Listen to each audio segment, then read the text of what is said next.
Hey everyone! I am so excited for today's read because we're diving into the Spellshop by Sarah Beth Durst. If you love magic, quirky little shops, and maybe a sprinkle of sea creature mischief, this one's for you. Imagine a forest full of secrets, enchanted trinkets, and just a touch of romance. Yeah, it's that kind of cozy. Huge shout out to 𝐏𝐚𝐫𝐿 for requesting this gem. Thank you so much. If you have a book you'd love to hear, drop it in the comments. I'm always looking for new stories to share. And hey, if you fall in love with this world, grab a copy to support Sarah Beth Durst. There's nothing like holding the actual book in your hands and reading along. Alright, let's step into the Spellshop together. Chapter 1. Kiela never thought the flames would reach the library. She was dimly aware that most of the other librarians had fled weeks ago, when the revolutionaries took the palace and defenestrated the emperor in a rather dramatic display.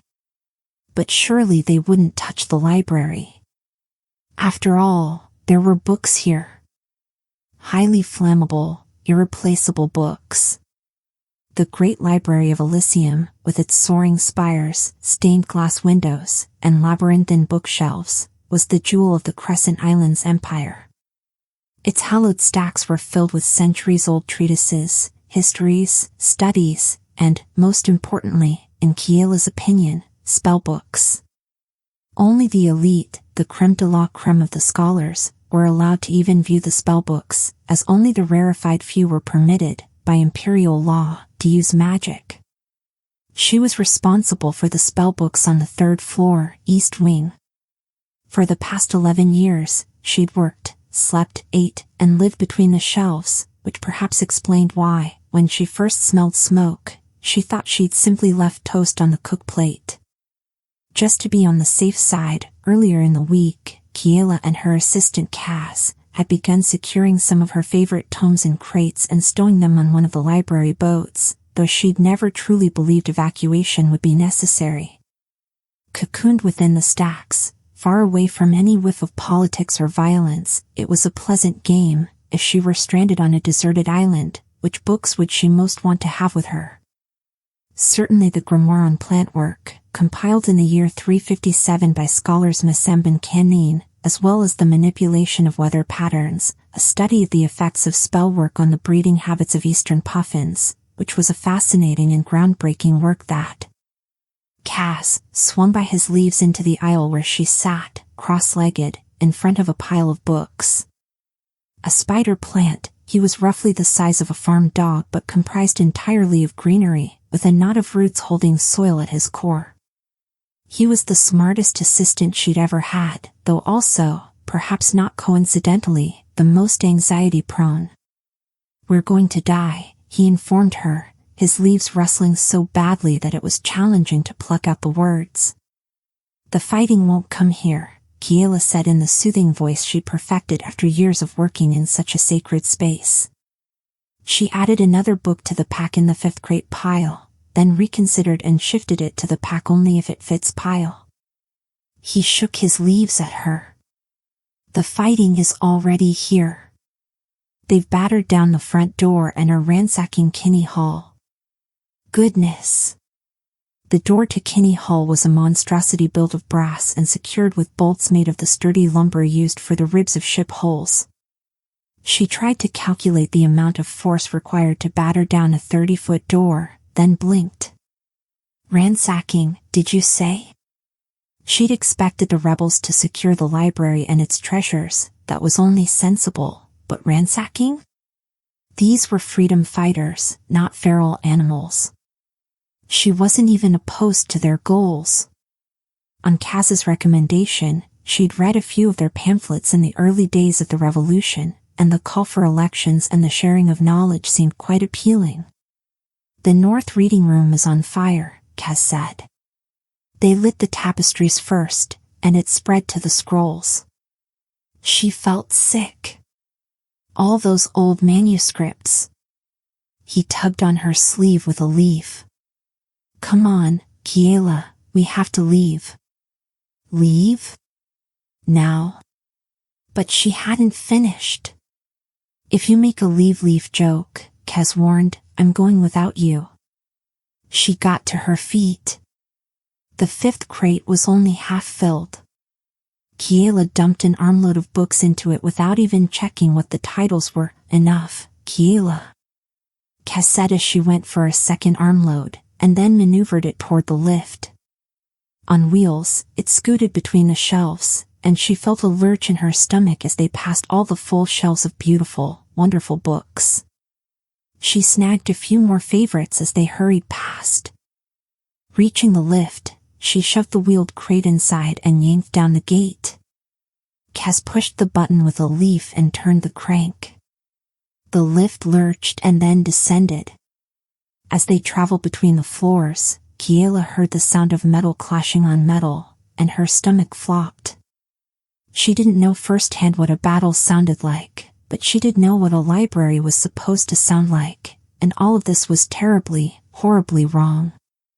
Kez crept closer to her, and she wished the lift would go faster. What if it stopped on one of the floors with fighting? What if it stopped altogether? She pushed the sublevel button again and again, as if that would encourage it. The lift continued to inch downward with clanks and squeaks and whirs. The stench of smoke grew stronger. Looking out through the grated gate, she saw haze shrouding the stacks. We should have taken the stairs, Kez said. We'd have never been able to carry the books, Kiela said. We won't save any books if we're dead. He shook so hard that several of his leaves detached and floated to the floor. Gah, I'm shedding. You need to think about something else, she said. Oak trees are struck by lightning more often than any other tree. Apples can float because they are 25% air. You can count the number of cricket chirps per second to calculate the outside temperature. Unless the outside is on fire, Kez said. How fast do they chirp if it's all on fire? The lift lurched as it reached the lowest level. Kiela yanked the gate open while Kez maneuvered the crate with his tendrils. Shoving the crate outside, they exited the elevator. This far down, water level, she couldn't hear the clang of metal or smell the stench of smoke. It was overwhelmed by the ripe fish odor of the canal that flowed beneath the library. All of the city of Alyssium was riddled with canals. It was part of what made it one of the world's most beautiful cities, the jewel of the empire. Kiela remembered when she'd first arrived, very young, before her parents died, and how impressed she'd been by the sparkling canals, the lace-like white bridges, the spires, and the flowers that blossomed on every balcony, draped from every window, and framed every door. She wondered how much of the city she remembered was left. Hurrying through the narrow stone passageway with the wheeled crate, she listened for any other movement. But all she heard was the slosh of water against stone and the drip of a leak somewhere nearby. Ahead were the boats. Anchored in slips beneath the library, the boats were used to transport books to and from select patrons on nearby islands. Each had silver sails, tied tight around its boom, and a black cherry hull wide enough to transport multiple crates of books but sleek enough to be sailed by a single librarian.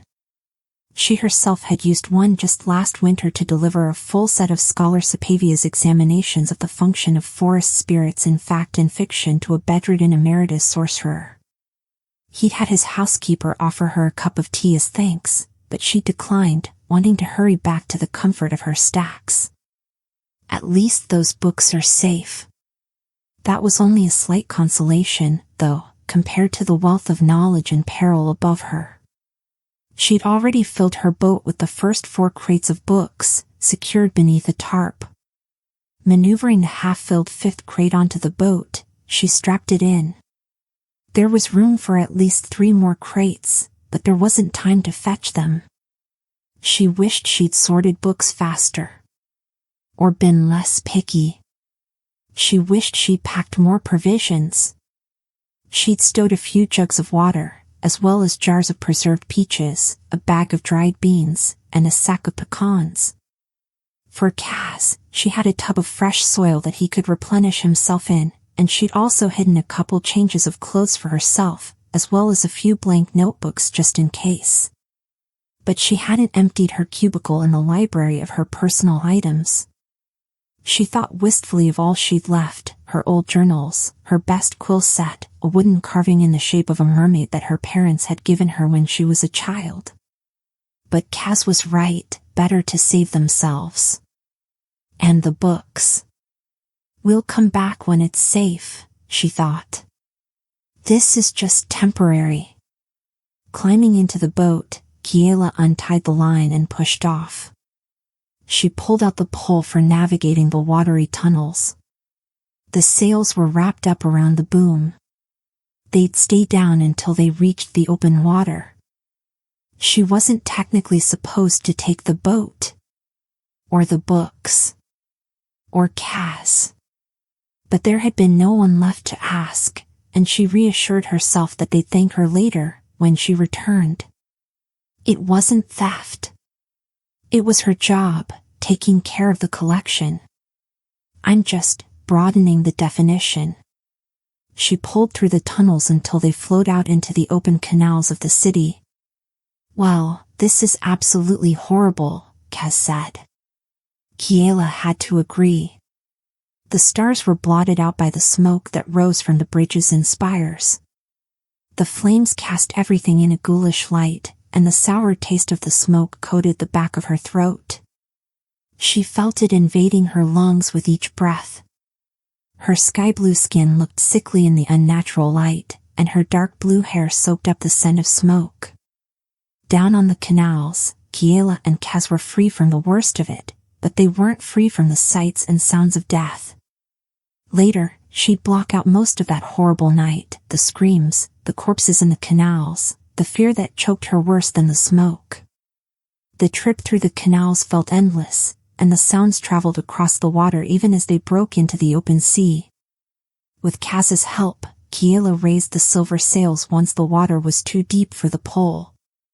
She'd learned how to sail as a small child and had delivered enough books scattered over the years to stay in practice, so she thankfully didn't have to think to perform the tasks. Her hands remembered what to do, how to catch the wind in the canvas, how to speed away, away, away. Behind them, the great city burned, with its people, both good and bad, and its history, both good and bad, and its books and its flowers. And she knew she wasn't coming back. As the sun rose over the sea, all pink and yellow and hopeful, Kiela resolved to look forward, not backward.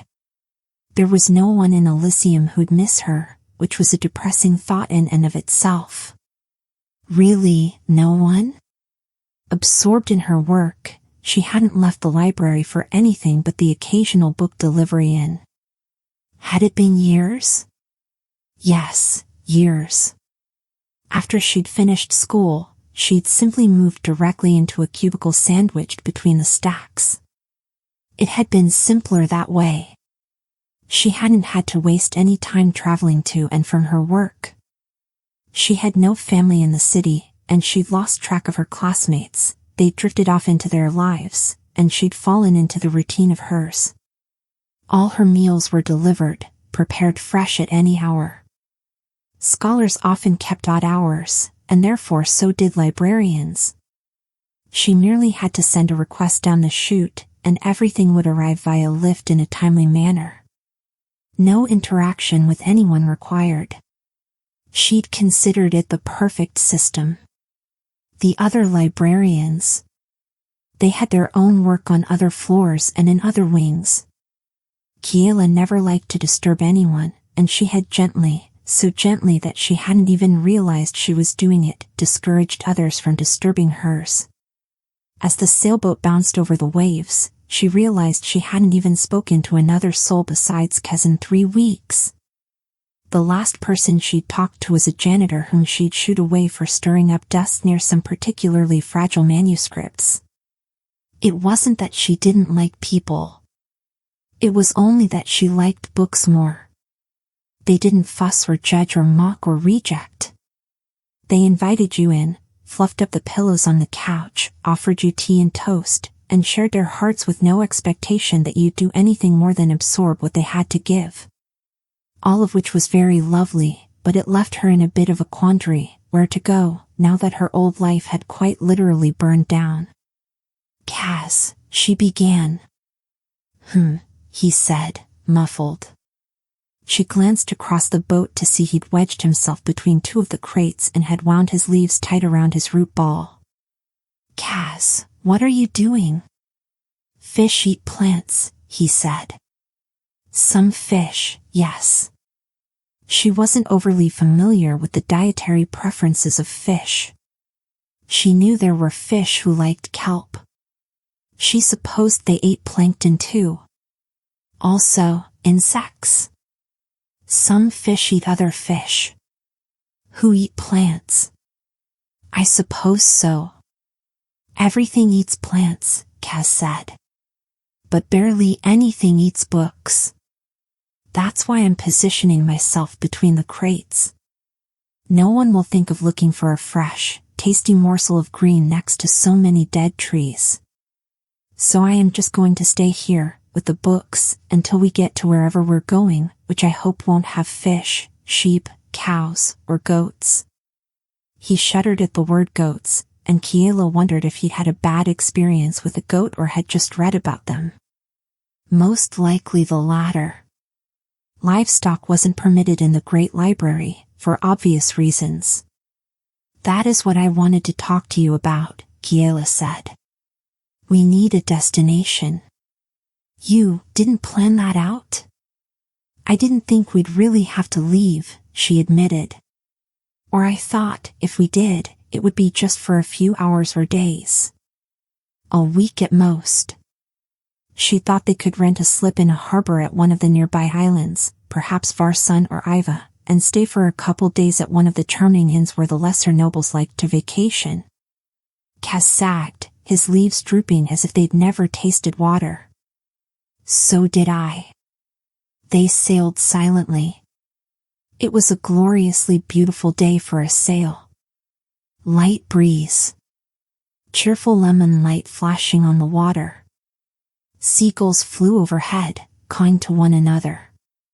The many islands of the Crescent Islands Empire, if it was an empire anymore, thanks to the revolutionaries, looked peaceful from the distance, if you didn't look back to where smoke still stained the sky over the capital city.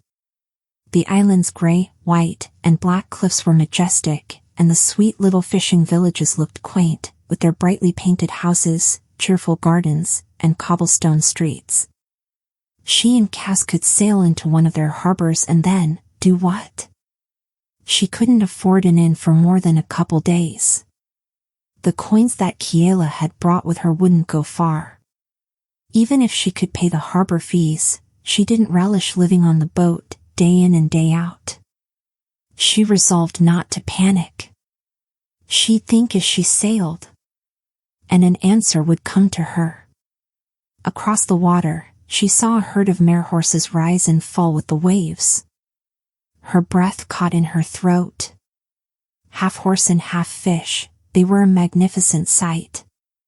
She watched, mesmerized, as they cantered through the water.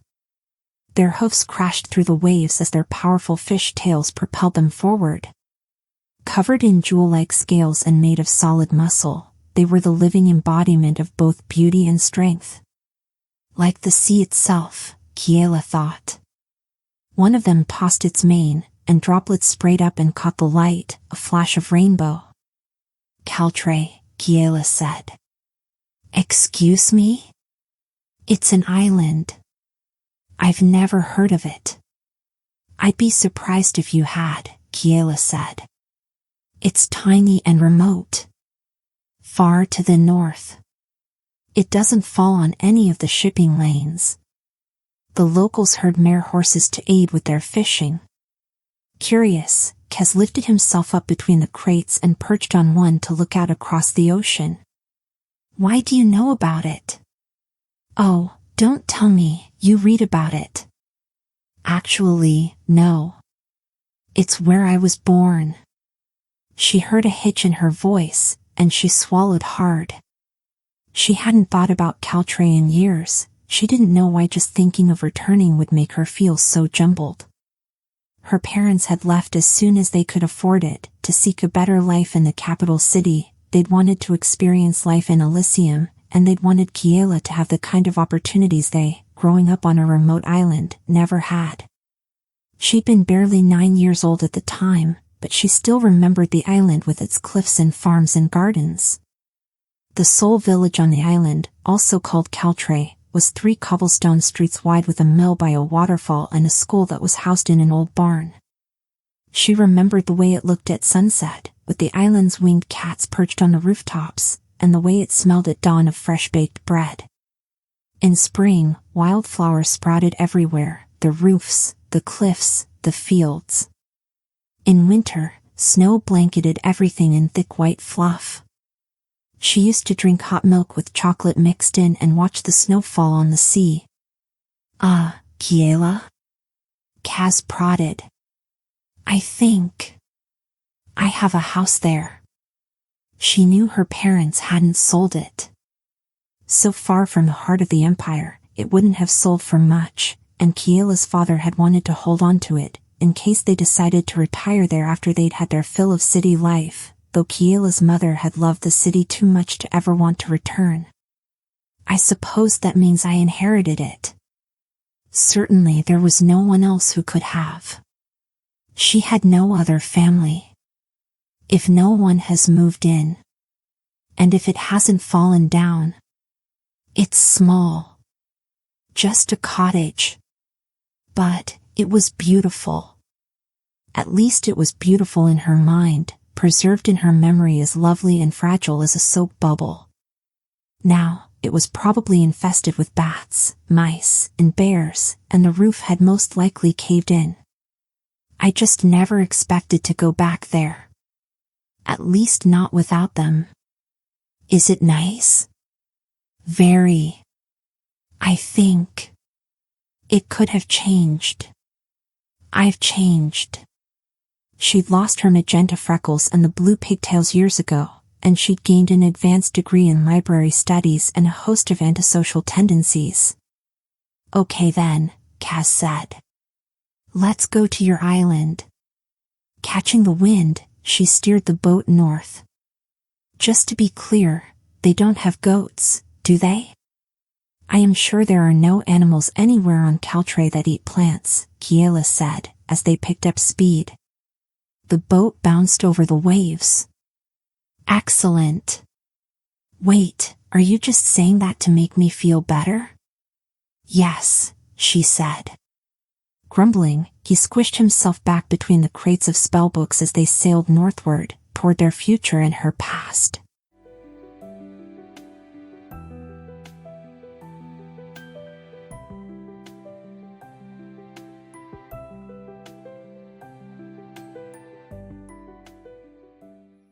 Chapter 2.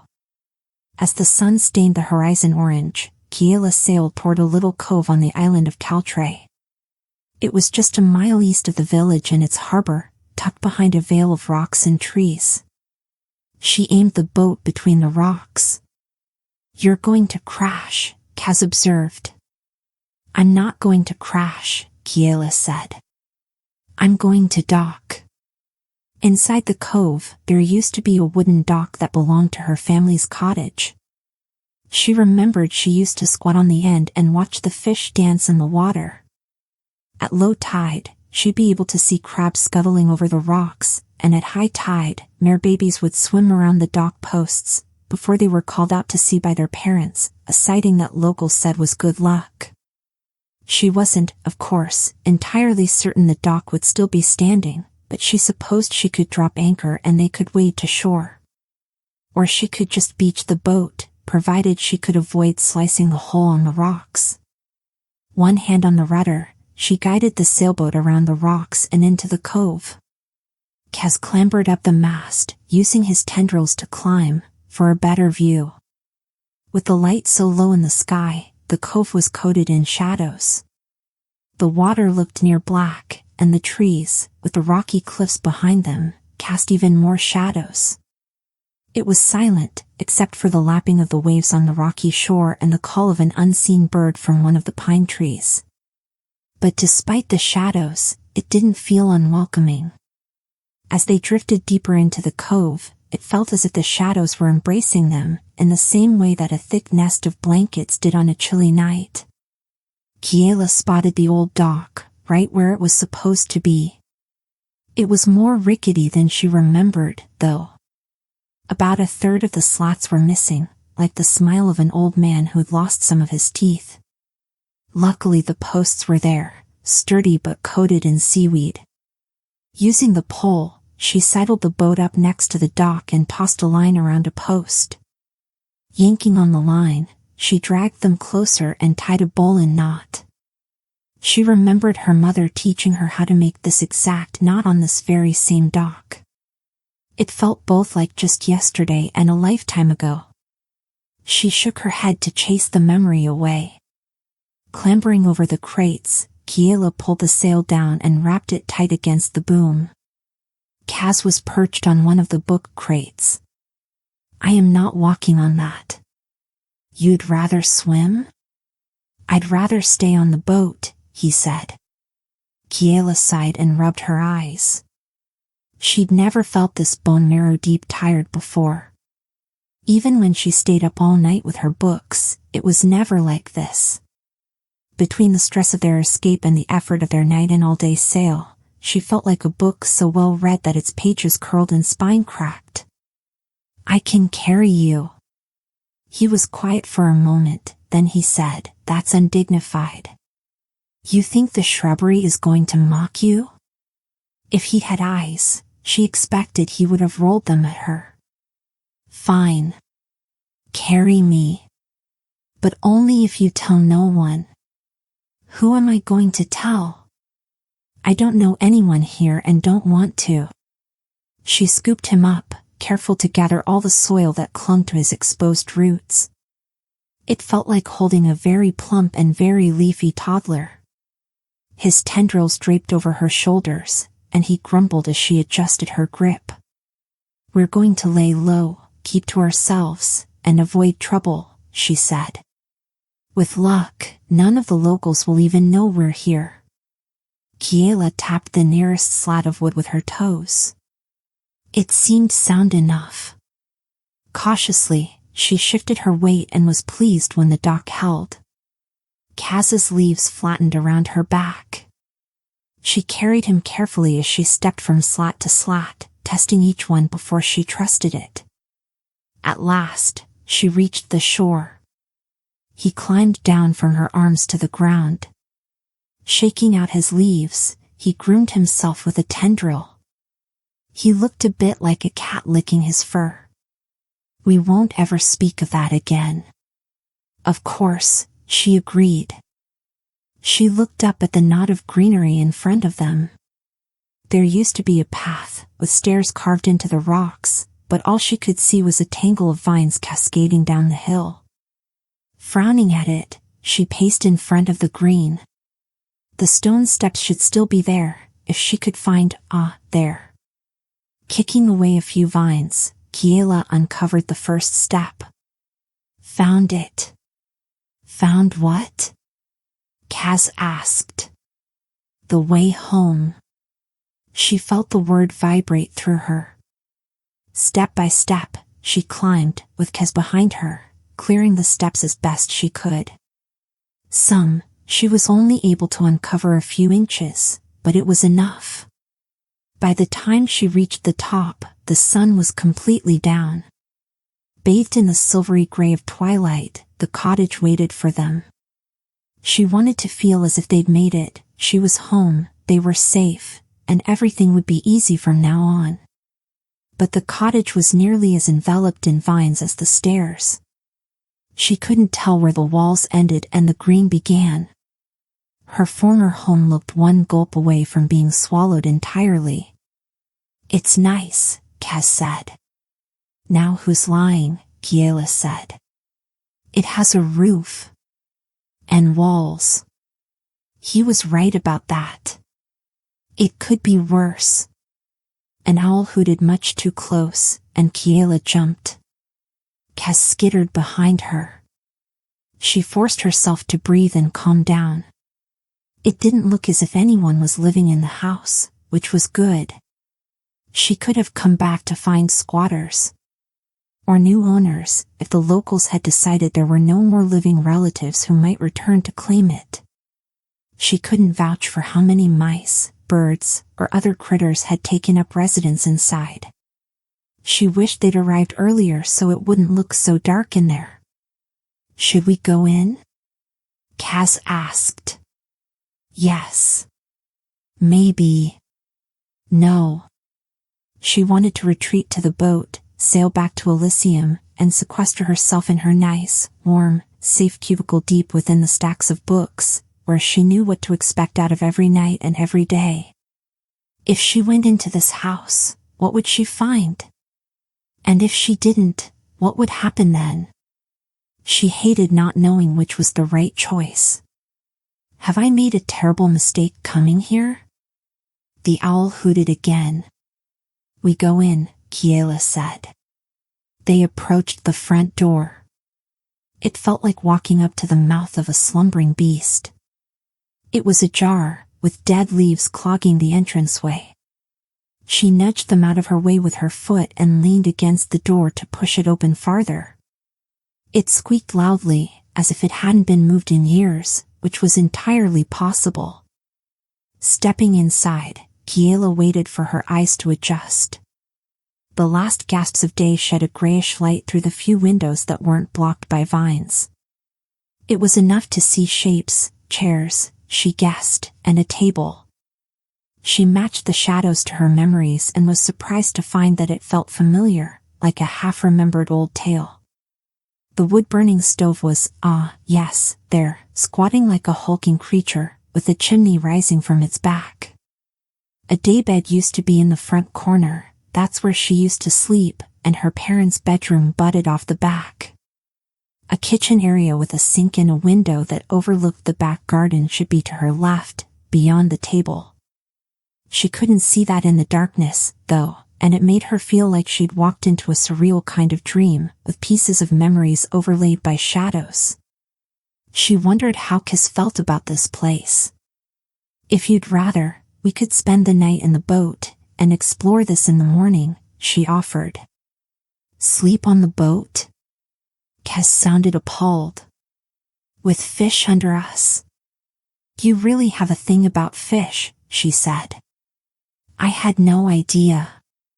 You hear stories, he said darkly. Do you? Do you really?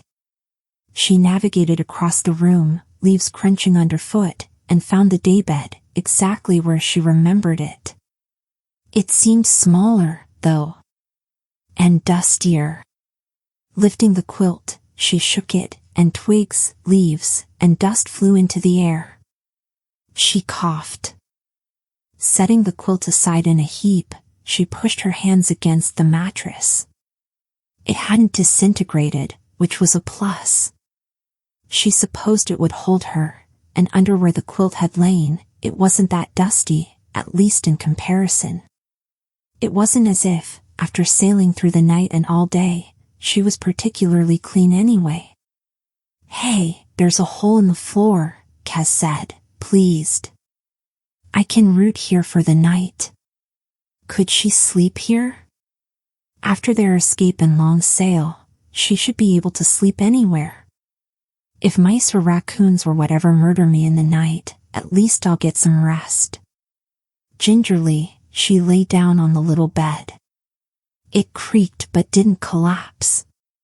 The quilt was the velvety soft of worn cotton, and the mattress cradled her as she sank into it. It smelled like dust and a little like roses. She felt her neck and shoulders begin to unknot. Outside, the owl hooted softly. As dawn pried its fingers into the vine-covered cottage, Kiela opened her eyes and screamed when she saw a man standing in the doorway with a scythe in his hands. She tried to jump to her feet, but the little daybed couldn't handle the quick movement. It toppled over, and she spilled onto the floor. The man rushed forward. Kiela screamed again. He backpedaled, leaned his scythe against the wall, held up his hands, palms out. Sorry. Very sorry. I didn't mean to startle you. He had a deep voice, soothing. She'd never seen him before, which wasn't a surprise since she hadn't been here in ages. He wasn't what she'd call handsome, but he didn't look like a murderer either. Not that she knew what that would look like. He was tall, which wasn't an argument for or against murderer. He must have had to duck through the doorframe. He also appeared stronger than the average library goer. Judging by his arms, he looked as if he could pick up one of her book crates one-handed, or crush her throat with his pinky. None of that was at all reassuring. She got to her feet and scanned the cottage quickly. She didn't see the spider plant anywhere, and she felt panic rise up from her stomach. Kaz? Kaz, are you okay? Did he hurt you? Hands still out, the man said in the same soft, deep tone, I didn't hurt anyone. Or see anyone else. There was only you here when I came in. Her heart was thumping wildly in her rib cage, even though he hadn't made any threatening moves beyond coming into the place where she was sleeping and scaring her half to death. It was terrifying enough that he was large, male, and here. And I don't see Kaz. Why are you here? She demanded, trying, and failing, to keep the shake out of her voice. Who are you? What do you want? Mildly, he said, I had planned to ask you the same questions. This house has been abandoned for years, but that doesn't mean it isn't someone's home. It's mine, Kiela said. My home. It was. Is. Ah, he said. He waited for her to explain further. My name is 𝐒𝐘𝐍𝐎𝐿. My parents lived here, and my mother's parents before them. I was born here. We moved away when I was 8. 9. But they never sold their cottage. It's mine. Ah. He wasn't going to say more than that. She saw a hint of movement out of the corner of her eye and glanced up at the rafters. Kaz was there, draped around one of the cobweb-choked beams. He waved a tendril at her, and she exhaled. He's okay. Just hiding. She wished she could have done that. And you are? Librarian Maver. I live at the base of the cliff, near town. Noticed your boat in the cove and came to see who was using the old 𝐒𝐈𝐒 cottage. Around here, we like to keep an eye out for each other. Outer Islanders care for our own. She'd heard that dozens of times as a kid. This far away from the cities and the larger islands, they didn't have much choice, but it was also a point of pride. She supposed it was a reasonable explanation for why he was here. He couldn't have known she'd be asleep on a dusty old daybed. She still didn't like the way he filled the entire doorway, blocking the exit. You mean you're nosy? He smiled, and the expression transformed him from ordinary into stunningly handsome. It was like the sun coming out from behind the clouds over a stormy sea. She found herself smiling back without meaning to. As soon as she realized she was doing it, she frowned. Sure, Librarian said, that's one word for it. We prefer neighborly, but nosy is probably just as accurate. Still could be a murderer, she reminded herself. There was no law that said dangerous men couldn't also be handsome. On the other hand, he hadn't moved any closer since she'd screamed. In fact, in retrospect, he'd looked almost as spooked as she felt. She was suddenly very aware that her hair was matted on one side, and her mouth tasted like peanuts. This wasn't how she wanted to meet the neighbors. In fact, she'd been hoping to not meet them at all.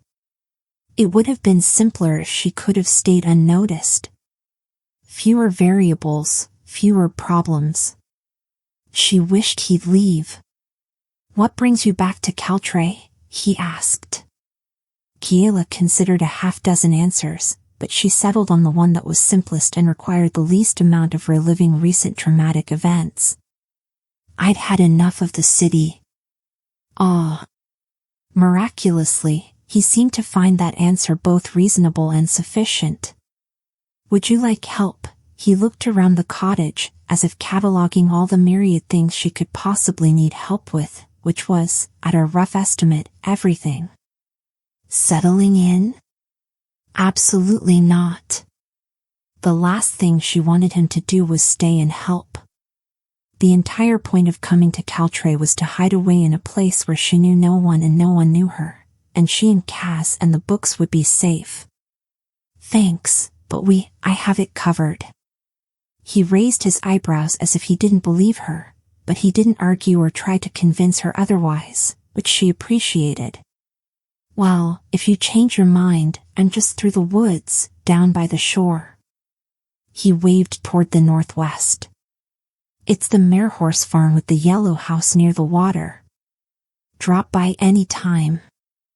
She had absolutely zero intention of ever doing that, but she thanked him. Best not to be rude to their new neighbor. Especially if it got him to leave faster. He left, taking his scythe, and she watched him out the window, through a hole in the ivy, as he strolled away. A few minutes later, the green had swallowed him entirely.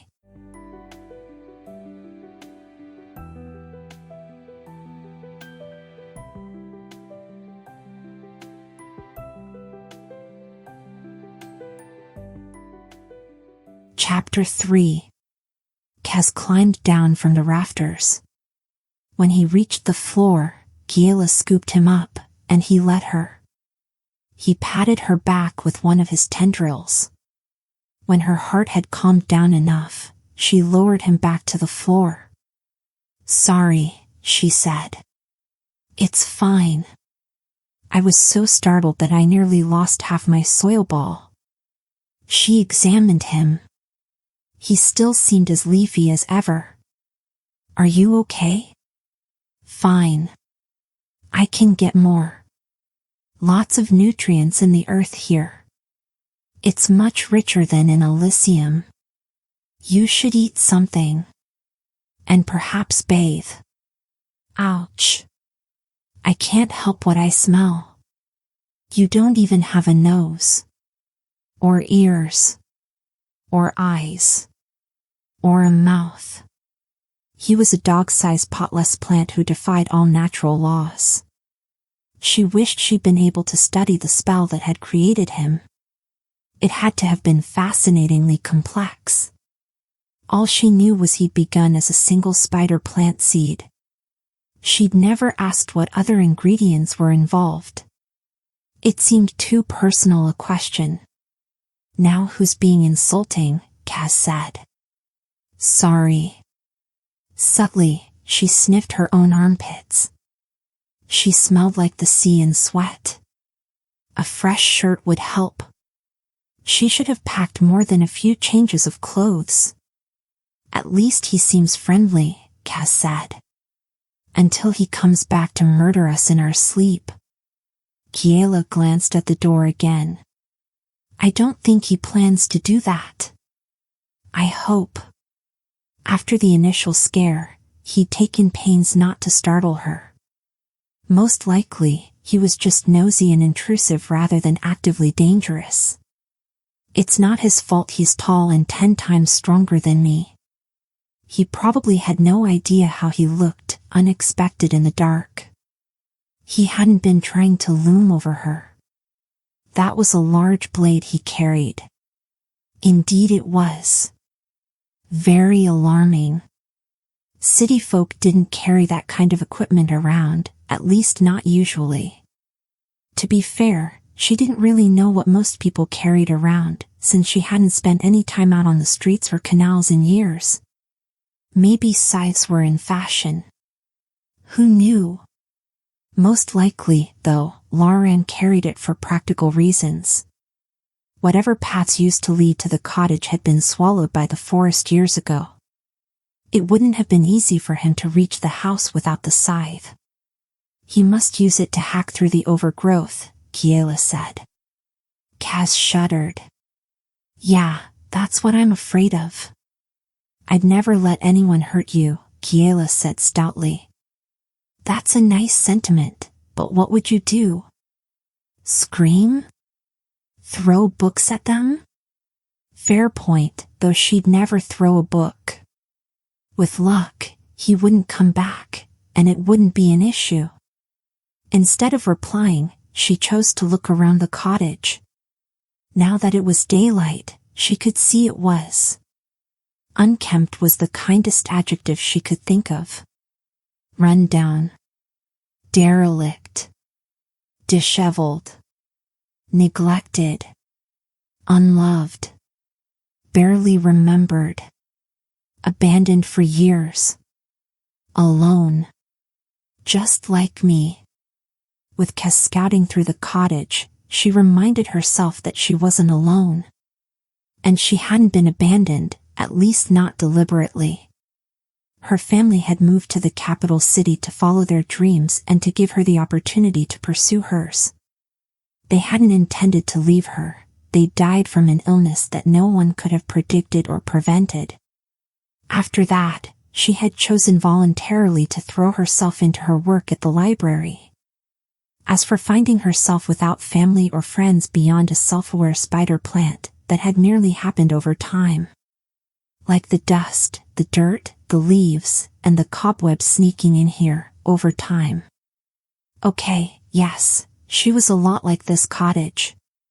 She could admit to the aptness of the metaphor. It can be cleaned up, Kiela said. Made homelike. She'd start by finding a safe place to store the spellbooks. Perhaps in her parents' bedroom.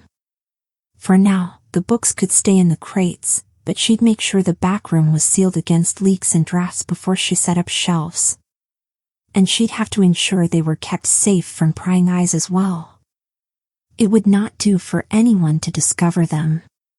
What if they tried to take them from her? What if they were afraid of the Emperor's wrath and tried to destroy them? Or worse, what if they weren't afraid and tried to use them? She was fully aware that having the books was an enormous responsibility. Many were the only copies that existed, which made them irreplaceable and priceless, and all were original works, which meant they had none of the errors that occurred in copying. Given the destruction she'd witnessed, she might possess the last of the greatest treasure of the Crescent Islands Empire. The books had to be protected, first and foremost. She had to prioritize what was most important, after all. And it would be nice if no one noticed that she'd sort of, stolen them. Hauling the crates of boxes up the stone steps, Kiela regretted shooing away their new friendly, muscly neighbor. He could have carried a lot of books, though he probably would have asked why she had so many, where she'd gotten them, and were they all hers. Really, it was best if she did this herself. She'd liberated some excess line from the boat and looped it around the crates. The wheels helped on the dock, which miraculously held, but when she reached the stone steps. After some contemplation, she had a solution. Not a good solution, but a serviceable one. Her parents' bedroom door, which was already off its hinges, would act as a ramp. After fetching the door and laying it over the bottom few steps, she put her plan into action. Shoving with all her might, she rolled the first crate up the ramp/door, rested it, very precariously, on the steps, hurriedly moved the door to cover the next set of steps, and repeated the procedure until she reached level ground in front of the cottage. And then she did it again for the next crate. By the time she'd finished transporting all the crates, she was soaked in sweat, and all her muscles felt wobbly. Her back was screaming at her, as were her calves, and her head throbbed. She missed the library lift. In retrospect, it might have been easier to unpack the crates and carry the books in stacks up the steps. It would have required a lot of trips, but perhaps it would have spared the door. And her back, calves, and head. Of course, she didn't think of that until after the task was complete and after she'd also hauled up the sack of provisions and supplies she'd brought. Kiela stumbled inside to see that 𝐒𝐘𝐍𝐎 had been busy as well. Using his tendrils, he'd swept everywhere he could reach. All the twigs, leaves, and other debris were piled in one corner, the cobwebs were gone from the rafters, and the dust, well, it was mostly all over him.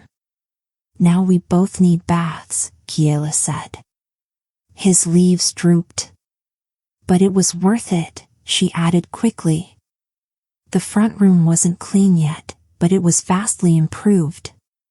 She could see the wood grain of the floor, as well as the color of the chairs, a deep earth brown. Acorns and flowers had been carved into the chair backs, and the woven seats were frayed but still whole. The daybed, stripped of the dusty quilt and no longer overwhelmed by leaves and branches, looked almost like a place one could lie down, rather than a nest for an enormous mouse. You made phenomenal progress. He perked back up. Kiela crossed to the kitchen sink. It had a pump that used to draw from a well. Theoretically, it should still work. If it didn't, she remembered a stream in the forest that fed into the waterfall near the village, and there was a bucket for bailing out water in the boat. She could use that if she needed to. She didn't, though, relish the idea of hauling water the entire way to the cottage every time she wanted to bathe or not die of dehydration. Looking out the window over the sink, she tried to see the forest, but the glass was laced with vines.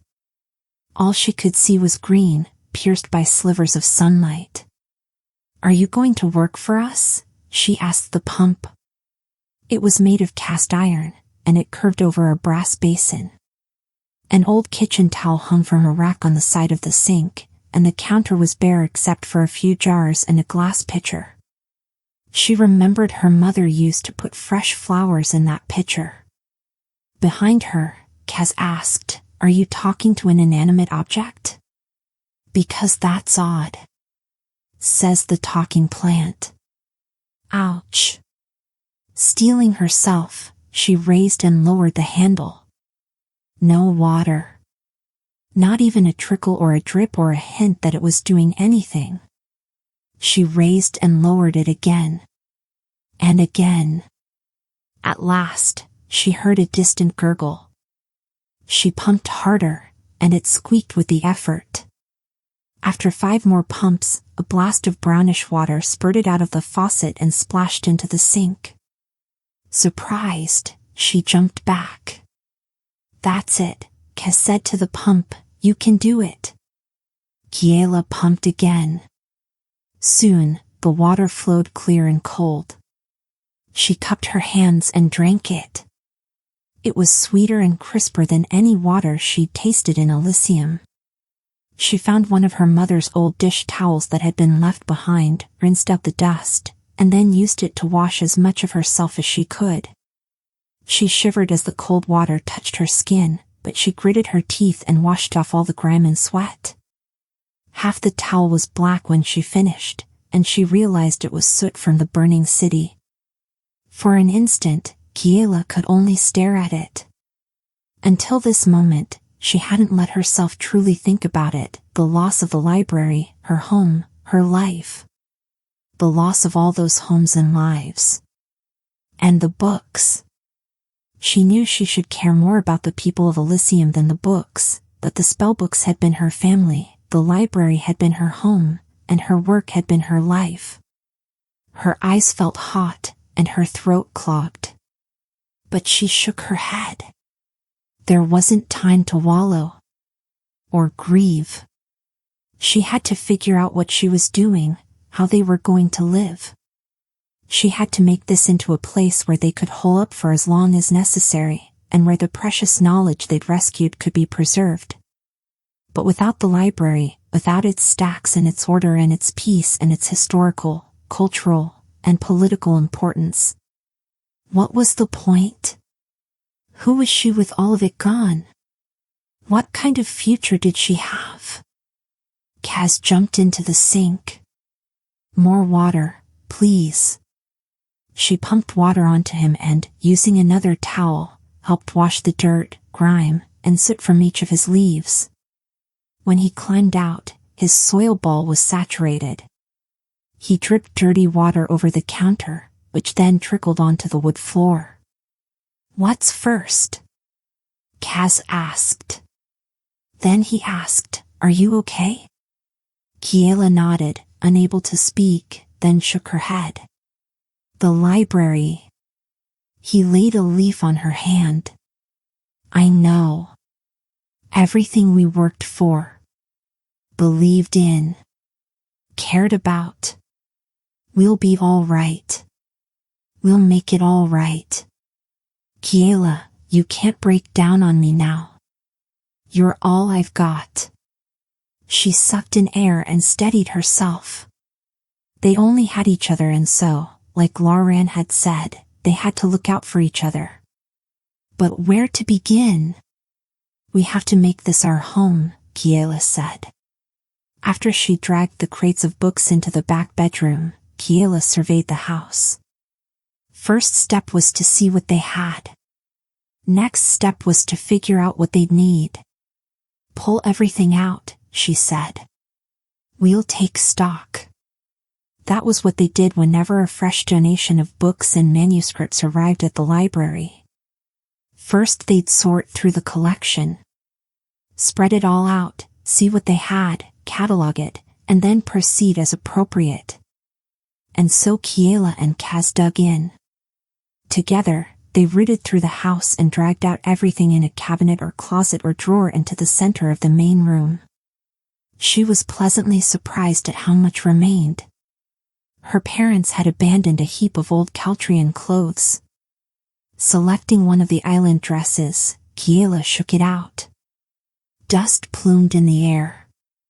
The skirt was a quilt of blue, sky blue, sapphire blue, sea blue, all stitched together with silvery thread and hemmed with silver ribbon, and the bodice was a soft white blouse. Not at all a city style, but it was perfect for a picnic in a garden or a stroll on a shore. With a few repairs, she could wear a lot of her mother's abandoned clothes, and she could use her father's fur. She wasn't sure what, but they were nice to have. She'd find a use for them. If nothing else, she could chop the fabric up into cleaning rags. Or perhaps learn to quilt. There was a moth-eaten blanket in one closet, in addition to the old quilts on the daybed and her parents' bed.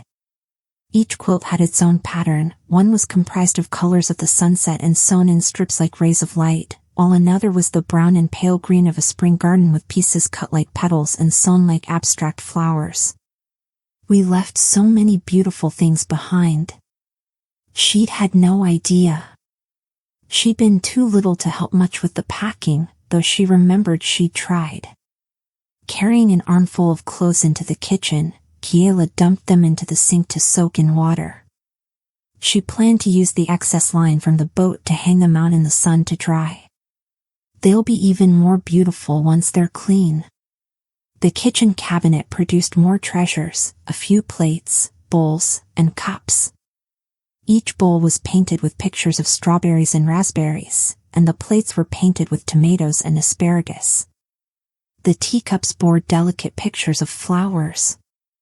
In one drawer, she found a decent knife with a carved antler handle. In another, she found a somewhat warped but still usable pot, as well as a frying pan and a tea kettle. One chest held a stack of slightly yellowed yet serviceable papers, useful to a librarian normally, but less vital right now. Of greater interest was the bucket behind the door. And in a closet, miraculously, a broom and a shovel, as well as a full set of garden tools, hoe, trowel, clippers, and a set of leather gardening gloves with only a few holes in them. She also found a pantry closet full of empty glass canning jars and bottles that had once been used to store fruits, vegetables, and herbs. Her parents hadn't planned to garden or can in the city, and so they'd left all their equipment behind. She hadn't even begun to explore the yard that used to hold their garden. It was so overgrown that the fences were swallowed in vines. but perhaps she could clear it, plant a few vegetables, and see if anything edible had survived their abandonment. Kiela began to feel a shred of hope. This was a good place. It could be made whole again. And so can we.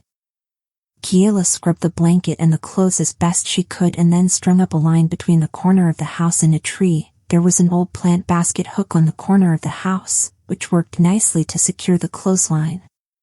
She spread the wet clothes out on the line and admired how much better they looked already.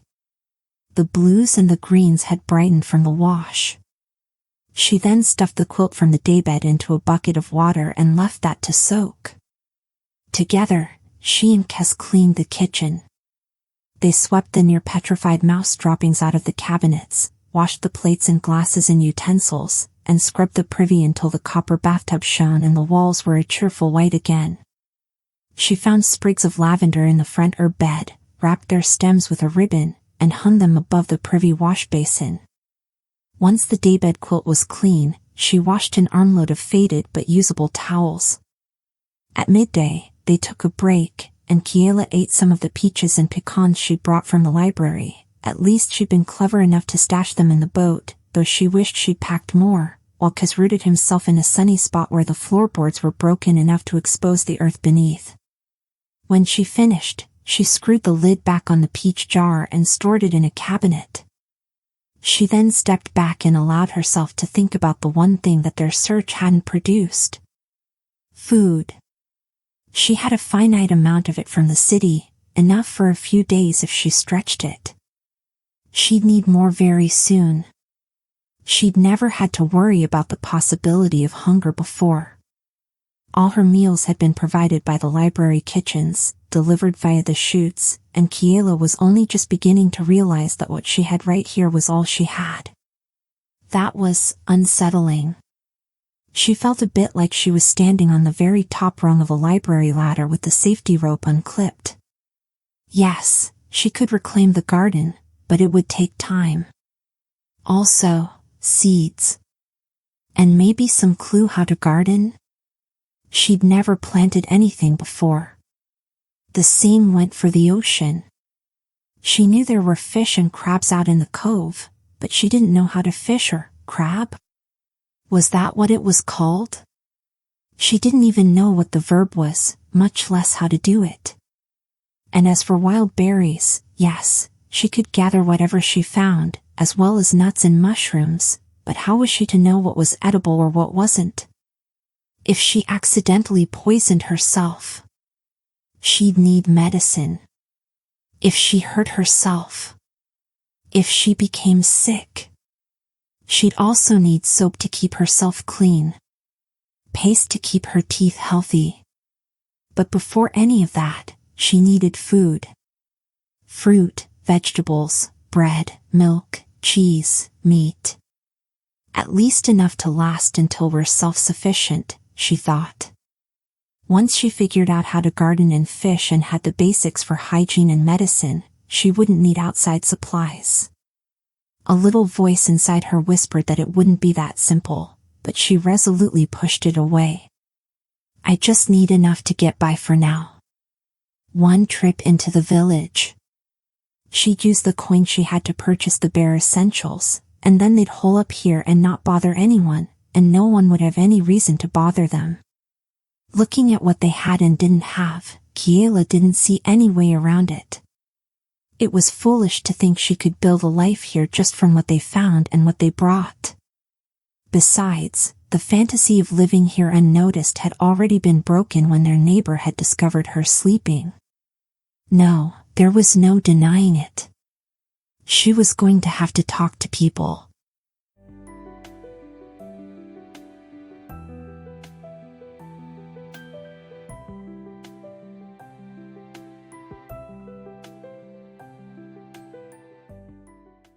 Chapter 4.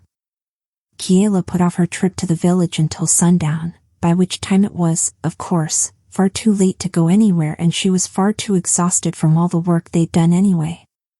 After eating half a jar of peaches and several fistfuls of pecans, she collapsed into the daybed and slept far more soundly than she ever had in the library.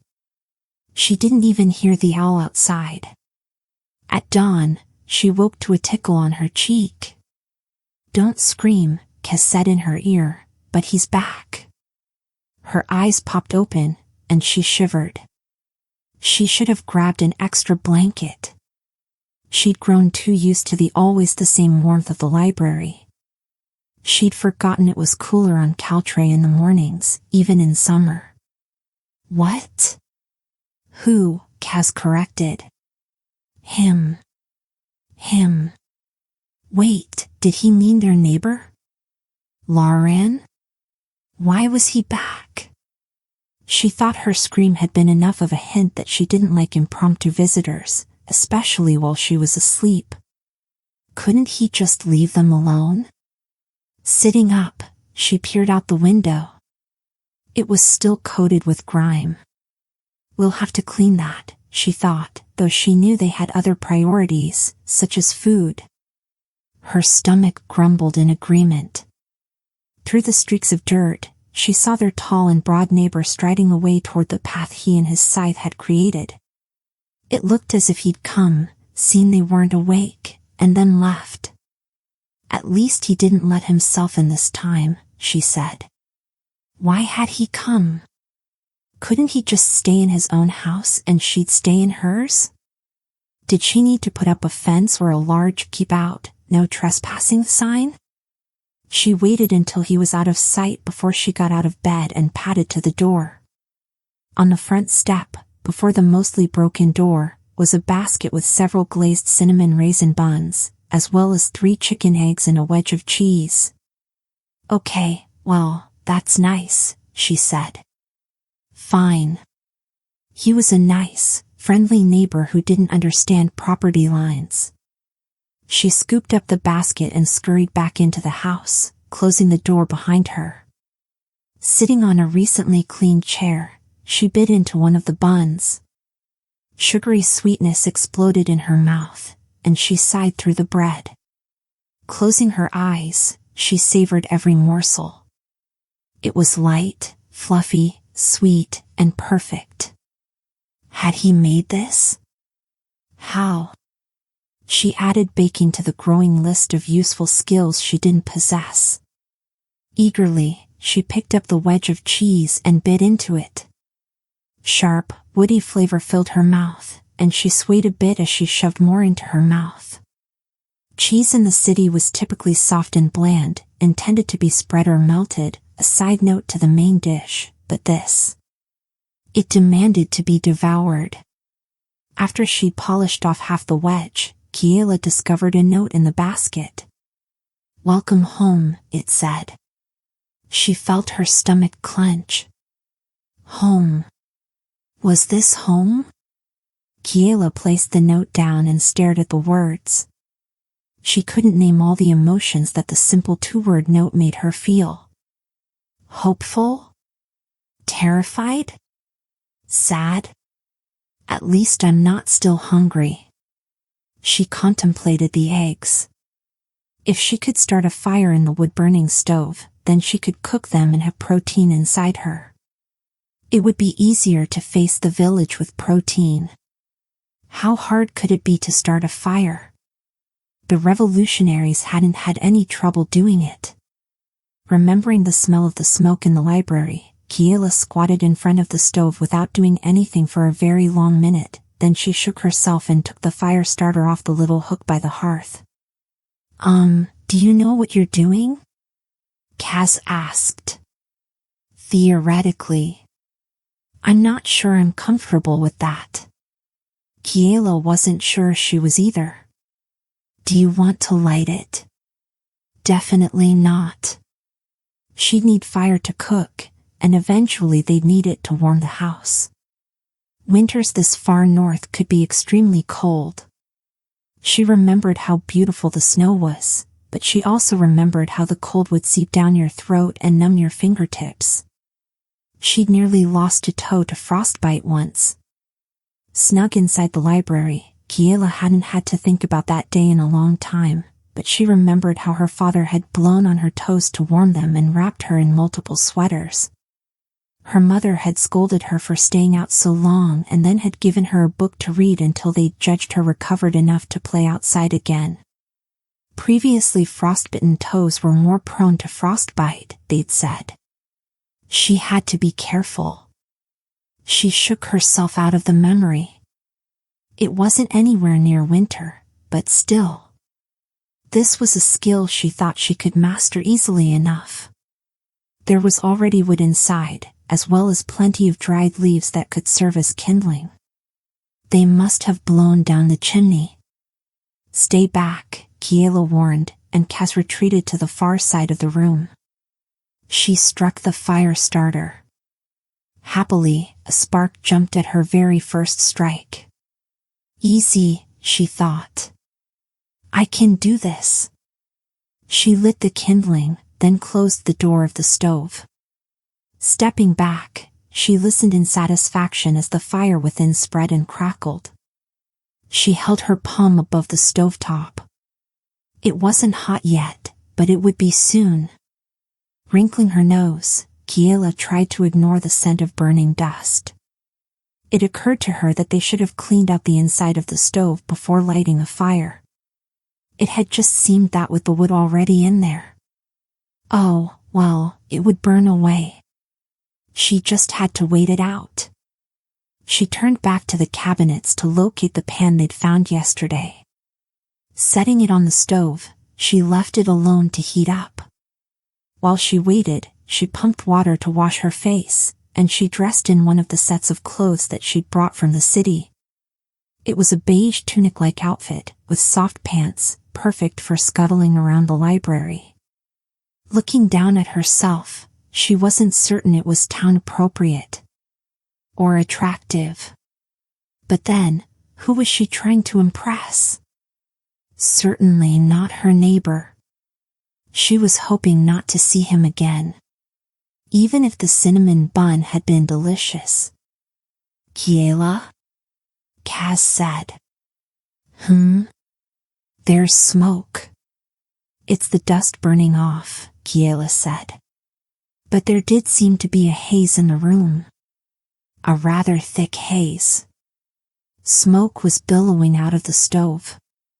She coughed as she inhaled a breath full of it, and instantly she was back in the canals, with the library burning above her and bodies in the water.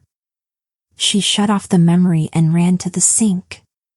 Pumping water, she filled a jar. 𝐒𝐘𝐍𝐻 scuttled to the front of the house and pulled open the door with his tendrils. The smoke rolled outside, but all that Kiela could think was, save the books. I have to save the books. Kiela knelt in front of the stove and reached to open the door. She stopped an inch from the handle as heat hit her palm. Searching frantically, she located a kitchen towel and used it to yank open the stove door. Smoke poured out into her face, and she fell backward, coughing. She made herself lean forward and tossed water onto the fire. It sizzled and more smoke billowed. Kiela ran back to the sink for more water. Jar after jar. At last, every ember was out. Kiela stumbled out of the house. Hands on her knees, she tried to get a full, fresh breath. In her mind, she heard the screams from the city, and she imagined the books were screaming. That's past, she told herself. Not now. You're okay. That's over. Wasn't it? Or was she going to feel this way every time she smelled smoke? Beside her, 𝐒𝐘𝐍𝐻 was shaking so hard that his leaves rustled. That smell, I can't. She laid her hand on one of his tendrils, and he wrapped a leaf around her wrist. They clung to each other like that for a long moment until her lungs felt full of fresh air. We can't let that happen again, 𝐒𝐘𝐍𝐻 said fervently. Kiela wasn't certain if he was talking about the stove or the city. It'll air out now, if we leave the doors and windows open. Maybe stick to cold food from now on, he suggested. Until I figure out how to harvest, fish, hunt, or any of that, I am going to have to go into the village if I want any kind of food, hot or cold. house full of smoke seemed like a hint that she should go now, before she messed anything else up in her attempts to be self-sufficient. Kaz ruffled his leaves. "You're going to leave me here?" "Only because I thought you wouldn't want to come with me." "Do you?" Of course she didn't want to go alone, but was it wise for him to come? She didn't know what the villagers would be like, in particular how they'd react to a talking spider plant. Kaz was highly unusual. He was the result of a reckless librarian experimenting with an incomplete spell that she didn't have permission to use. The librarian had been caught and punished, harshly, in Kiela's opinion. Wanting to make an example of her, the emperor had ordered one of his sorcerers to transform her into wood. She'd been displayed amid other statues in the library's famed North Reading Room. Afterward, alone, Kaz had wandered the stacks until he'd found Kiela. She still didn't know why he'd chosen her, but he'd announced that he was her new assistant, replacing a boy with continually grubby hands who would not stop snacking on honey treats near the books, and that was that. "Are there any goats in the village?" Kaz asked. "I don't know." "Rabbits?" He shuddered. "Other herbivores?" "Possibly." "Then I have an idea. How about you leave me here?" Kiela smiled. "Good idea." Then her smile faded. "Stay safe, Kaz." "Come back soon," he told her. She fully intended to. Bringing a sack, slightly worn but with a charming acorn-shaped button, she'd found, Kiela headed down the trail that her new neighbor, Librarian, had sliced through the greenery. It was a perfect day, blue sky peeking between the trees, birds warbling to one another, a breeze from the sea that carried the fresh scent of salty air. Within the walls of the library, she'd forgotten the wonder of a summer breeze. She loved the way it caressed her cheeks, and the way the smells of the earth, the trees, and the sea filled her mouth, nose, and throat. By the time she'd walked a quarter of a mile, she'd convinced herself that this was an excellent idea, everything was going to be fine, and she shouldn't worry. But then the trail through the woods ended, and her path opened onto a cliff, and every single worry came crashing back into her like the waves on the rocks far below. Ahead of her was the expanse of ocean, broad and blue and beautiful and intimidating. Below, at the base of the cliffs, was the village. Just as intimidating in its own picturesque way. A waterfall tumbled beside the village, and the mill's water wheel turned in the force of its fall. Catching the sunlight, the spray looked like a cascade of diamonds. She flashed back to being 6 years old, at the top of these cliffs, with her father beside her. He took her hand and helped her down the wind-battered stairs. Ah yes, there were supposed to be stairs. She remembered now. Searching, she spotted them, behind a row of wild roses, and she also saw what had to be Laren's house, beyond the base of the stairs on a rocky beach. She wondered if she'd been unfair to him. It wasn't his fault she liked her privacy. Maybe now that he'd welcomed her, he'd give her some space. A boat with a white sail floated just off the shore, and she saw the silhouette of a man standing on its bow. Librarian? Possibly. Around him, in the water, were mare horses. The horsefish were pawing at the waves as the man raised his arm in the air, some kind of signal. In a herd, the mare horses galloped toward deeper water. Shielding her eyes from the sun, Kiela watched them as they swam farther out, toward the local fisherfolk in their boats. The fisherfolk greeted them with happy shouts and cheers that traveled over the water. Her parents hadn't wanted this life for themselves or for her, but standing on the rose-framed cliff, looking over the sparkling ocean, she wondered what was so bad about it. Gathering her courage, she picked her way down the wooden steps. Wind whipped her blue hair into her face and then vertically into the air, but she didn't dare let go of the railing to push the strands behind her ears or to twist them into a braid like she would have in the library. She just let them blow, wild and free. Halfway down, the wind pulling at her hair, she felt unglued, like a book whose pages had scattered on the floor. She couldn't shake the sense that if she released the railing, she'd fly into the air like a bird. Which would be ridiculous, she told herself firmly. The stairs twisted as they clung to the curve of the cliff, but none of the steps broke beneath her feet, and by the time she reached the bottom, her heart wasn't hammering quite so hard, and she was able to take normal-sized breaths. Glancing up, she wondered how she was going to climb up it again without either panicking or having delusions of flight. She reminded herself that she'd climbed bookshelf ladders and the flimsy spiral stairs in the library all the time without blinking an eye. But there wasn't wind between the shelves, she thought. Patting her hair, she tried to tame the flyaway strands, but they stayed a wild halo of blue. Inside the library, lit by lamps, her hair usually was a respectably staid shade of night sky blue, but out here in the sunlight, it was an unruly sapphire. Giving up on it, Kiela walked toward the village. It was strange overlaying the reality in front of her on top of her memories. In some respects, not much had changed. There was the mill, the school, the colorful houses along the cobblestone streets. But while memory was fuzzy, the details of the reality in front of her were sharp. The bright-colored paint was peeling off the walls, and the roofs had been patched and repatched.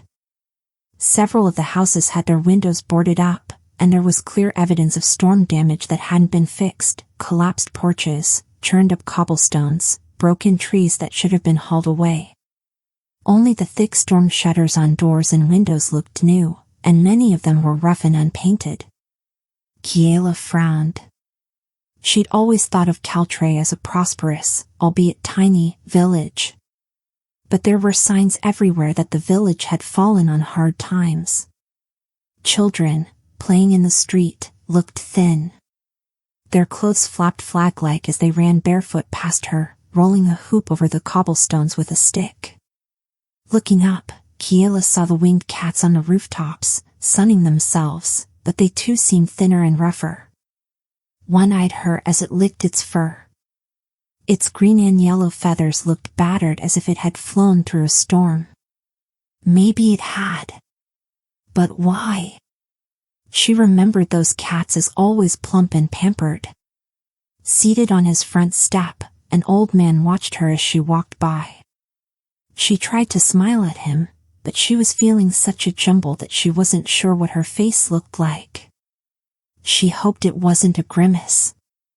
He grunted back at her, neither friendly nor unfriendly. Kiela remembered the way to the grocer's, up 2 streets, and then a right at the fountain, which was now dry. She remembered how much she used to love the statue of the mermaid at the center of the fountain. As a child, she'd felt as if the smiling mermaid were inviting her into the heart of town. Now, though, one of the mermaid's arms had broken off, and she gazed out at the harbor with an expression that Kiela thought was more wistful than welcoming. Staring at the fountain, she heard the faint sound of a harp. Someone, somewhere, was playing a complex tumble of notes that ran as pure as the fountain used to. Following the harp music, she passed the dry fountain, expecting to find the grocer's just around the corner, but in place of the shop she remembered with its wilty lettuce and over-salted lentil loaves, Kiela found a bakery. More accurately, she smelled it. Unlike the rest of the village, which was a shabby shadow of what it should have been, the bakery was glorious. Scents of fresh bread and honey and cinnamon poured out of its open door and windows, and the islanders. Everyone was here. Or at least everyone who wasn't working on the sea or on their farm or orchard. It looked to be mostly older islanders deep into their retirement, with faces worn from wind, sun, and time. And if she were being honest, it was less than a dozen people, but it felt like everyone. 6 times the number of people she'd wanted to see. I could come back later. No. You're already here. Buy what you need, and then you can leave. Taking a deep breath, she approached the bakery.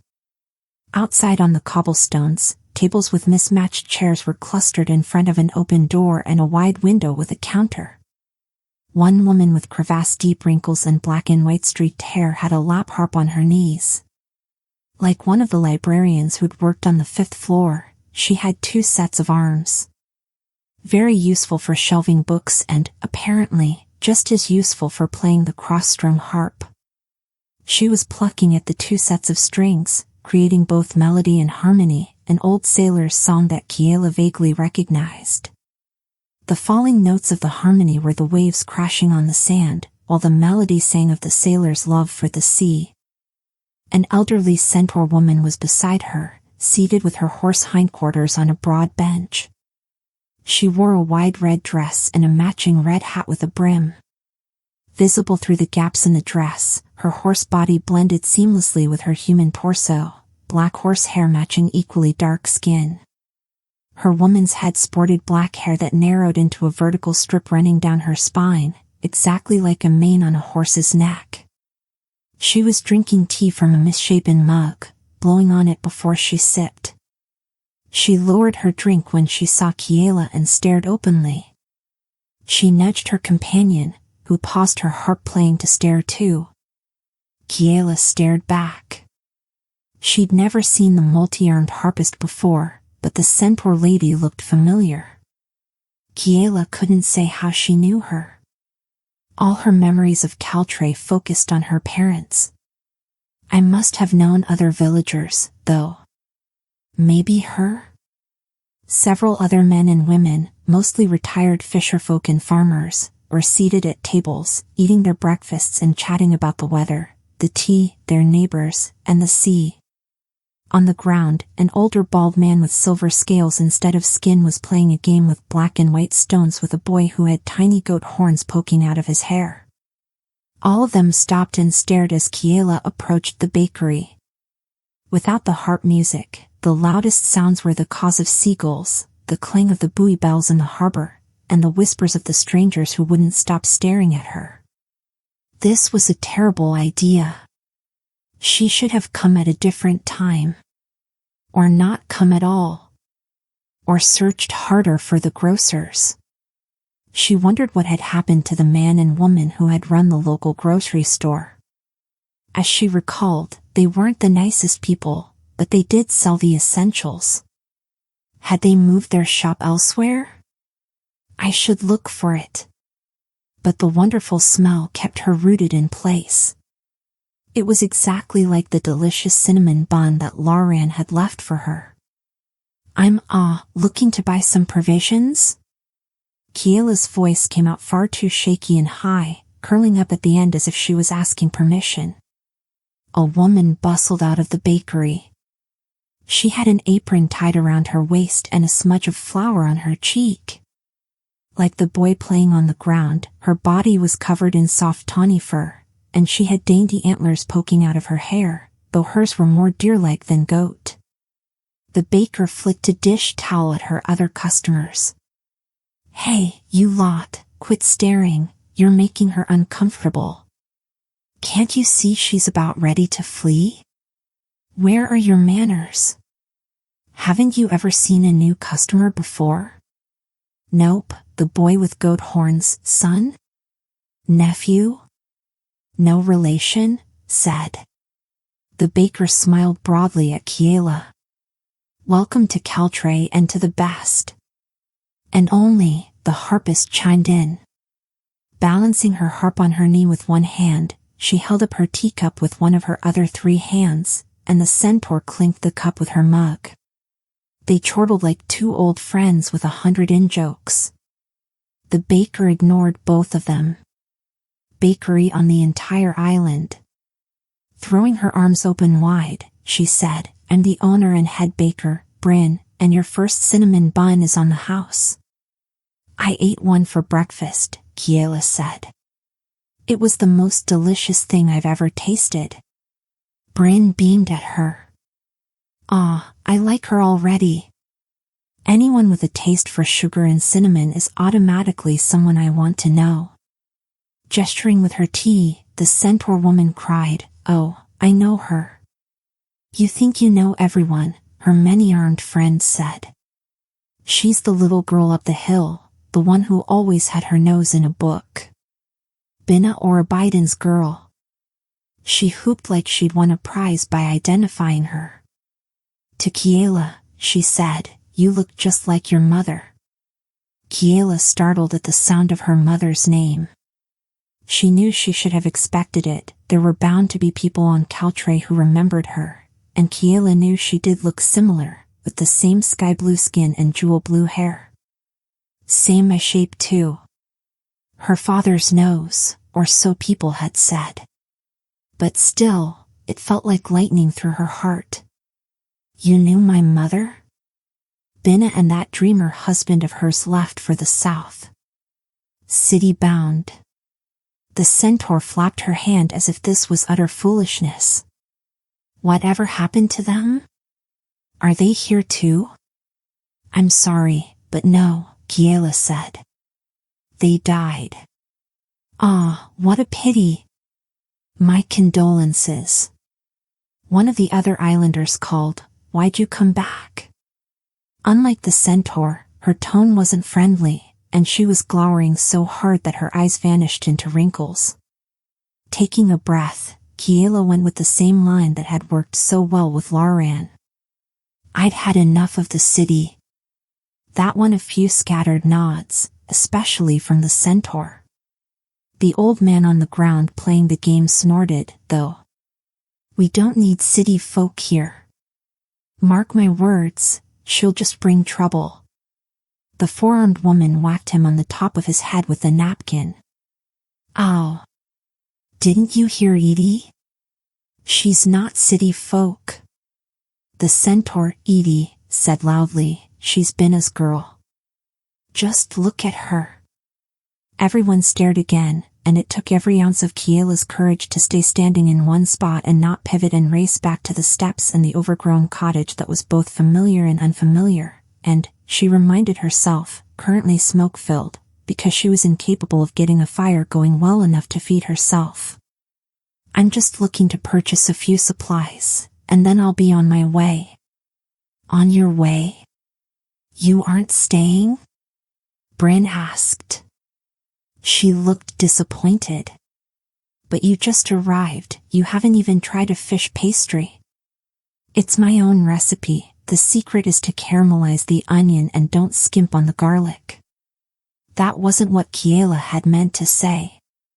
She'd meant on my way as in back to the cottage where she could hide from all these staring, overly interested eyes. I'm staying in the house. My family's house. I only meant I'm not staying here, in town, in this spot. You did come home, Edie said smugly. Everyone always does. Her parents didn't, the grumpy man said, which earned him another whack from the harpist. But a few of the others nodded with him, as if that was the expected fate of anyone who left 𝐒𝐿𝐿. She felt the urge to defend her parents and their choices. They'd only wanted a better life for their family.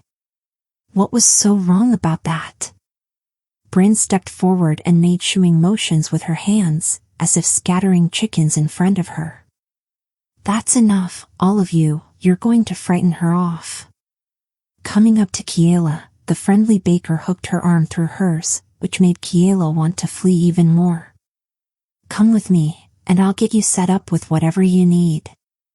Guiding her inside, Bryn pointed to a flour-dusted stool and insisted Kiela make herself at home.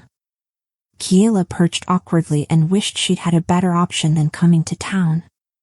While Bryn bustled behind a counter filled with buns, rolls, and loaves, Kiela glanced out the open door and wondered if all the customers were gossiping about her.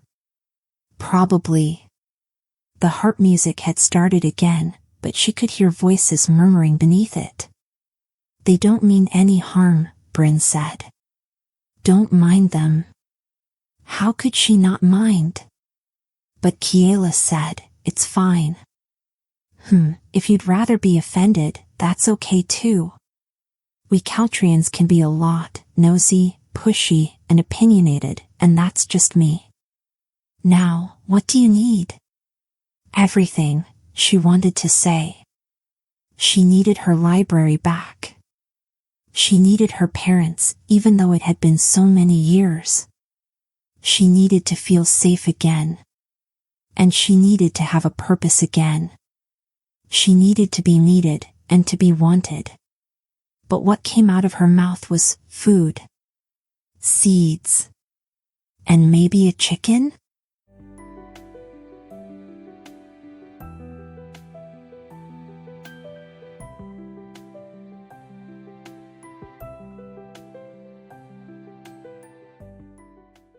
Chapter 5. Bryn squeezed icing onto a cinnamon bun and handed it to Kiela. I can't afford. A welcome present, Bryn said. Kiela thought of the basket from Lauren with the same buns in them, as well as the same words in his note. If cinnamon buns were the traditional welcome on 𝐒𝐘𝐍𝐎, she liked it. Or, if you prefer, a good luck present for your new start. A new start. The bite of cinnamon bun hardened into cement in her throat, and she swallowed hard. Is that what this is? She suddenly felt as if her head were spinning, and she was glad she was already sitting. She'd liked her life, she hadn't planned to leave it. How do I start over? The baker brushed the flour off her furry cheek before climbing on her own stool. If you don't mind me asking, Bryn said, why uproot yourself and make such a change? And all the way from Alyssium, is it as grand and glorious as they say? I've never even been there. I'm originally from the Southern Isles, left home after a family issue went bad, came straight to 𝐒𝐘𝐍𝐎, and never looked back. She chattered so fast that her words tumbled over one another like a stream over rocks, and then when she finished, she waited expectantly, even eagerly, for Kiela to answer. Not thrilled to be the focus of anyone's attention, Kiela squirmed on her stool. She did mind Bryn asking, and she had no idea how to answer. She doubted that news of the revolution had reached this far north, so she'd have to explain all of that. She knew how that would go, lots of intense questions about her escape, and it wasn't an experience she wanted to relive. And assuming she was able to choke out the story, she'd be admitting she was a librarian. What if they figured out she took the books? What if they guessed she hadn't had permission to take them? What if they thought she'd stolen them? What if they contacted an imperial investigator? Kiela felt a chill thinking about them. Imperial investigators were called in whenever there was a suspicion about the mishandling of magic, and they had near limitless authority to punish offenders. What if they had her arrested and the books impounded? Or worse, destroyed? Illegal possession of spellbooks was a crime with very, very serious consequences. If she were arrested, what would happen to Kaz? Bryn asked with sympathy in her voice. Was it a lover? No. Kiela realized she'd answered that too vehemently, and she felt herself blush. I mean, it wasn't anyone. There isn't anyone. It was just time to leave. Bryn nodded sagely. You don't like talking about yourself, I understand, and I won't ask any more questions. The muscles in Kiela's shoulders nodded, at least a little. Thanks. Do you like talking about other people? Bryn asked. I know just about everything about anyone. I can tell you all their secrets as an apology for my trying to pry into yours. Kiela laughed in spite of herself. No, thank you. I don't need to know. All right then. I think I know what you do need. I highly doubt that. What you need is a savory pastry. Well, maybe. Her stomach let out a gurgle, and Kiela felt herself blush. She polished off the rest of the cinnamon bun. Bryn bustled behind the counter. Starting over is difficult work. You need fuel. Protein. Salt. Nourishing fat. Humming to herself, she pulled out another pastry, arranged it on a dish, and sprinkled sea salt on top. As she worked, Kiela noticed that the array of baked goods was decidedly different from what was available in the city. If this were Alyssium, at least half the items would have been baked with jam and sugar-drenched fruit, cherry tarts, raspberry swirls, apple turnovers. But Bryn's bakery had none of that. Lots of sugar and cinnamon and whatever it was she was preparing for Kiela. But no splash of color from any kind of fruit. She wondered why. Jam was such an integral part of every bakery that Kiela had ever visited. "It's my own recipe," Bryn said, carrying it over to Kiela. "Go on, try it, my treat. You aren't going to stay in business if you keep offering free food. You'll upset me if you refuse." She paused. "Unless you don't want it, or are allergic to seafood, or aren't in the mood for more food, and if so, I absolutely would not want." Kiela bit into the pastry and was surprised by the burst of salt that prickled her tongue, the garlic that filled her sinuses, and the wonderful sweetness of, "What is that?" she asked as she chewed. "It's a kind of fish that used to be plentiful around 𝐒𝐘𝐍𝐎𝐏𝐿, the silver swift fish. I've been working on ways to highlight the flavor." "Do you like it?" She'd tasted swift fish before, and it never tasted like this. The fish itself melted into the butter of the pastry, and when she swallowed, she felt as if she were inhaling the bright vividness of the sea itself. "It's incredible." With a modest shrug, Bryn said, "It's ingredients and a recipe. Anyone could do it. But you chose to do it." She took another bite, and it was just as good as the first. "Glad you like it," Bryn said. "We so seldom have new arrivals that I have forgotten how to make a new friend without scaring her off. I've known everyone on 𝐒𝐽𝐿 for ages. Know everything about them, and I mean everything, who snores, who eats with their mouth open, whose feet smell, but I'd hoped, that is, I believe that a proper pastry can make up for a wealth of social blunders." A new friend. The words were such a surprise that Kiela nearly dropped the fish pastry, which would have been tragic. "I'm not looking for a friend. I have Kaz. And my books." Traitorously, a part of her whispered, "But I would like one." "I would like to know one thing about 𝐒𝐽𝐿, Kiela found herself saying. "What's changed here? I don't remember it being so." She searched for a word that wouldn't be offensive. "Desperate?" Bryn supplied. It wasn't the word that Kiela would have chosen, but it would do. She nodded. Bryn sighed. "Politics in the capital." Kiela felt a prickle on her scalp. "Oh." It used to be that the emperor would send his sorcerers on a regular rotation to tend to the outer islands, and they'd cast spells that balanced out whatever nonsense they'd done in the capital city to throw the weather out of whack, but then they stopped coming. Fish began to get scarce, and the mare horses, "You'll notice our local herd has dwindled, which makes the fishing even worse. All our weather patterns have changed, due to city magic nonsense, and without a sorcerer to correct for that, our farms don't produce what they used to." Pausing her breathless speed for a moment, Bryn nodded at the shelves of baked goods, and Kiela noticed for the first time that not only were they lacking in jam, they were only half full. She would have guessed the other half had been bought already, but perhaps not. "It's not that we're starving, but everyone worries that if the sorcerers in the south don't decide to pay attention to the Empire's citizens again." Kiela had heard a little about that, but she hadn't paid much attention since it wasn't library-related. Over time, the Emperor had withdrawn his sorcerers from the other islands and cancelled their circuits of the outlying farms and villages. A waste of magic, he'd called it. There had been arguments. She'd read some of the discourse in the pamphlets written by the revolutionaries. The Empire was hoarding magic, and the outer islands, whose economies had become dependent on the renewal of particular spells and unreliable weather patterns, were suffering because of it. She hadn't thought of what that meant on a practical day-to-day level. While the elite used magic to build their palaces and fuel their lavish lives, ordinary people suffered. That was the crux of the argument for the revolution.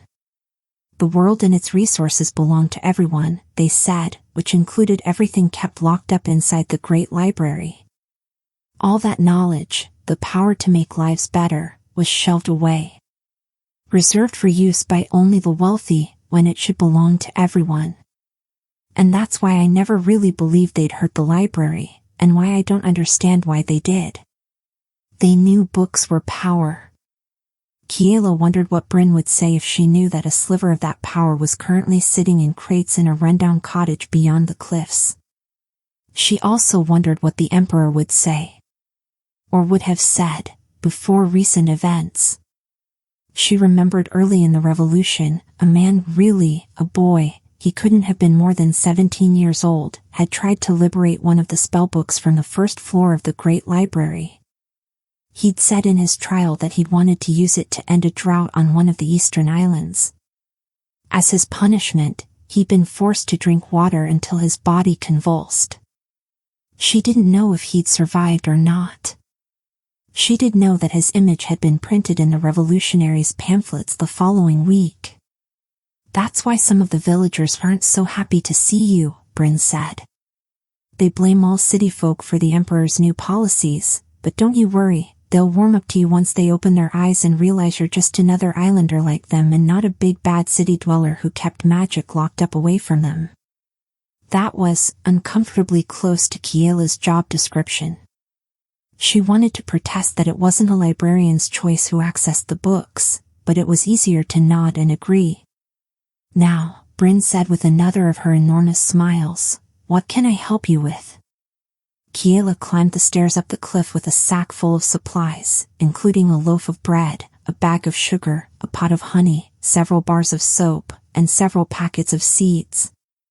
Also, she had a chicken under her arm.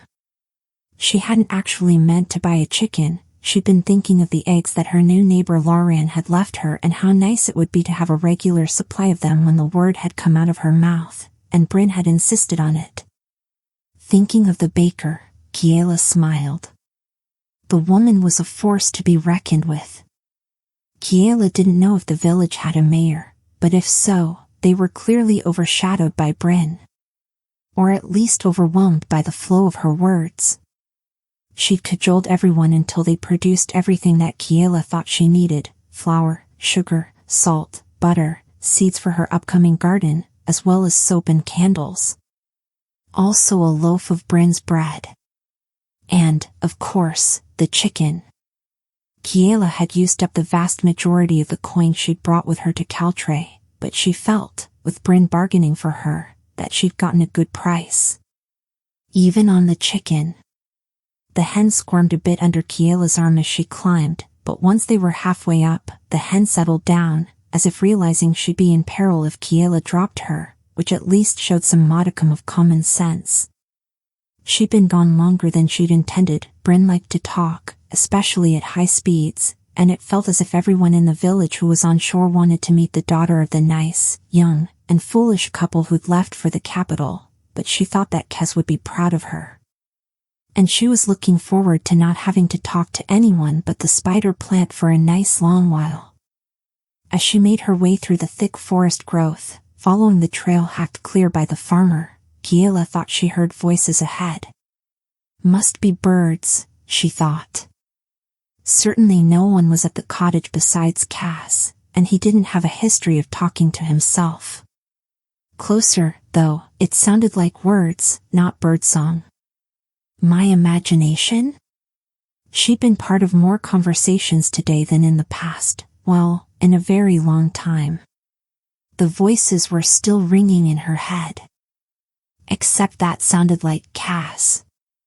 And Lauren? He couldn't be back again, could he? So soon?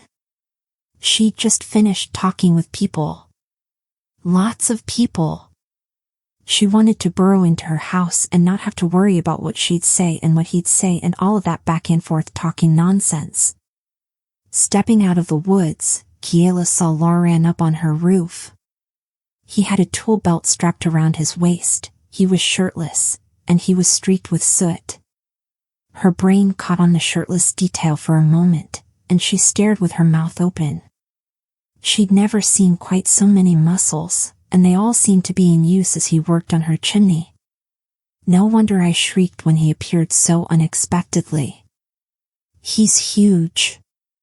In close quarters, those were a lot of muscles. Belatedly, she realized that 𝐒𝐍 was perched on the roof with him, his tendrils sprawled on either side of the ridgepole to keep himself balanced.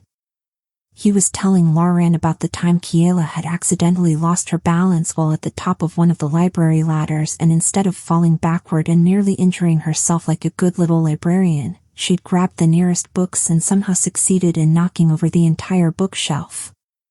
It had fallen onto the next and the next, cascading into the most humiliating moment of her professional life. 𝐏𝐶, Kiela said sternly. What? It was funny. In hindsight, yes. Hilarious. But was that really the best anecdote to choose to tell their new neighbor? Especially since she'd been so careful to dance around the fact that she was a librarian in her very recent conversations with the other villagers? How much did Lauren know? Had he seen the crates? Calm down, she told herself. 𝐏𝐶 wouldn't have been foolish enough to have allowed that. He was even more of a worrier than she was. Still, it was a risk, having a stranger anywhere near the spellbooks. Scowling at both of them, Kiela snapped, "What are you doing up there?" "Your chimney was clogged," Lauren said. "Thought I'd fix it." And who had asked him to do that? Not me. And it's my chimney. Of course, it had needed fixing, and she had no idea how to fix it. But still, he hadn't known that. You shouldn't start a fire in a stove with a clogged chimney. You'll get a lot of smoke. She'd noticed that. Between clenched teeth, she said, "Thanks." 𝐏𝐶 said, "I tried to tell her." "You didn't," Kiela said. "You know less about chimneys than I do." At that moment, the chicken let out a squawk and, with a concerted effort, spurted out of Kiela's arm. No. She'd nearly gotten it all the way home. Dropping her sack, she chased after the chicken. The hen dodged, laughed as she grabbed for it. She felt feathers as the chicken slid through her grasp. It dashed by with an indignant squawk. She was aware of Lauren and 𝐏𝐶 both watching her as she zigzagged across the yard after the chicken. She lunged forward as it turned right. Again, she nearly caught it. And then with a burst of speed, it plunged into the brambles. Kiela skidded to a stop. Panting, she stared at the greenery. That went well. "If you leave out feed, it'll come back," Lauren suggested. "Yay, more advice." "Great. Thanks. I'll do that." Catching her breath, she straightened and returned to her sack, which thankfully didn't have anything within it that could escape. Although what she really wanted to do was to tell him to go away, she had to ask, "What do chickens eat?" He gawked at her. "You bought a chicken without knowing how to feed it?" "I lit a fire in a stove without knowing the chimney was clogged," Kiela pointed out. "I think it's safe to assume I don't know what I'm doing." He laughed, a very nice laugh. She appreciated that it didn't feel like he was laughing at her. "Corn, oats, beans, but only if they're cooked," he said. "Any kind of fruit. Whatever scraps you have from your meals. They'll eat just about anything." She wanted to ask what to do if the chicken didn't like her cooking and preferred whatever it found in the wild, but she decided she'd already looked ridiculous enough in front of him for one day. "Well, as soon as you're done." He patted the chimney as if it were a well-behaved pet. "Just about done now." Let's try to light the stove. If it works, I'll cook us those eggs. You mean, the eggs you gave me? He smiled. Yes. As a gift. Those eggs. Yes, I'll cook them. And eat them, she said. He wanted to eat the eggs he'd given her as a gift, which made it not quite a gift anymore, didn't it? Fine. You've fixed my chimney. A few scrambled eggs are better payment than coin. Confused, he frowned. I didn't ask for any payment. And I didn't ask you to fix my chimney. Let's get this over with. She didn't want to owe him for this unasked for favor. He finished up as she went inside. After a day of cleaning, it didn't look overly terrible, especially given the years of neglect. Cass had made additional progress in her absence as well. She noted that the quilt was back on the daybed and that pockets of dirt were piled neatly in various spots around the room. Cass made himself at home. That was a good thing. Also a good thing, it no longer smelled like smoke. Peeking into the back bedroom, Kiela noted that the crates were still covered by the tarp. They didn't look as if they'd been disturbed. Reassured, she returned to the front room and eyed her nemesis, the wood-burning stove. Ready to dance again? Are you talking to the stove? Lauren asked as he came inside, ducking through the doorway. Were you talking to a plant? She countered. Kez entered, walking on his tendrils. Hey. Opening the stove, she saw it had been cleaned out. Fresh wood was inside, as well as wood shavings ready to be tinder. No piles of dust and no leaves. She wondered if this was due to Kaz or to Lauren. Regardless, it was done. She told herself to be grateful, not annoyed. Taking the fire starter off its hook, she knelt in front of the stove. You can do this, she told herself. She wished she didn't have an audience. On the other hand, if the cottage filled with smoke again, this time it wouldn't be her fault. She struck the fire starter and sparks flew onto the kindling. Blow on it, Lauren suggested. Kiela blew on the tiny flames, certain she was going to blow them out, but no, they grew larger and the flames spread, dancing onto the other tinder and curling onto the logs. Sitting back, pleased, she shut the stove door. As they waited for the stove to heat, Lauren helped himself to a glass of water from the sink. She watched him drink it while trying not to look like she was watching him. Now that he was inside, he seemed even taller than he had before. He was a lot of person, filling her space, and she had no idea what to say to him. She felt as if she'd used up all her words in the village. When all this talking is over, I'm not going to speak for a week. Of course, she could thank him for fixing her chimney. That was an obvious thing she could say. She knew she should be grateful, even if it had been unsolicited help. Thank you for fixing my chimney, she said at the same time as he said, what did you think of the village?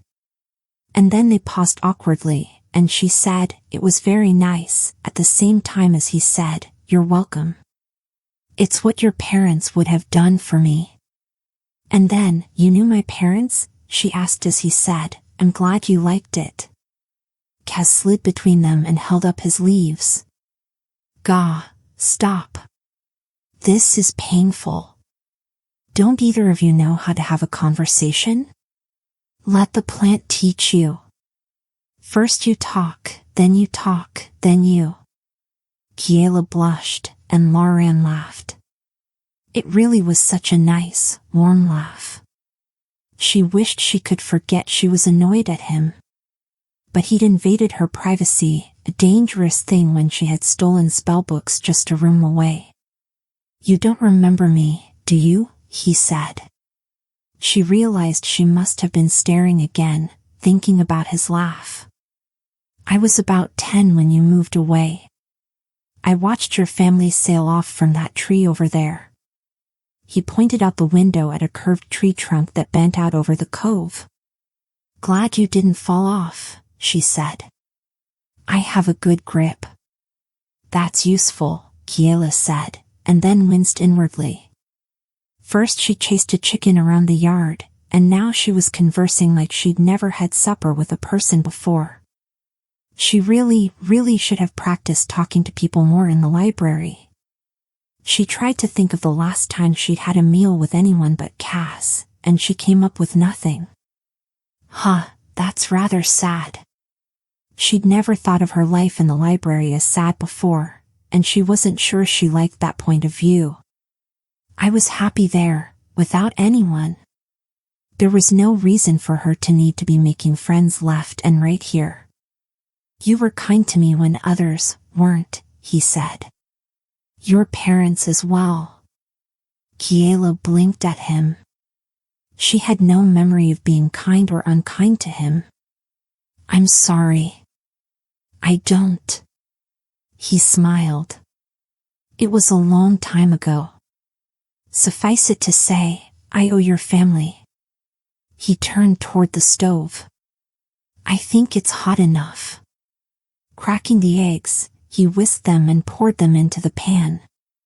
As she watched, he mixed in scallions that he produced from a pants pocket, as well as a tomato. Kaz scooted forward. You had a tomato in there? Lauren shrugged. You never know when you'll need one. I think you really do know, Kaz said. How many tomato emergencies do you encounter? Actually, I'd forgotten it was in my pocket until now. I'd harvested it right before I saw all the smoke billowing up from your house. I didn't want to take the time to put it in my kitchen. He sounded a bit sheepish. I thought you might be in danger. He'd rushed here to save her. Very neighborly indeed. In a few minutes, he had it all assembled: egg, scallions, and tomato, on toast that he'd sliced and tossed on the hot stove while she was busy marveling at the fact that someone had come to save her. When the Great Library burned, the place where she'd spent over a decade of her life, no one had tried to help her, no one checked on her, no one warned her. If Kaz hadn't been alert, she wouldn't have even noticed that the other librarians had fled. Not one of them had said, "You should come with us." Or at least save yourself. But this man who had known her for all of 5 minutes, or since childhood, if that was true, he'd rushed here, not knowing if he'd have to pull her from a burning fire. She stared at him, unsure what to think of him, as he placed her plate, heaped with food, on one side of the table.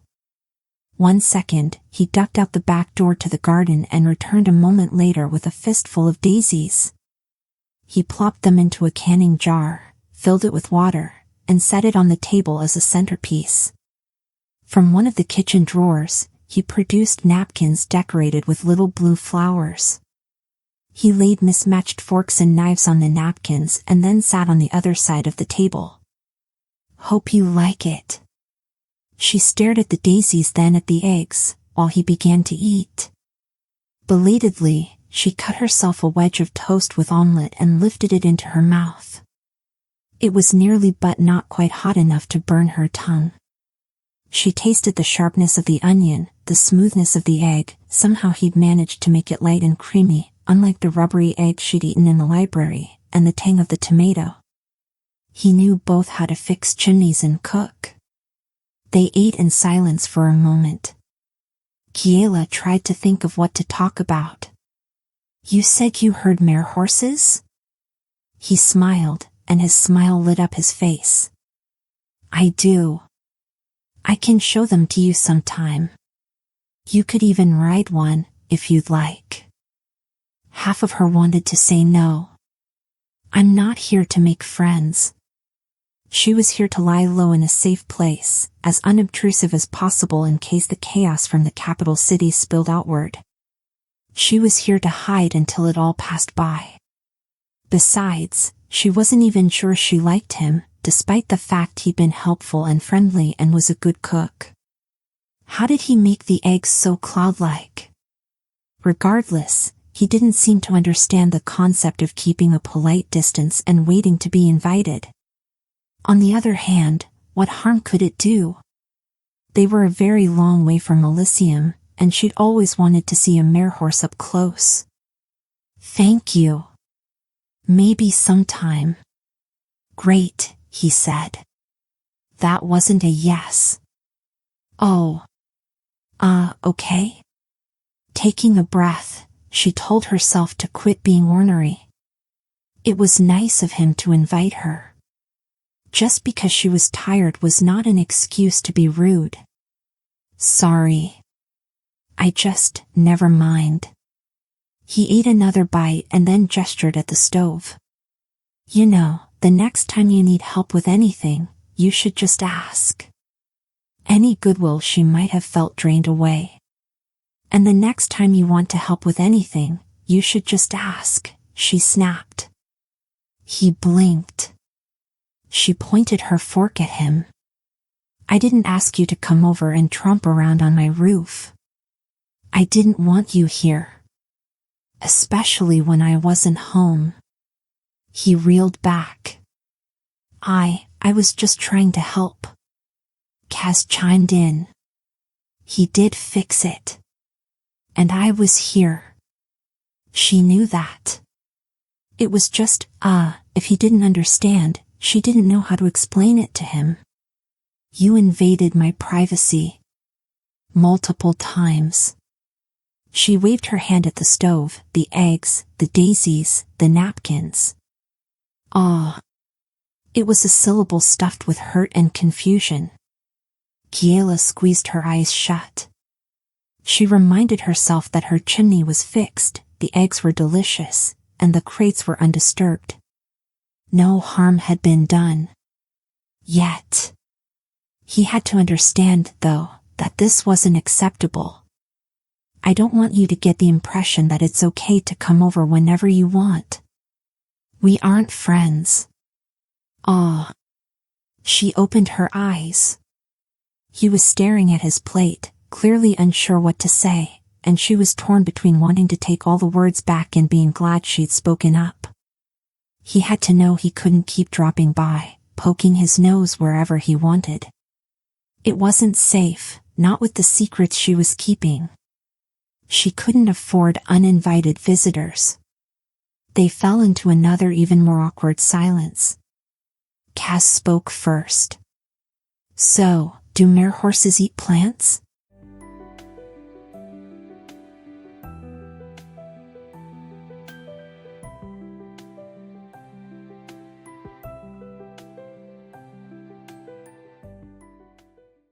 Chapter 6.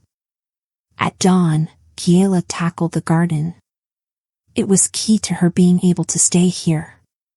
The food she'd bought in the village wouldn't last long, and she didn't have enough coin left over to buy much more, and after yesterday, she didn't expect or want any more gifts from her overly friendly neighbor. She had to make this work. Standing in the backyard, she put her hands on her hips and surveyed the tangle of green. The sun had warmed the air and now heated her shoulders and the back of her hair. She'd tied her hair back from her face with a ribbon, and she dressed in one of her mother's old dresses, an earth-colored patchwork of soft browns and greens with lots of pockets for holding trowels and clippers and extra garden gloves. Her boots had been her mother's as well, sturdy leather boots, softened with age, that could handle the dirt. The earth beneath the soles of her boots felt soft as a quilt, like it wanted her to lie down and be engulfed by the garden. Kaz sat beside her, his leaves curled around his soil, as if nervous the vines would envelop him too. Vines had crept over the fence and swallowed whatever had previously grown here. Weeds had sprouted and taken over every inch of soil. Everywhere she looked was a riot of green. Choked by vines, a tree bent over the right fence. A few of its limbs were leafless, and a bird with orange and green feathers perched on it. Puffing its chest out, it trilled a descending melody. Across the garden, another bird answered with a 𝐒𝐘𝐍𝐿 call. Elsewhere in the woods beyond the garden, more birds chirped and sang. A breeze whisked across the garden, and the leaves shimmered in the sunlight as they fluttered. She inhaled the heavy scent of green, growing things. She could smell a hint of honey within the breeze, and she didn't know which flowers it came from. Prickly bushes with pale flowers filled one corner, and shoots with balls of purple flowers towered over another. She breathed in again and thought the nobles in Alyssium would have paid fistfuls of money to smell as light and lovely as the air on 𝐒𝐘𝐍𝐿. Just breathing it in made her feel like she was waking up after a night of perfect, deep sleep. She'd never felt quite so aware of the taste and feel of the air, or of the sounds of the birds and the gentle rustle of leaves. It made her feel like she could tackle any challenge, if only she knew exactly how. Any idea where to start? Kiela asked Cass. How am I supposed to know? Well, I feel like you might be an expert on vegetation. He was quiet for a moment. That is true. So, tell me what's a weed and what isn't, Kiela said. There's no such thing as a weed, Cass said. That's a cruel term made up by people who label some plants as unwanted and some as valuable, as if the worth of a living thing is measured by how useful it is to another living thing. As if a plant can't have its own intrinsic worth. He was so worked up that he raised his leaves high and shook them. It was the longest, most passionate speech she'd ever heard the spider plant make. In her soothing librarian voice, Kiela said, "All right. From here on, the word weed is banned in this garden." He lowered his leaves, pleased.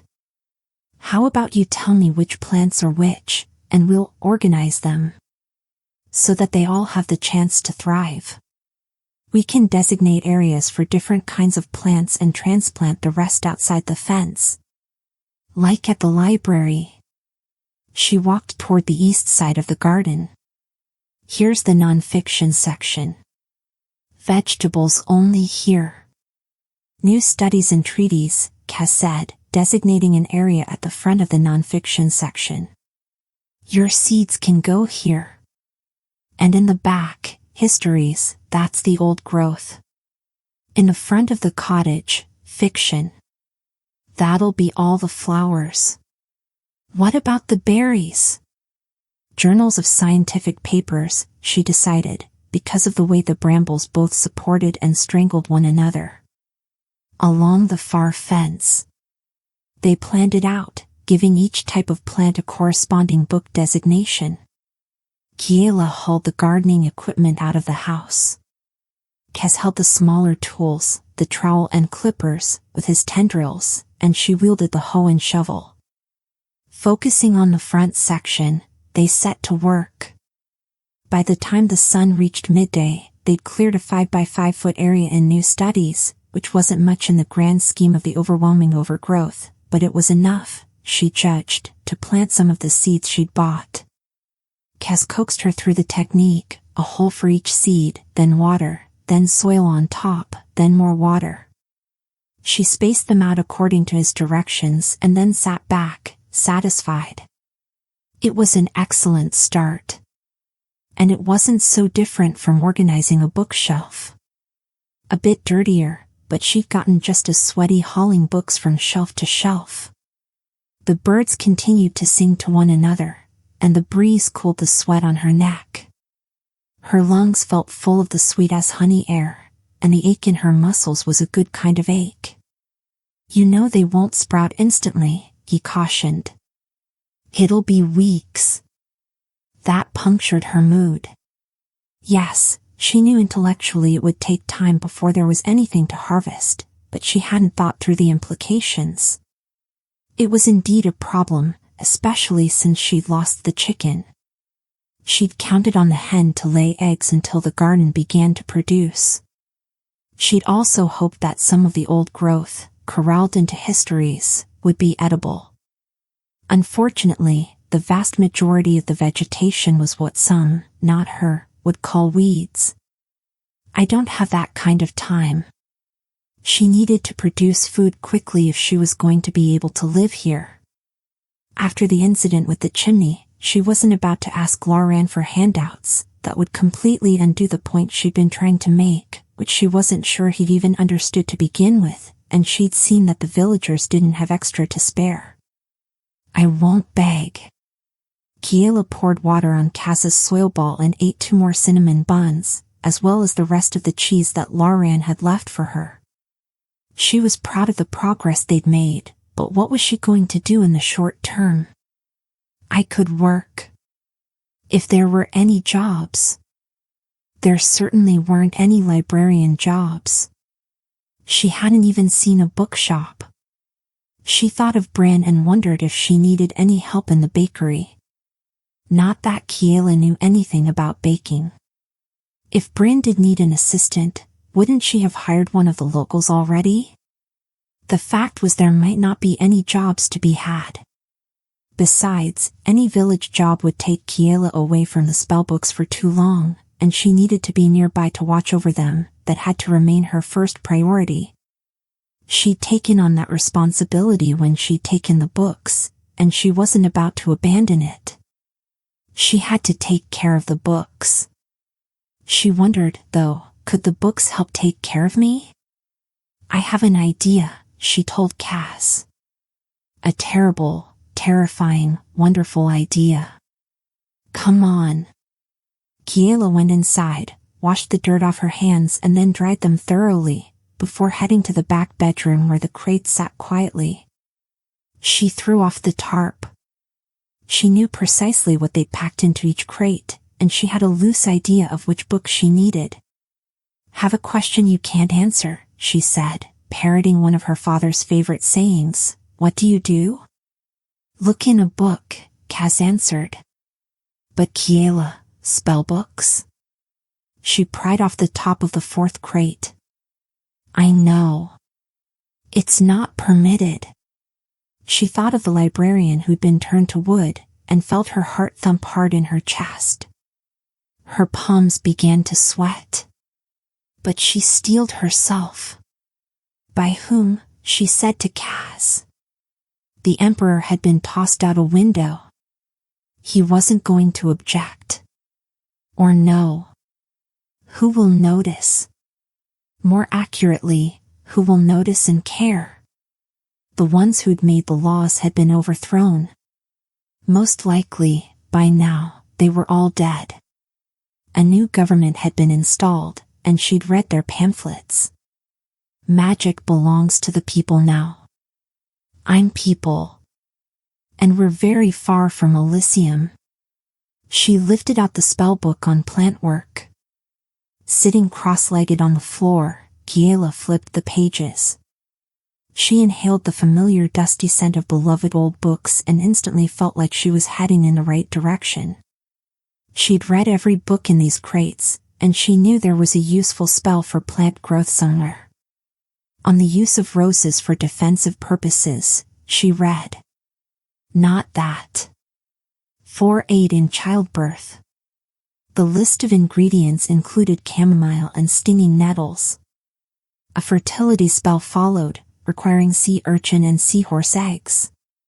She kept looking, wishing the grimoire had a table of contents. Maybe that could be her project while she was on Caltray, creating indices for the volumes she'd rescued, after, of course, she figured out how to stave off starvation. If she did index all the books, maybe this transgression would be forgiven? Or maybe it wouldn't need to be. Surely, no one would begrudge her keeping herself alive.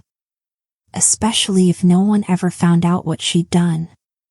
A few more pages and she had it, a spell for the accelerated growth of plants. It had been created by the sorcerer 𝐒𝐾𝐿 in the last century. 𝐒𝐾𝐿 was renowned for his greenhouses. They dominated half of the island of Belda and were said to include every species to grow anywhere in the Crescent Islands. One entire room was devoted to poisonous plants, another to varieties of orchids, and one was said to be full of ferns that grew so lush you couldn't see more than a few inches in any direction. There was even whispered to be one section of the greenhouse full of plants that didn't exist anywhere else, plants created entirely by magic. Like Cass. She skimmed the ingredient list. Water, easy, blood, unpleasant but easy, duckweed. She wasn't certain what that was, but Kaz should know. Elderbush leaves, again, she'd asked Kaz, rosebuds from a beach rose. The instructions were to mix the ingredients into a paste and add a teaspoon to the soil above each seed and then say the words, pronouncing them as precisely as possible. Every spell was written in the first language, a long-dead ancient tongue. According to all that Kiela had read on the subject, the first language was the language of creation, comprised of words that tapped into the core essence of existence. Utter the right syllables, in conjunction with the correct ingredients, and you could alter the shape of that existence. A spell from one of these books had altered Kaz from an ordinary houseplant to what he'd become. Other spells, more advanced than this one, had created the canals, shaped the mountains, and tamed the sea. But this was what she needed now. Are any of those shrubs outside elderbushes? Kiela asked. Elderberry is a fast-growing deciduous shrub with little white flowers and dark berries, Kaz said. And yes, I've seen several. Follow me. With Kaz's help, she identified and plucked the elder leaves from a bush in their garden, and then she dumped them in a bowl in the kitchen. Sunlight streamed between the vines over the window as she worked. First ingredient, done. Duckweed? She asked. A fast-growing aquatic plant.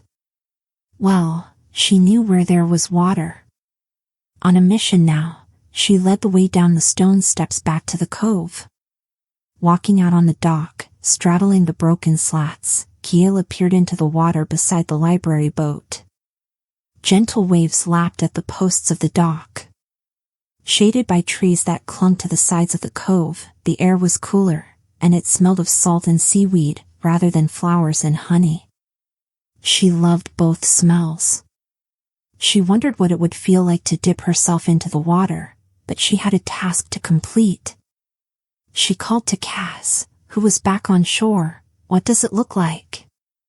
Small, lentil-like beads of green that float just on or below the surface, he recited from memory. Usually found in still or slow-moving fresh water. Kiela raised her eyebrows. Fresh water? Oh. Yes. Sorry. I should have thought of that earlier. Back up the steps. Back up the steps, she agreed. A hint of movement from within the water caught her eye. Beneath the surface, a mare baby swam around the posts of the dock, weaving in and out as if it were a game. It was a little boy, with seaweed hair and a pale green fish tail laced with silver strands. He swam gracefully, the water curving around him, the sea grasses brushing his belly. Ripples flowed above him. She hadn't seen a mare baby in years, not since she was a child. They didn't live in the canals of the capital city, too polluted. Waving at him, Kiela smiled. Bubbles rose through the water and then popped on the surface, sounding like giggles, as the baby waved back with his webbed hand and then flipped his tail fin and swam toward deeper waters. A miracle, she thought. Standing, she looked toward the jetty and saw a mermaid, half out of the water on one of the rocks, keeping watch. Kiela waved at her as well, and she thought she saw the mermaid smile before she ducked beneath the surface. It was said if you weren't welcome on an island, the merfolk would foul the water near your home and refuse to swim close to shore. The sighting of a mare baby, she knew it was only superstition that they predicted good fortune, but it made her feel as if her luck was turning. I'm doing the sensible thing. It'll be all right. I'll be careful. Let's find that duckweed, she said. Climbing back up the steps, Kiela led the way, feeling full of energy and hope, and a sense that she was on the right track at last. She had memories of a quiet pool in the woods, where she'd retreat with her books, hiding from chores that needed to be done around the house. She remembered the sound of her parents after sunset, calling her to come home. The fireflies would flicker around her as it became too dark to read, but still she'd stay, to watch the fireflies over the water and listen to the birds and the squirrels settle in for the night and the night hunters, the owls and the cats, begin to wake.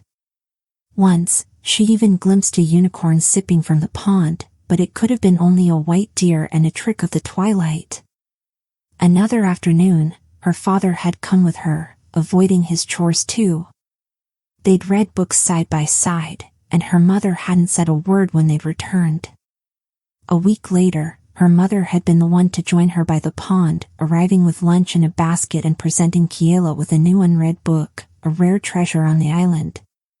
Kiela hadn't thought about those memories in years. After her parents had died, it hurt too much to think about them. But now, to her surprise, it didn't hurt. Or rather, it did, but it was a sweeter ache than it used to be. She found the pond closer to the house than she'd remembered. Her memory had said it was deep within the woods, but it wasn't. Only a stone's throw. Staring at it, she realized that she'd never truly hidden from her parents. They'd always known exactly where she was and how to find her. But they'd chosen to let her come here. They'd given her those afternoons of peace as a gift, joining her when they could. Kiela? Cass said, interrupting her thoughts. Duckweed.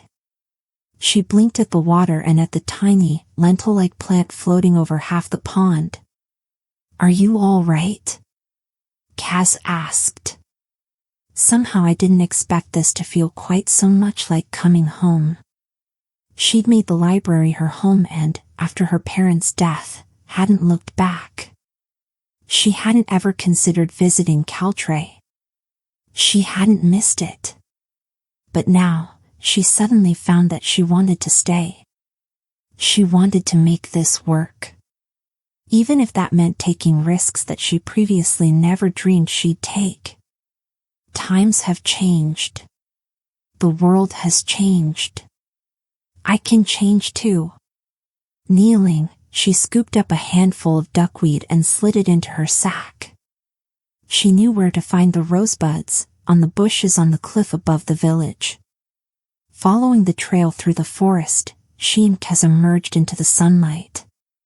Everything looked just as picturesque as the day before, but this time, she found herself appreciating it more. She didn't look on the village with trepidation. Instead, she admired the bright colors of the houses and the blue beyond, dotted with boats. From this distance and height, the village didn't look run down. You couldn't see the too thin children or the peeling paint or the storm damage. You saw a picture, framed by the sea. Kiela gathered the rosebuds while watching the mare horses frolicking by the shore. On the cliff, the breeze tasted like both the garden and the cove, honey sweet mixed with salty fresh. As soon as they had all the ingredients, they returned to the cottage. She mixed them in a bowl, mashing them with a pestle she'd found in the utensil drawer. With 𝐒𝐘𝐍𝐻 working the pump, she added water, and she used a knife to nick the tip of her index finger. She squeezed in a drop of blood. Following the instructions, she mixed it all into a paste. Do you really think you can do this? 𝐒𝐘𝐍𝐻 asked. Today, after the mare baby, she felt as if she could do anything. Yes. I don't see why not. It's ingredients and a recipe, she repeated Bryn's words. Anyone could do it. She wasn't trying to create a canal or craft a palace, after all. It's just about being the one to choose to do it. You're a librarian, not a sorcerer. Is there a difference? They've trained. And I've read, Kiela said. If it's so simple, why all the laws to keep spells out of the hands of people? She'd never questioned the laws before, or really thought about them much. She'd had a job to maintain the spellbooks in her area's collection, and she'd never considered how they were used or weren't used by the library's patrons. Because knowledge is power, and the powerful wanted to keep it all to themselves. Their greed had brought about their downfall. Not because it's dangerous? Of course knowledge is dangerous. Kiela felt herself grinning. She'd never done anything the least bit dangerous before. It felt like a deep breath of sea air. Maybe the taste of the breeze is going to my head. But ignorance is even more dangerous. In this case, ignorance means failure, and failure means no food, no way to stay here, and nowhere else to go. Kaz accepted that and followed her out to the garden, where they'd planted the seeds. She sat next to them cross-legged and laid the spellbook open on one of her father's old, but now clean, sherds to protect it from the dirt. Using a spoon, she scooped a teaspoon of the paste onto each of the mounds where she'd planted a seed. She then read from the book. 𝐒𝐘𝐍𝐎𝐏𝐒. 𝐒𝐘𝐍𝐎𝐏𝐒. 𝐒𝐘𝐍𝐿𝐿. She pronounced the words precisely and carefully, drawing on her knowledge from her studies. There was scholarly debate over the inflection on certain words, and she had followed all the discourse. She knew which syllables to stress and which to swallow, and she knew how long to stretch the vowels and which required a guttural sound. This was a magic made from the music of words, and she spoke the syllables to the seeds with every bit of conviction that this was right and that this would work. When she finished, she closed the spellbook and waited. Did it work? Kaz asked. Side by side, they stared at the earth, willing the little seeds to sprout and grow. It'll work, Kiela said. I know it will. She'd seen the merbaby in the cove.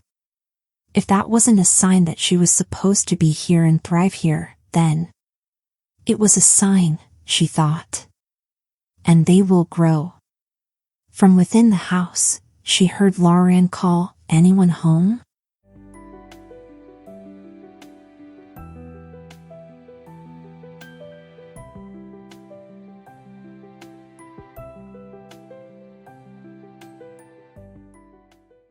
Chapter 7.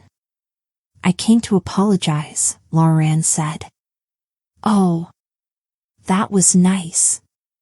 But wait, no, he couldn't be here right now. Kiela had left the spellbooks piled on the bed, and who knew what was happening with the in-progress spell in the garden, he really had to go away. You didn't need to do that. Standing on the front step, he hadn't crossed over the threshold, but he also wasn't showing any signs of wanting to leave. Glancing behind her, out the back door to the garden, she saw Kaz hide the spellbook beneath her father's shirt.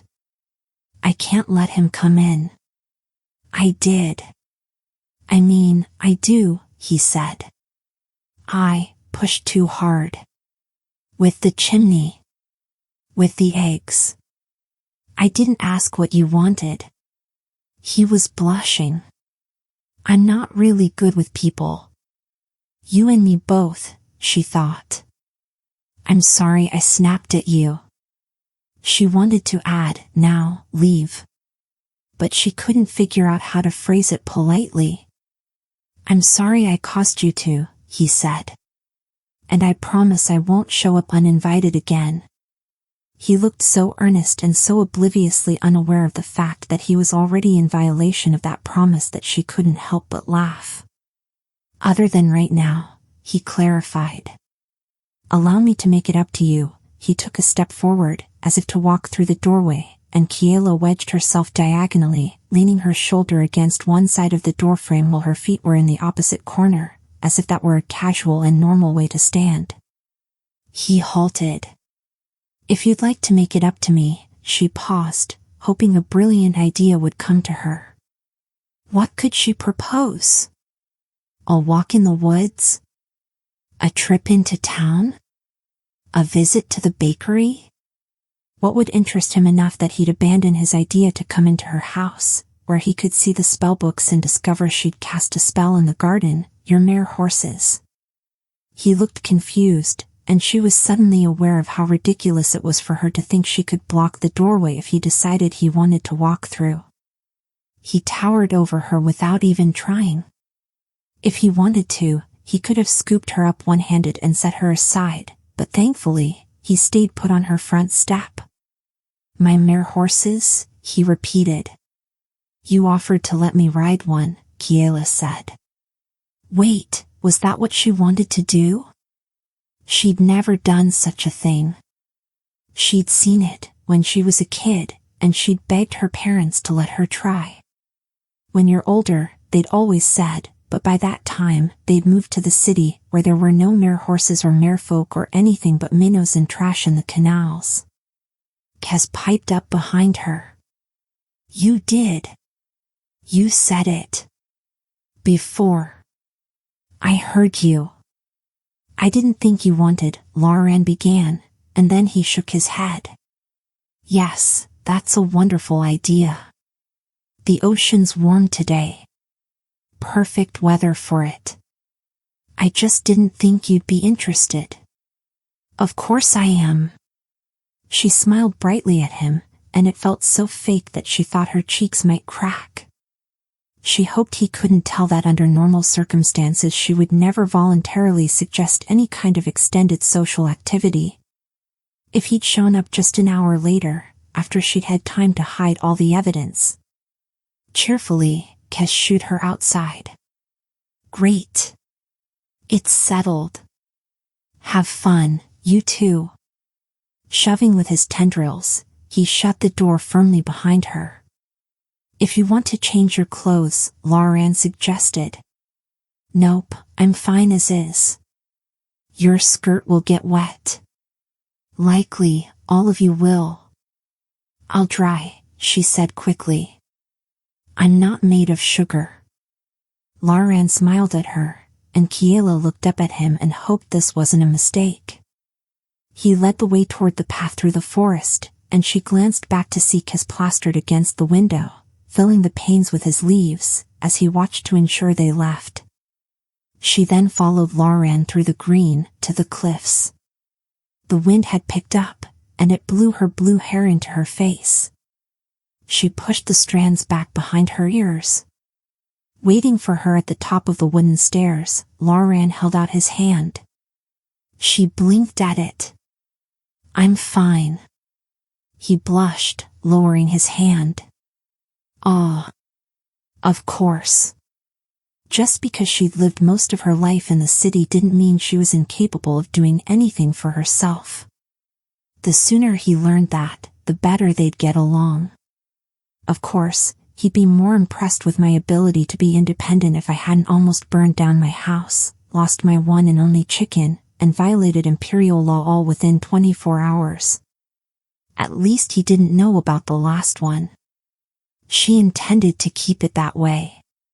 Kiela followed him down the stairs, holding on to the railing as the wind picked and pulled at her hair and her clothes. The sea was choppier than it had been when she'd gathered the rosebuds. White crests rose and disappeared. She heard waves crash against the rocks as if they wanted to shatter them. He hadn't said anything since they'd started down, and she wondered if he was regretting agreeing to this. And fixing her chimney. And gifting her eggs, cheese, and cinnamon buns. He'd only stopped by to apologize. He couldn't have anticipated a brief courtesy call turning into an outing in which he'd have to spend time with her. Why had he said yes? He can't have been charmed by my friendliness, Kiela thought. She hadn't encouraged any of it. Perhaps it had to do with whatever had happened when they were children. She wondered again what she'd done back then to make him feel he had to try so hard to be nice to her now. Or what her parents had done. But instead she asked, how do you ride a mare horse? Turning his head, he smiled back at her, and she knew she'd asked the right question. First, you need to earn one's trust. He went on to describe the different mare horses in his herd and which treats they preferred. 𝐼𝐶, she's the golden mare, is fond of tomatoes. I discovered that when the apple trees on 𝐒𝐘𝐍𝐿 sickened and wouldn't produce anymore. You might want to start with her. She can be fast, but she won't play tricks. Tricks? Kiela asked. A few of them like to submerge with riders on them, 𝐒𝐿𝐴N said. Mare horses have a sense of humor, you see, but it's not quite a human sense of humor. Maybe she should have stayed back at the cottage and found a different way to distract him from the spellwork in the garden. The mare horse herders had always looked so gloriously wild and free when she used to watch them as a child. Now it was beginning to sound a bit more reckless. She wasn't used to taking risks. That's a good enough reason to do it. Her life seemed to be all about taking risks lately, starting the second she'd taken the lift down to the canals. Maybe that's who I need to be now if I want to thrive here, a person who takes risks. He led her past his house, a sweet yellow cottage squeezed between the cliffs and the sea. It had a porch that wrapped around the front, as well as a balcony on the roof. Rocks served as a buffer between his porch and the waves. He paused to remove his boots and socks, and she did the same, leaving them safe on the sand. She used the ribbons on her skirt to hike it up above her knees. Following 𝐒𝐿𝐴N, she climbed barefoot over the stones that jutted out into the sea. Spray flew into the air as the waves crashed against the boulders. He straddled two rocks, put his fingers in his mouth, and whistled. The whistle pierced the wind. In answer, several mare horses neighed. Kiela watched the herd swim toward the shore. There were at least a dozen of the half-fish, half-horse animals, and each was as beautiful as the sea itself. Water sprayed from the manes, and Kiela couldn't tell what was horse and what was ocean. Closer, she could see how sleek and perfect they were. They weren't like some of the illustrations in the library's illuminated manuscripts, half a horse stuck unceremoniously to half a fish. Instead, they were one cohesive creature. The horse head and neck, with forelegs, flowed into a sleek dolphin-like body that narrowed into a gorgeous mermaid-like tail covered in shimmering scales. Their coloration varied from pale to jewel tones, shades of blue, green, purple, and red. One was as golden as the sun. Kneeling, 𝐒𝐿𝐴N snapped his fingers.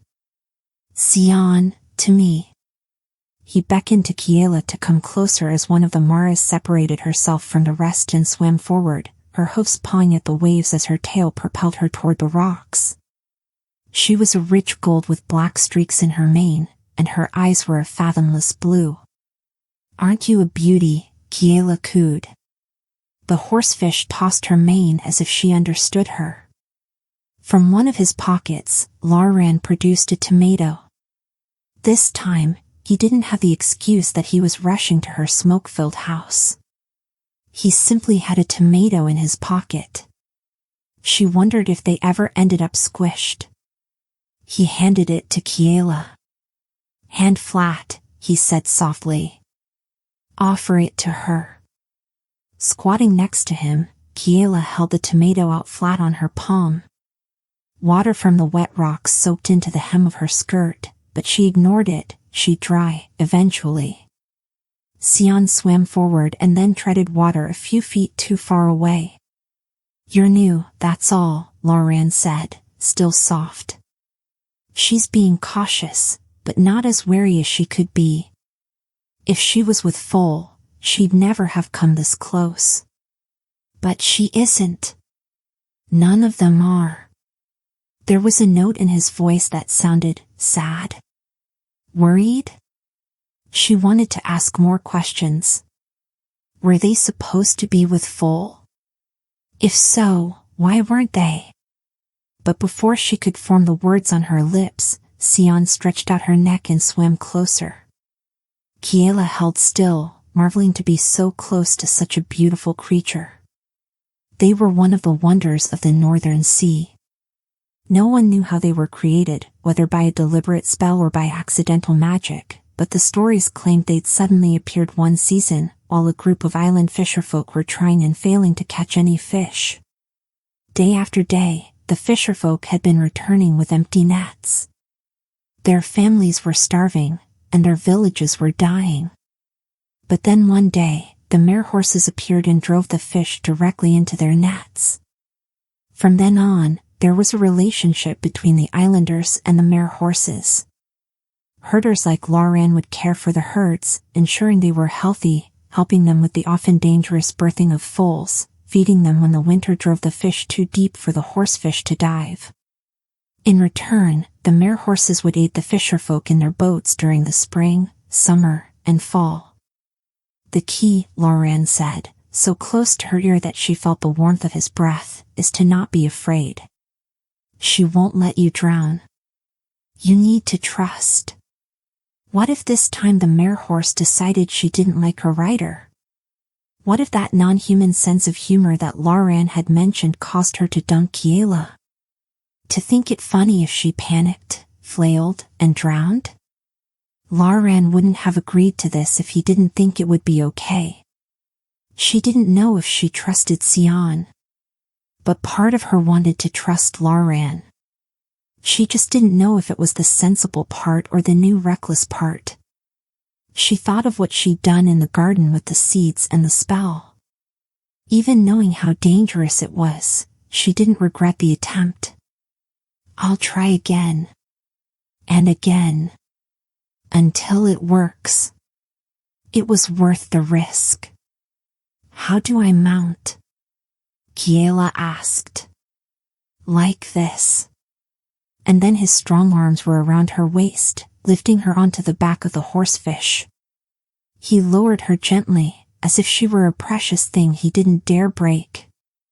She felt the warmth of his skin through her shirt, and then she felt the cold of the waves as her legs dipped into the ocean. She hiked her skirt up to her thighs, but it was already soaked. He held her a moment longer, allowing the mare horse to become accustomed to her. How do I steer? She asked.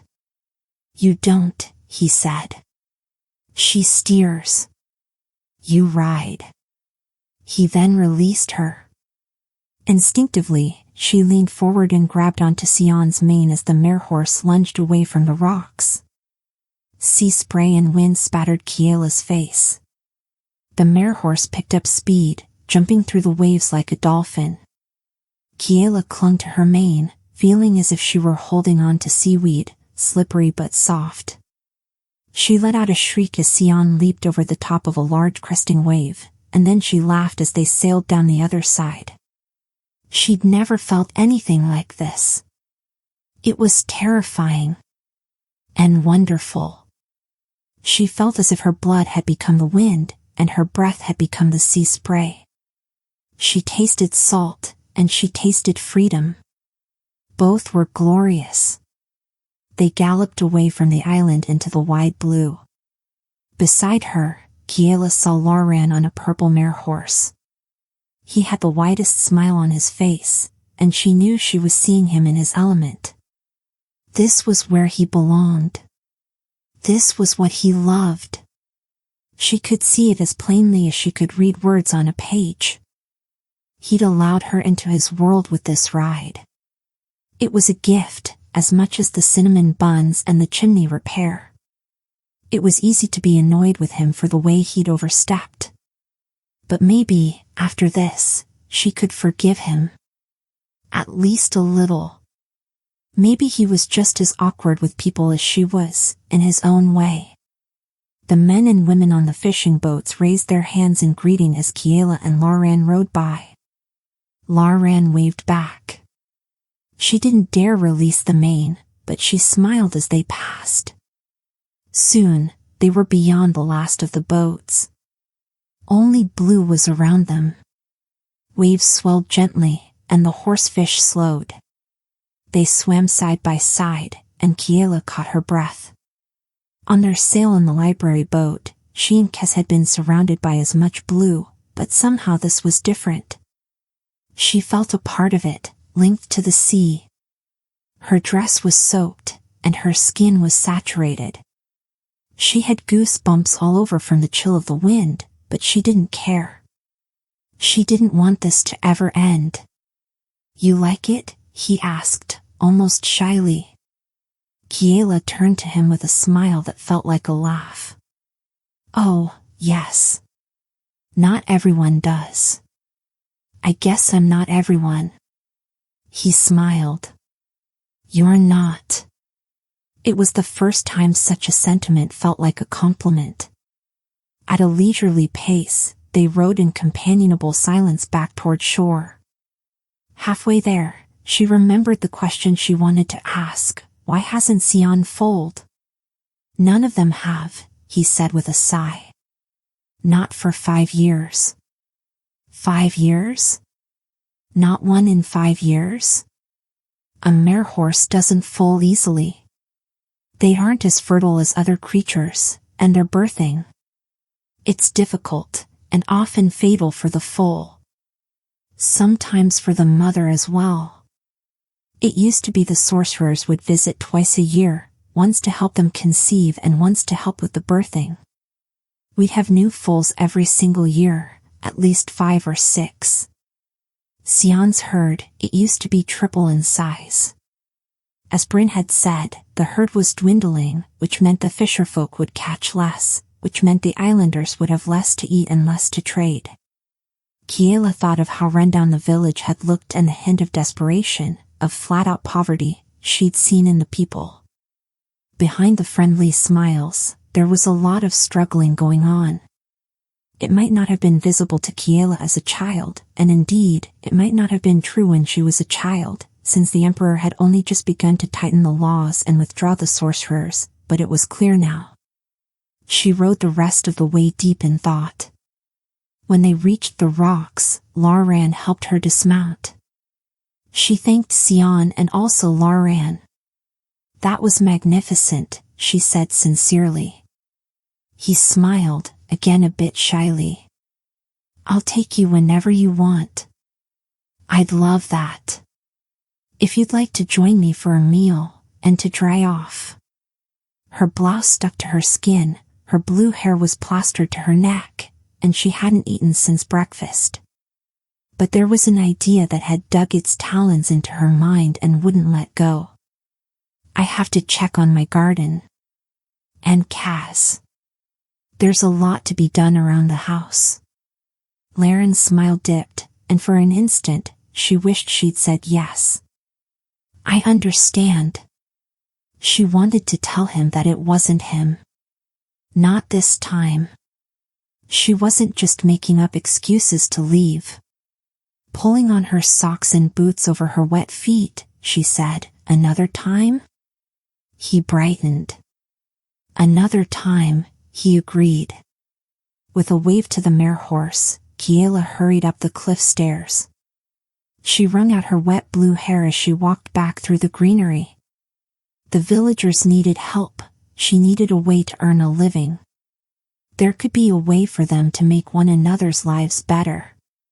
Seeing the cottage, Kiela picked up her pace. Kaz, she called. The spider plant bounded out the front door, using his tendrils to propel himself. Kiela. Come see. See what? But he didn't answer.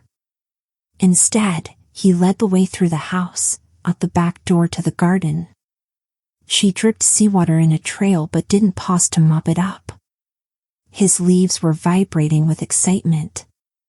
In the new studies and treaties section, a dozen new tomato plants grew tall, unfurling fresh leaves and unfolding blossoms. The blossoms swelled into fruit that shifted from green to a deep, brilliant red as she watched. The plump tomatoes became so heavy that the plants drooped onto the ground, but that didn't seem to slow their growth at all. Mouth dropped open, Kiela stared at them. When she was able to get her voice to function again, she shouted, "It worked." Kaz cheered with his leaves. "You did it." "We did it," she corrected. She plucked a tomato off the vine and bit into it. Juice dribbled down her chin and, laughing, she caught the drips in her palm. It was the sweetest, most delicious tomato she'd ever eaten. "Hooray for the human not starving," Kaz said. She swallowed the bite of tomato. "It's more than that," she said, wanting to shout and dance and sing. She settled for waving the tomato in the air. "I know how we can do better than just survive. I know how we can live here." "How?" he asked. "In exchange for bread and soap and the things we need that we can't grow, we're going to give magic to the people of 𝐒𝐘𝐍𝐎𝐏𝐿. There would be challenges, of course. Risks, definitely. If the ex-emperor's people heard about this, if they guessed what she was doing, there could be trouble." She thought of the librarian who'd been turned to wood and the young thief who'd suffered so horrifically for his crime. She had zero proof that the laws had been changed. Besides, no matter who was in charge, the powerful always wanted to keep power for themselves. But the islanders of 𝐒𝐘𝐍𝐿, the fisherfolk, the farmers, the mare horses, even the winged cats, and me. I need this. We all need this. 𝐒𝐘𝐍 rustled his leaves at her. "Say again? We're going to what now?" Kiela smiled broadly at him. "We're going to open a spell shop."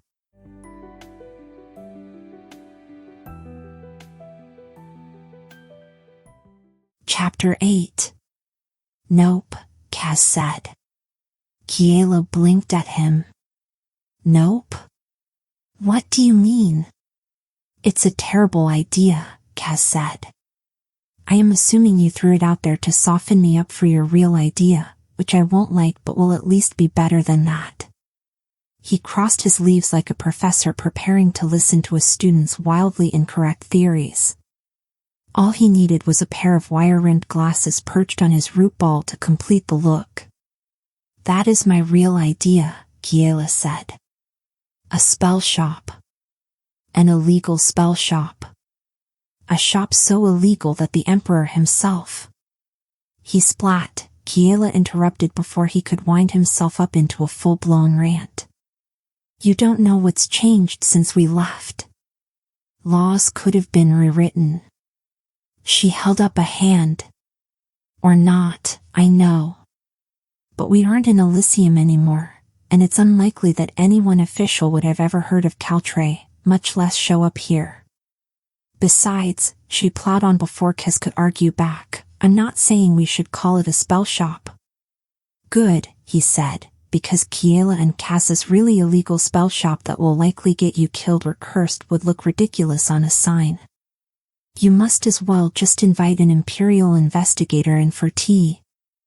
That part will be hidden, a shop within a shop," Kiela said. "And we don't have to admit we're selling spells at all. We'll call them remedies." She was sure she could extract a few useful spells from the wealth of arcane knowledge in her possession. She already had the quick plant growth spell, though it wasn't ideal. It looked an awful lot like magic. Plus it was more of a one-time emergency use spell. She was certain she could find another equally useful spell that wasn't so flashy, with a bit of research. If there was anything in the world she was good at, it was research. 𝐒𝐘𝐍 snorted. On the surface, the shop will sell. Looking for inspiration, she scanned the cottage. She doubted anyone would buy cobwebs or old chipped plates, or her eyes landed on the pantry with its rows and rows of glass jars that her parents had left behind when they'd abandoned their island lives and moved to the city. They'd used them to preserve fruits and vegetables, as well as 9-year-old Kiela's favorite, jam. "Jam?" 𝐒𝐘𝐍 squeaked. Kiela hurried across the room to the jars. She picked one up and blew on its top. Dust plumed up in a mini cloud. "Yes, this would do nicely. Clean them up, fill them with jam, wrap a ribbon around them, and they'd make lovely merchandise." She'd already noticed the lack of jam and fruit items in the bakery, which meant there was a market for it. "We'll sell jam.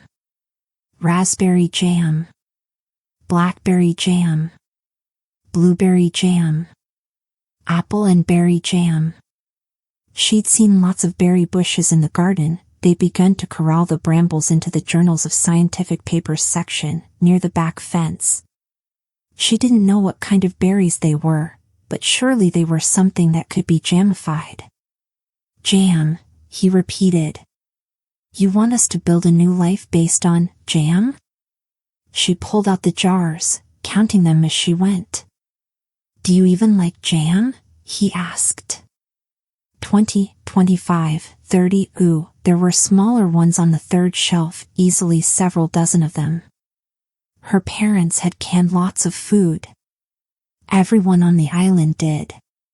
It was a way of life here: grow as much as you can in the summer, harvest in the fall, and preserve for the winter. She could offer a discount to anyone who returned a jar when they finished so that she wouldn't run out of them. Of course. Who doesn't like jam? I don't.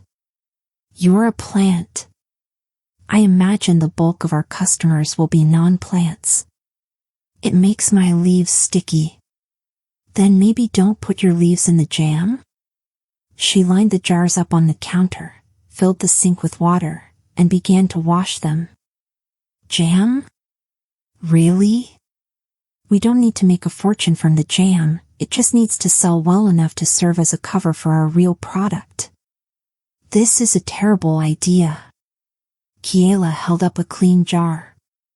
Streaming between the vines over the window, the sun hit the glass and sparkled all over the kitchen.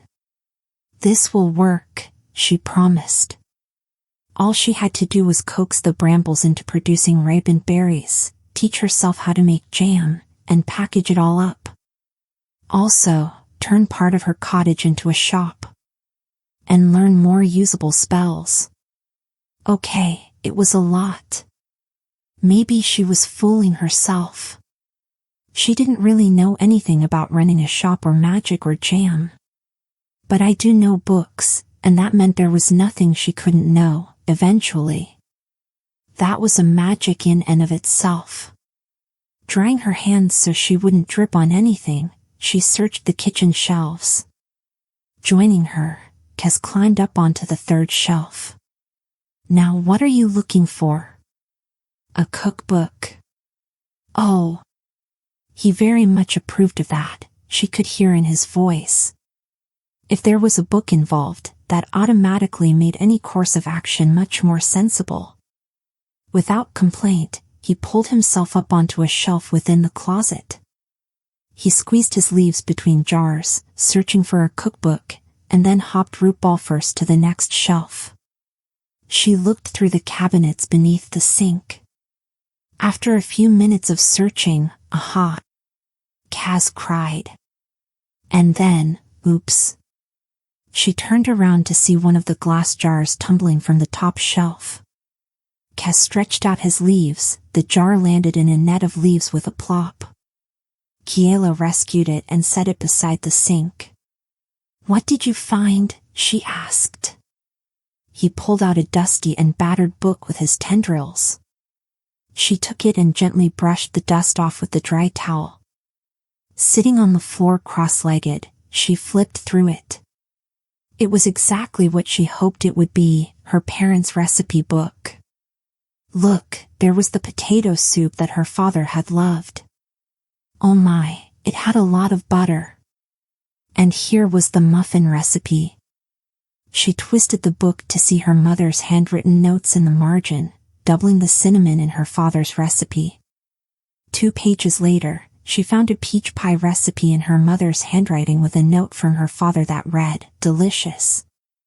And a wet drop landed on the ingredient list. Quickly, 𝐒𝐘𝐍𝐻 swiped it away with a leaf. Kiela leaned backward and wiped her eyes. She hadn't even realized she'd started crying. Awkwardly, 𝐒𝐘𝐍𝐻 patted her back with a tendril. It's the dust, Kiela explained. Of course. She kept going until she found it, a recipe for raspberry jam. Like the pie, this one was in her mother's handwriting with notes from her father in the margins. Hers eyes blurred again as they filled with more tears. Your parents left this for you, 𝐒𝐘𝐍𝐻 said. They would have wanted you to do this. Kiela let out a hiccup laugh that was half a sob. No, they really wouldn't have. They'd left this island with dreams of a better life for all 3 of them, and their plans for her future had never included her coming back, especially without them. She touched the berry-stained recipe and traced the loops of the letters. But they did like jam. The recipe called for 2 ingredients, berries and sugar. Kiela had bought some sugar from the bakery and had enough for a trial batch at least, but the berries... She put her hands on her hips as she contemplated the brambles in the backyard. Untidy, the branches had knotted themselves into a leafy morass of prickles. She'd trimmed them yesterday but hadn't truly tamed them yet. They sprawled across the far corner of the garden so thickly intertwined that she couldn't tell where one plant began and one ended. A few pale raspberries were growing tucked here and there beneath the leaves, but she didn't see any ripe ones. More magic? Kaz asked. Did we save the extra duckweed? He sighed heavily. Yes, and we have a few rosebuds left too. She considered the brambles while Kaz trotted back into the house to retrieve the spell ingredients. Maybe if she did just a small poultice this time, they didn't need the bush to grow from a seed, the way they did with the tomatoes. They just needed it to hurry its cycle and produce ripe berries. So, a touch of magic? I hope you know what you're doing, Kaz said as he returned. I absolutely do not know what I'm doing.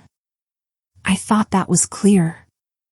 Plopping on the ground between what looked like a celery stalk and a squash vine, Kiela combined the ingredients into a paste. She consulted the spellbook to refresh her memory of the words. She did not want to accidentally drop a syllable or two. She'd heard stories of what happened to sorcerers who slurred or stumbled over their spells. There were sorcerers who transformed themselves into trees, their houses into solid stone, their meals into poison. The storm that destroyed the island of Virend was said to be caused by a weather spell gone awry. A few years ago, one of the Emperor's sorcerers had tried to enchant a songbird and instead had sprouted feathers herself. She was said to molt every spring, and her feathers were worth a fortune. Kiela had seen one once, in the hat of a library patron, brighter than peacock blue, with a shaft that looked to be made of gold. At any rate, Kiela didn't want to sprout feathers or bark, so she took great care as she dropped a dollop of paste at the base of a raspberry bush and chanted the words. That should do it, she said. It took a bit of time with the whoa. Kaz scrambled back as the brambles exploded into a burst of growth. Kiela grabbed the spellbook, clutched it to her chest, and retreated across the garden.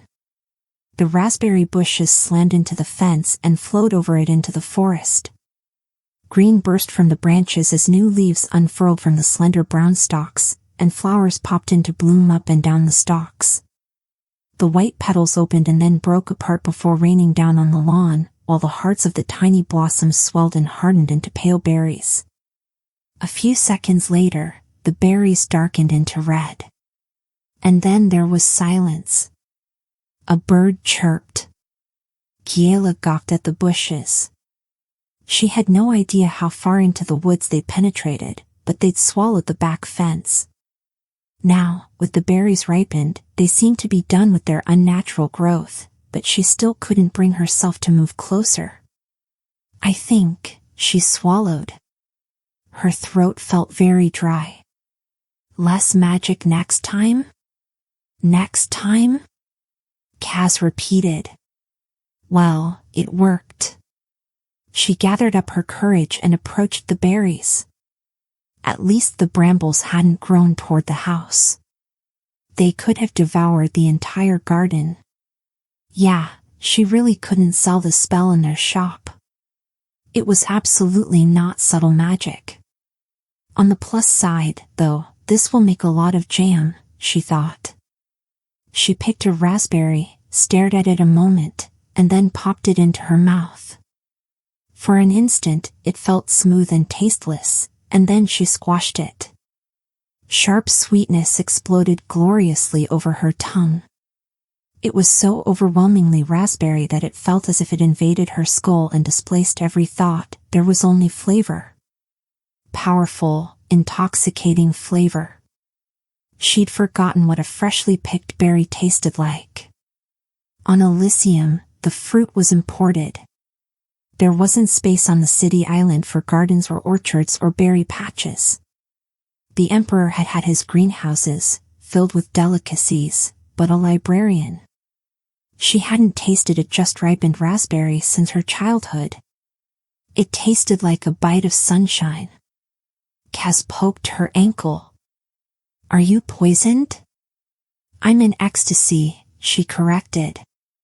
"Huh," Kaz said. "You really think this will work?" Kiela opened her eyes and again surveyed the wealth of berries before her, a glorious chaos of ruby-red riches, enough to create many jars of jam. "I think it's perfect." Following her parents' recipe, Kiela chopped up a bowl full of raspberries and sprinkled a half-cup of sugar over them. Her fingers were stained wine red by the end, and she washed them while the sugar soaked into the berries. Her mother had written 2 hours, and her father had scrawled overnight, but Kiela wasn't patient enough for that. 2 hours would be fine. She used the time to assess the extent of the damage the spelled bushes had caused. Tromping around the fence, she squeezed between trees, ducked under vines, and waded through underbrush until she reached the back of her garden. The raspberry bushes had invaded the forest by about 15 feet, which she supposed could have been worse. At least brambles hadn't overwhelmed any trees, they'd simply filled all the space in between the trunks. Everywhere, the bushes were thick and about as high as her shoulder, and they were covered in beautiful red berries. Finding a couple buckets in the house, Kiela returned and picked as many as she could reach. Every dozen berries, she'd pop one in her mouth instead of the bucket, but she still had 3 full buckets, as well as arms covered in tiny scratches, by the time the berry sugar concoction had finished macerating. With Kaz reading the recipe, she lit the stove and set the berries to boiling. She'd have to stir continuously until they thickened. She found a wooden spoon in her parents' drawers. "My drawers now. My home." She wasn't sure it felt like hers, though. As she stirred, she imagined her parents in this very kitchen. She could picture them, dancing around the table, her mother laughing, her father singing off-key. They'd been happy together. Kiela felt an ache just behind her sternum as she thought of them. Her father had once told her he hoped she found someone who made her smile. Just that. No fireworks like in tales and ballads. He didn't wish her the shiver of romance or the endless ache of desire. "You should marry your best friend," he told her. "All those grand emotions," he said, "they're fun, but eventually they fade. They always fade." What was better, he'd said, was companionship. He'd wanted her to find someone who would be there for her, who'd laugh with her through the years. Every time she'd visit for dinner in the city, her parents would ask her if she'd met anyone, if she was making friends, if she was lonely, and she'd always said, "Of course I'm not lonely." She had her classmates. She had the other librarians. She had her parents. And she had her books. If everyone living failed her, whenever they did, she had all the immortal voices caught in pages. Her father had clucked his tongue and said, "But can a book be kind to you?" "Yes," she answered him now as she lifted the spoon out of the boiling jam. Her parents' book had gifted her with this, a way forward. "To see if it's done," Kaz said, "you're supposed to spoon a bit onto a plate and drag your finger through it to see if it's runny or not." Perched on the counter, he peered into the pot. "And you're supposed to skim off that froth." She dutifully skimmed off the whitish, cloudy foam and dumped it in the sink. Testing the jam, she dropped a spoonful onto the counter. Kaz pulled a leaf through it, and it ran across the surface. "Almost," he said. She got a jar ready. The jam began to bubble. Quickly, she returned to stirring it, and the mixture settled down. It felt thicker than before, which had to be correct, didn't it? The wooden spoon was stained a deep berry red. She doubted it would ever recover its original shade. Oh well. It's now my jam spoon. You're supposed to seal it with wax, 𝐏𝐻 said, reading. I don't think we have any wax. But you melt the wax in a double boiler pan, whatever that is, and after the jam is in the jar, you pour in the liquid wax. It hardens and seals in the jam. It'll last months that way. I'll buy some extra candles when I buy more sugar, Kiela said. With what money? 𝐏𝐻 asked. Not having an answer to that, she tried the jam again. This time, it smeared as she dragged it with her finger. Popping her finger into her mouth, she tasted it, sweet raspberry so intense that she could almost hear her father's voice as he spread jam on toast. And ow, hot. But richly sweet. Good? He asked. It tastes like a memory. Great. Then, is that good? She smiled at him. Very good. Carefully, Kiela poured the hot jam into the jar. And as for how we're going to pay for supplies. She lifted the jar up to the window, holding the warm glass with a towel. In the sunlight, the jam sparkled like crushed rubies. I have an idea.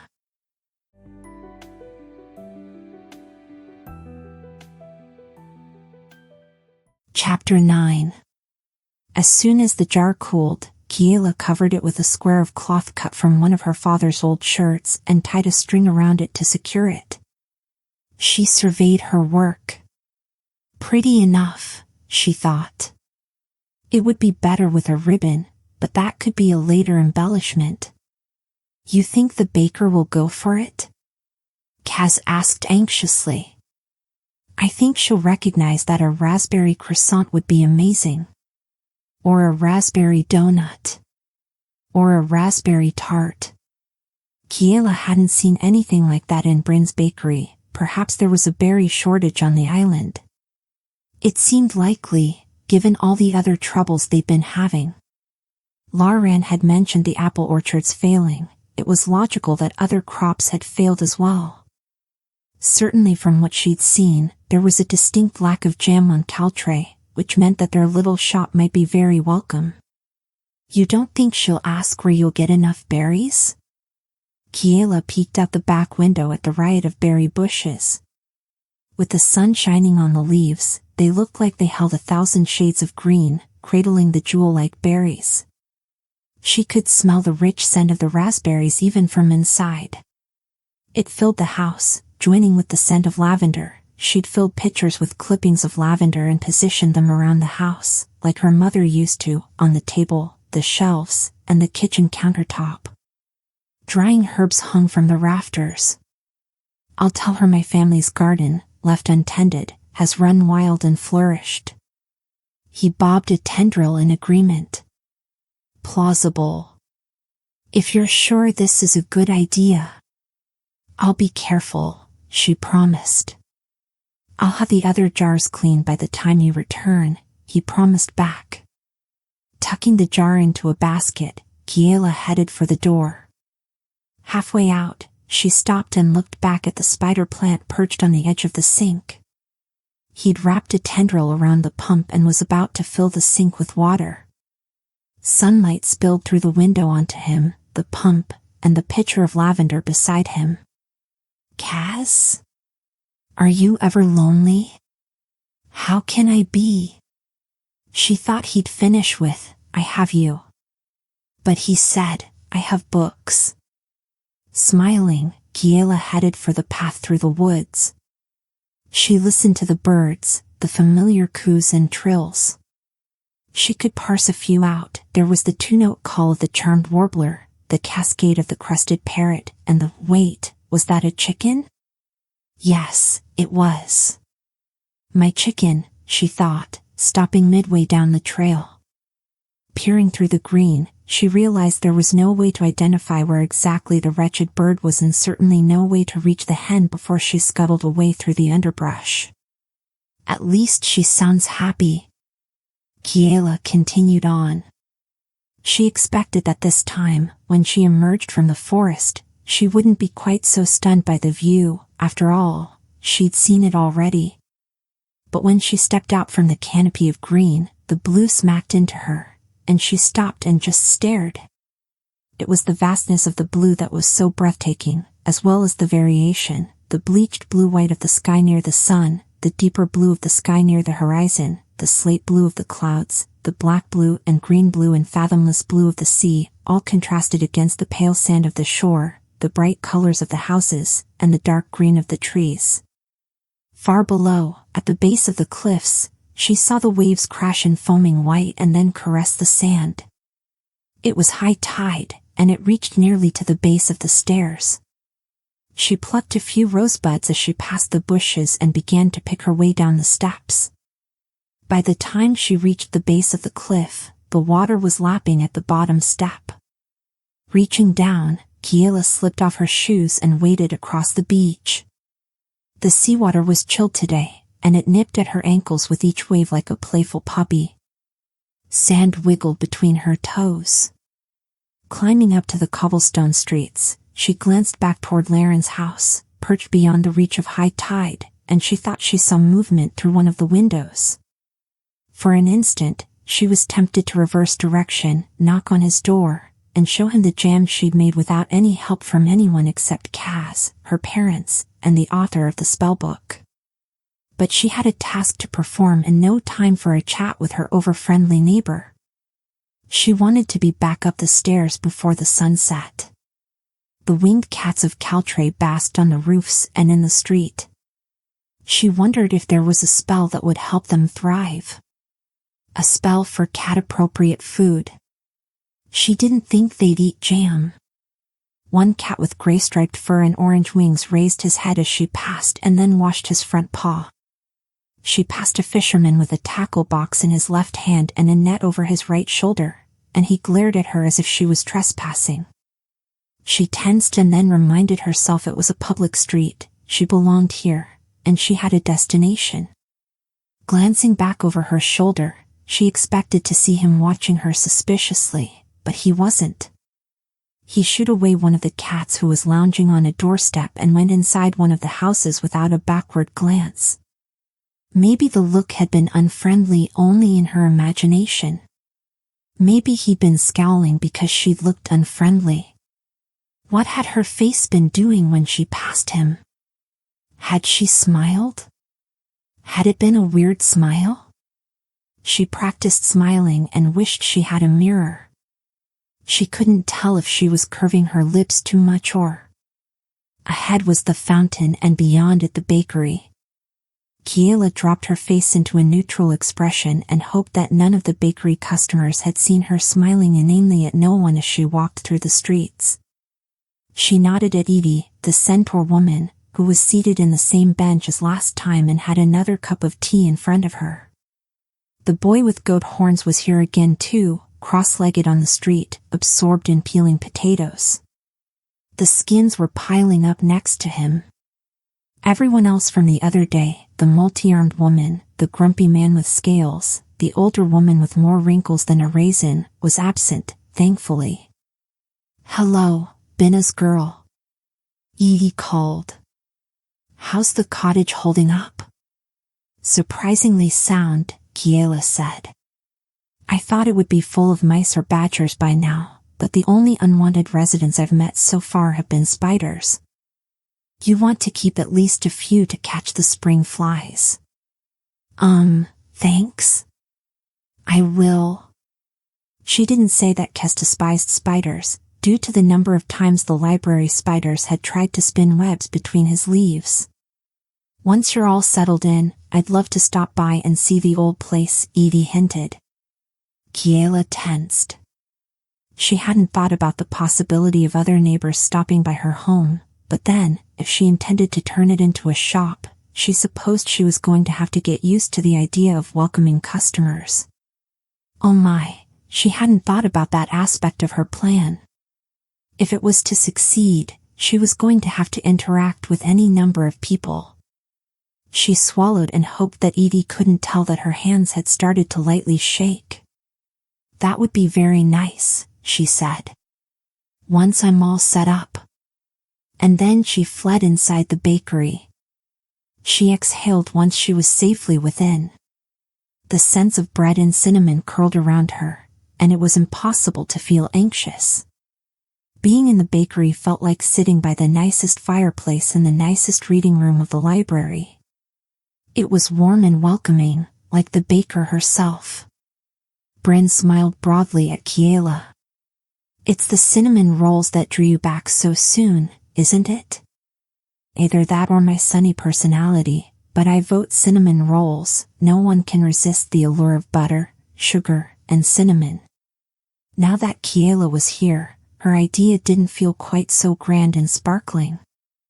Who was she to start a business, especially one with a possibly slightly, or very, forbidden side?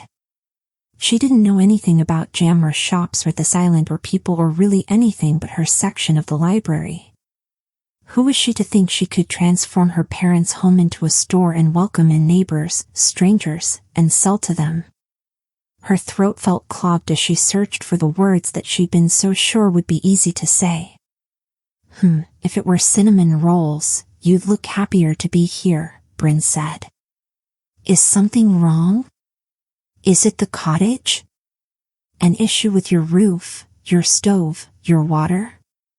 Once, after a storm, I had holes in my roof. I live above the bakery, holes as big as my fist, and so much rain came through that I expected to find a fish in my bed. Reinforced the roof since then, of course. You have leaks? If so, you'll want to get them patched up before the next storm. Kiela shook her head and wondered why all the words had fled her. She hadn't had any problem talking to the baker when she'd been asking for seeds and such, but now, with so much more at stake, it had seemed such a shiny, lovely idea before. But what if Bryn thought it was nonsense? What if there was no jam in her bakery simply because she didn't like jam? What if no one on 𝐒𝐽 liked jam? What if Kaz was right that this was all a terrible idea? Instead of speaking, Kiela pulled the jar of raspberry jam out of her basket and held it out. Ah, lovely. Bryn took the jar, removed the cloth from the top, and sniffed. Raspberry. You have raspberries? My crop has been measly for the last 3 years. They grew, left wild. Stop being ridiculous, she told herself. Pull yourself together, Kiela. I had an idea to start a shop, to sell jams and little remedies, to help with plants and such. But mostly jam. There are a lot of berry bushes behind the house, and I have a recipe. She felt her cheeks blushing red and wished she'd practiced this on her walk into town. Why was it so difficult to ask for help? While Kiela was stammering all of this, Bryn was already busy smearing a spread of the jam onto one of her pastries. Edie, she hollered through the window. Come and try this. Edie trotted up to the window, and Bryn handed her the pastry. The centaur bit into the pastry, her eyes closed, and she let out a little moan. Bryn turned back to Kiela. If you have more, I'll buy it. Kiela felt her knees wobble, and she let out a little laugh. She sank into the nearest stool. Yes, that's, she took a deep breath. I'd like to open a jam shop. I have berries in jars, but I lack a supply of sugar, as well as wax to seal the jars. I was hoping, in exchange for a cut of my product, that you could provide the sugar and wax. She took another breath, encouraged by what she saw in Bryn's eyes. I came here to ask if you'd like to be business partners. Slathering another pastry with jam, Bryn handed it out the window to the boy with horns. He stuffed it in his mouth in one bite. Chew before you swallow, she told him. To Kiela, she said, you just met me. I could be a terrible business partner. You don't even know a single one of my flaws. Jam on his cheek, the boy piped up. You're bossy. And you talk a lot. Hush, you, Bryn said. Then, he's right. Admittedly, 𝐒𝐘𝐍𝐿 talk circles around me. From outside, 𝐒𝐘𝐍𝐿 called. I heard that and agree. But I do like to talk. When I was a kid, I heard a story about a hermit who held so many words inside that eventually he burst from the pressure of all the unsaid thoughts. Years later, they found his bones scattered and thousands of words burned into the stone walls of his cave. Ever since, I've been afraid to hold too many words inside. That is not actually possible. Kiela might not be a trained sorcerer, but she knew that wasn't how magic worked. Accidents can happen when you work magic, but you can't just have magic happen accidentally. Spells have to be cast, with very specific words and ingredients. It has to be done deliberately. Bryn gave a little snort, halfway between disbelief and interest. No one deliberately causes the magic storms, and yet they happen, loudly, often. Yes, but magic storms are caused by the buildup of improperly balanced spell residue, Kiela said, unable to keep herself from sounding like one of the scholars who visited the library. And they don't recoil on the sorcerer. She forced herself to stop talking. I shouldn't be revealing I know so much about magic. Unbothered by Kiela spewing out magical knowledge, Bryn shrugged. Facts didn't matter at the time. I was 5. The story stuck, as well as the one about the fish that ate a boat. Okay, that one could be true. All sorts of creatures lived in the sea. Those books were on the second floor of the East Wing. Kiela's specialty was natural sciences, but her collection didn't include the ocean, except for where it impacted the land. She'd once gotten into a nearly heated argument with the librarian on the second floor about those volumes that could have been shelved in either section.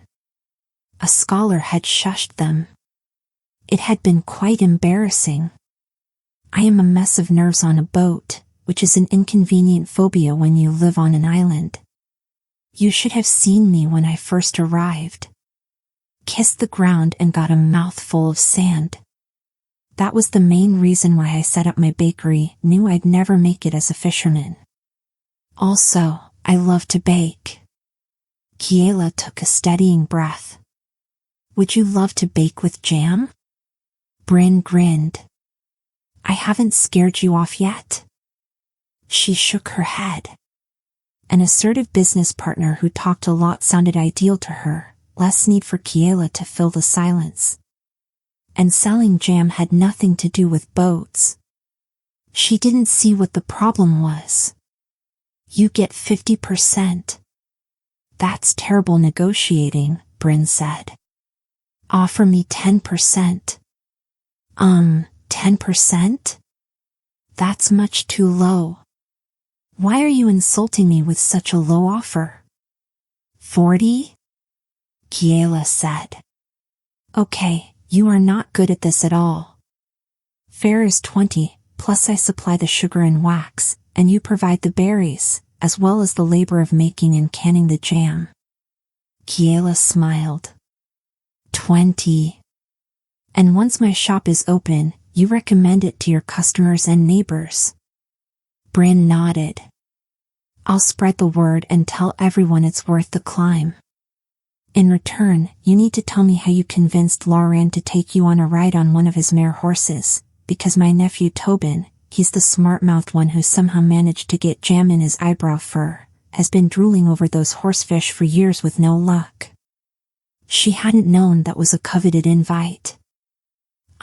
He just asked me. Bryn studied her so long that Kiela patted her hair to make sure it wasn't sticking up. Perhaps Tobin would have more luck if he tried being less annoying. From out the window, Tobin called, I heard that. Bryn grinned. Why don't you help your mother with the nets? Because that's work, and she won't pay. How about I pay you then? Bryn offered. You help Kiela here carry a bag of sugar up the cliff steps, and you can eat the very first raspberry croissant I bake. I don't need, Kiela began. Hush, Bryn said. Let the boy be useful. It'll make him feel important, and as an added bonus, it will make your climb easier. Louder, she called out the window, "Deal?" He whooped and shouted, "Deal." Bryn ducked through a door, dipping her head so her antlers didn't scrape the top of the doorframe, and returned a half-minute later with a sack of sugar slung under one arm and a jar of wax in her other hand. Kiela took the wax, and Tobin darted in to take the bag of sugar. It was nearly half his size, but he hefted it up without complaint. "I'll be back when I've made more," Kiela promised. After saying goodbye to Bryn and Edie, she followed the boy with the sugar out of the bakery and through the streets. He was, she quickly discovered, as fond of talking as his aunt, but he preferred questions. "Where are you from? Did you come by boat? Have you ever seen a kraken? Have you met the emperor? What's the palace like? Is it true the streets of Alyssium are made of flowers? Do you know any nobles? Have you ever been in the palace? Do you know any sorcerers?" Not really wanting to answer any of that, but especially the last question, she redirected it back at him. "Do you?" And he was off. He hadn't seen a sorcerer since he was a kid, he said, despite still being a kid, but back in his youth, he remembered one who dressed all in purple. Tobin seemed to feel it very important that she understood how very much purple cloak, purple pants, purple socks, purple belt, who would visit on her regular rotation once a season. Everything was better then, he said his parents said, because the magic was all spread out across all the islands. Fewer storms. Better crops. More fish. She'd stopped coming about 3 years ago, maybe 4, because he hadn't learned to skip rocks yet. Since then, everything had gotten worse. Everything was unbalanced, and that's why he had to eat kelp porridge, even though it tasted like slime mold. He concluded with, "If you need a jam taster, I volunteer." "Are you really going to sell jam?" "And remedies," she said. For what? For asking too many questions, she thought, but she said, "I'm still figuring it out." At the top of the cliff stairs, he dropped the sugar bag on the ground and stretched his arms. Kiela looked back at the village and the sea beyond it. The sun was dipping low, enough so it looked as if it were about to drip into the water. "Whoa, what is that?" Tobin asked. She turned to see 𝐒𝐘𝐍𝐎 propelling himself toward them with his usual method, reaching out with his tendrils and then flinging his bare root ball forward. Seen at a distance, he looked a bit like a very hairy, very green dog with a very dirty belly. Closer, he just looked like a potless spider plant about the size of a dog. "Who?" Kiela corrected. "He's my friend, Cass." "Wow, he's awesome." "Is he a plant?" "𝐒𝐘𝐍𝐿, 𝐿 said, reaching them. "And you are, goat horns? Are you a goat?" All of his leaves began to shake, and he waved his tendrils in the air. "Kiela, did you bring a plant eater back with you?" Before Kiela could explain, Tobin had his hands up in surrender. "I am totally not a plant eater at all. You can ask my mom. I never, ever eat my vegetables. Except candied carrots, because those are delicious. But I would never, ever eat a talking chlorophyll, what?" "Spider plant," 𝐒𝐘𝐍𝐿 said, lowering his tendrils slightly. His leaves continued to tremble. "Are there others like you who eat plants?" "No one on Caltray will eat you," Tobin promised. "Not even a nibble." He knelt down to see 𝐒𝐘𝐍𝐻 better. "Sorry for scaring you. I've just never seen anyone like you. My name's Tobin." "Well, I've never seen anyone like you either, Tobin. I apologize if I was rude." Kiela grinned at both of them and then asked Cass, "Is anything wrong? I thought you were going to stay at the cottage." I just got worried about you, Kaz said. I didn't know you were making us friends. Delighted, Tobin cried, I'm friends with a spider plant. He jumped to his feet. I can't wait to tell Aunt Bryn. You can head back, Kiela told him. We can take it from here. Thanks for your help. He hesitated. You're sure? You won't tell Aunt Bryn that I was unhelpful? You were very helpful. She did appreciate not having to haul the sugar up the stairs by herself, while carrying the wax. Plus he hadn't been terrible company. His relentless chatter reminded her of a bird excited for spring. Maybe it was going to be okay, talking with people more than she used to. And maybe Kez would feel more comfortable here, now that he'd met a boy with goat horns and hadn't been eaten. If I do need a jam taster, I'll let you know. You can head on home. Nice to meet you, Kaz. You too, Tobin. Waving at both of them, he scurried down the stairs twice as fast as she ever went. She waited to make sure he reached the bottom safely, and then she lifted her eyes to watch the sunset. Golden, the sun oozed like molten jam into the sea. And then, with Kez by her side, she headed home, carrying sugar, wax, and hope.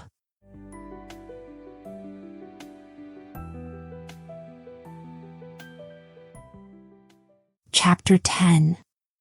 The cottage didn't look very much like a shop. Kiela chewed on her lower lip as she contemplated it. It was clean, the wood floor had been scrubbed first by Kaz, then by Kiela.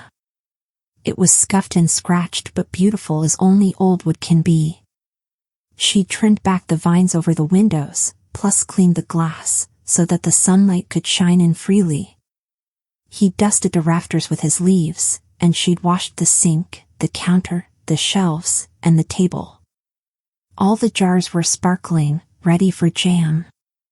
But no matter how clean and pretty the cottage was, it didn't look like a shop. She thought of her favorite bookshop in Alyssium, the cozy one with inviting rows of shelves. Had it burned? No, she wasn't going to think about that. Instead, she focused on what she loved about it, the way it welcomed you in. That's what she wanted her shop to do. Customers had to feel comfortable to browse, even if all she sold was a single flavor of jam. I think we need to separate the shop from the rest of the cottage. She paced a line halfway down the front room. The front door opens onto the shop. So we need a wall here, to split it from the kitchen. The wall can be covered in shelves. Or it could be a bookshelf that doubles as a wall, except it wouldn't be for books. A jam shelf. Kaz climbed onto the table.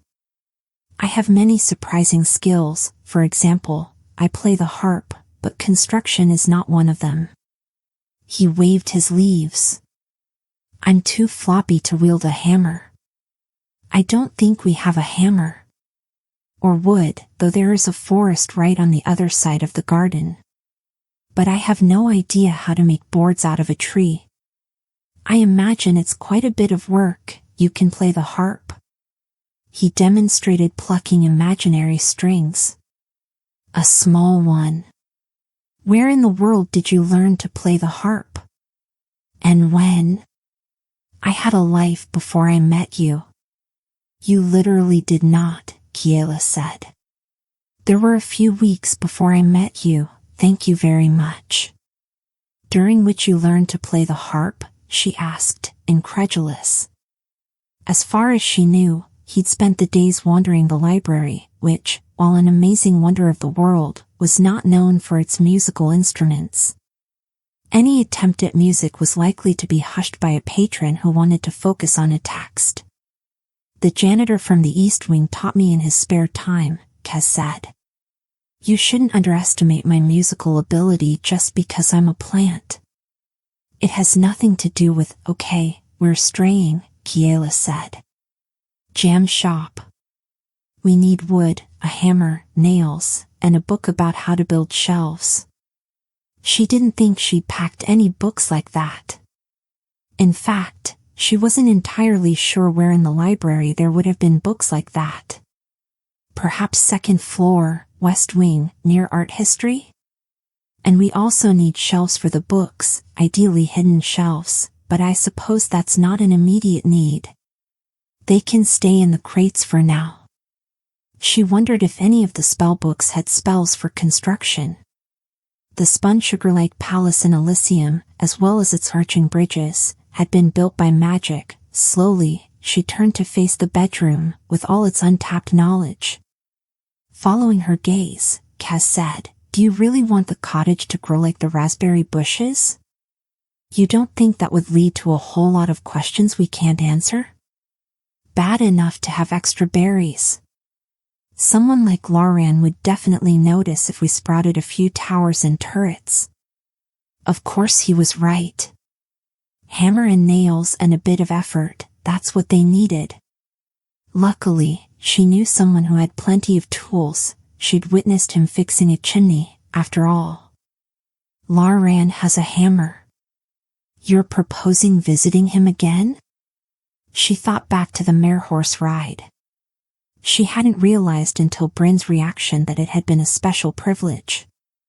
Surely if he liked her enough to let her ride, he'd let her borrow a few tools. I'll trade him some tomatoes for use of them, she decided. The mare horse Sion would like that. Yesterday town, and today librarian. Before long, you'll be throwing parties. Kiela shuddered dramatically. She'd only ever been to one party that she'd enjoyed. After she'd won her job at the Great Library of Alyssium, all the junior librarians had been invited into the North Reading Room and told that, to celebrate, they could spend 3 hours reading whatever they wanted, and then they could take a slice of cake with them when they left whenever they wanted and without a word to anyone. That had been bliss. No parties. Want to come with me? You haven't gotten to see much of the island, and he already knows about you. Besides, if 𝐏𝐻 came, she wouldn't have to do all the talking. As she just witnessed at Bryn's bakery, she wasn't very good at asking for help. He considered it. What do mare horses eat? Exclusively tomatoes, Kiela said. Never anything green. You don't actually know that. librarian won't feed you to his mare horses. You know, the original name for a mare horse was hippocampus, but that fell out of favor because it's the same word as a part of the brain. Also, it sounds too much like hippopotamus, which isn't a similar animal at all. She had never seen a hippopotamus, though she'd read about them. Did you know that hippopotami secrete a red oil that keeps their skin dry and protects them from the sun? I don't think that's relevant. No, but it's interesting. He considered the matter a moment longer. All right. I'll come. She picked a half-dozen tomatoes, wondered if that would be enough, and then, after fetching an old but sturdy basket, gathered a half-dozen more. If wood and nails were more expensive than a dozen tomatoes, then she could offer him jam when it was ready. I wish I could offer a spell to help his mare horses. She remembered the sadness in his voice when he talked about the lack of foals, but she couldn't promise that before she knew if it was possible. It was bound to be a much more complex spell than accelerated plant growth. Jam shelves first. Magic later. Before she could reconsider embarking on yet another social encounter, she strode out the door. 𝐏𝐻 kept pace beside her. He seemed to enjoy the stroll through the woods. She knew this because he kept muttering words like marvelous and delightful and bucolic. When they emerged into the light, she lifted her face to feel the full morning sun. The breeze off the sea tasted as fresh as an iced tea, and the waves broke in tiny crests, as if they were playing with one another. In the distance, she saw the mare horses leaping through the waves. As they went down the cliff stairs, she hoped librarian was home and not out with his herd. As 𝐏𝐻 hopped from rock to rock close to the cliff, Kiela walked down the beach toward the little yellow house. Shielding her eyes from the sun with her hand, she watched the mare horses play in the waves off the shore. She hoped she could find a spell that could help them thrive again. The emperor had been beyond selfish to recall his sorcerers from the outer islands. Tobin and the revolutionaries were right, the world had become unbalanced, and it wasn't fair. Against all of that, her idea of a jam shop that offered a few little homespun remedies seemed very small. Why bother when the world's problems were so large? Because it's what I can do. And maybe I can find a way to help. At the very least, she could supply her friendly neighbor with tomatoes. She spotted Lauran at the end of the stone pier, combing tangles out of the mane of one of his mare horses. Cass took a look at the water bashing up against the rocks and volunteered, "I'll wait for you here." Kiela didn't blame him, given his fear of plant-eating sea creatures, but why was she nervous? She'd talked with Lauran several times already and had found him annoyingly nice. Was it because now she knew he didn't let just anyone ride his mare horses? She wasn't sure how she felt about that. She wasn't used to anyone spending any extra attention on her. Seeing her, Lauran waved. "Be careful," he called. The wind tried to swallow his voice, but he boomed through it. "The ocean's freezing today. You don't want to fall in." Carrying the basket of tomatoes, she walked, slowly and carefully, out on the stone pier. She was wearing shoes with a rough sole, which was far more practical for scampering over rocks and up and down stairs than the soft slipper-like shoes she'd always worn in the library, as well as a pair of pants she'd brought with her and a blouse that had been her mother's, embroidered with apple blossoms on the sleeves. She'd found herself wearing more and more of her mother's old clothes. They fit the weather better, with the morning chill and the afternoon sun and the sea breeze. And they fit the person Kiela was becoming better. Every time she put on an island blouse or skirt or pair of shoes, she felt more like a 𝐒𝐽𝐿 and less like a city girl. She'd looked in a mirror this morning and seen it wasn't just the clothes that made her different either. A sprinkle of magenta freckles had developed across the bridge of her nose. She'd had the freckles when she was a child, and the sun in the garden had coaxed them out. She liked seeing them again. As she approached the end of the pier, the mare horse Lauran was combing reared back and snorted. Kiela recognized the beautiful gold skin and metallic gold scales. "Hi, 𝐒𝐘𝐍𝐎, remember me?" 𝐒𝐘𝐍𝐿's nostrils flared, and her deep blue eyes fixed on the basket. "If you wait just a moment, I have a treat for," Kiela told the mare horse. But the mare horse didn't want to wait any fraction of a moment. Smelling the tomatoes, she lunged out of the water toward the basket. Sea foam sprayed around her as her neck shot forward. Startled, Kiela took a step backward onto the slick edge of a rock. Her foot slipped. She lost her balance. And for an instant, it felt as if the world froze. She saw the sky, Lauran's horrified face, the wild horsefish. As she fell backward, 𝐒𝐘𝐍𝐿's teeth clamped down hard on the fabric of her shirt. She was yanked forward. The basket flew into the air, and the dozen tomatoes arched up into the cresting waves. She tumbled onto the back of the mare horse and then over, into the water. Cold wet ocean swallowed her, and she dunked under. Sputtering, she clawed up to the surface. It was far colder than the other day, biting cold. Cass was shrieking from the shore, and Lauran was shouting her name, about to dive in after her. And she saw 𝐒𝐘𝐍𝐿 chasing the bobbing tomatoes in the waves. Kiela began to laugh. My fault," she gasped out.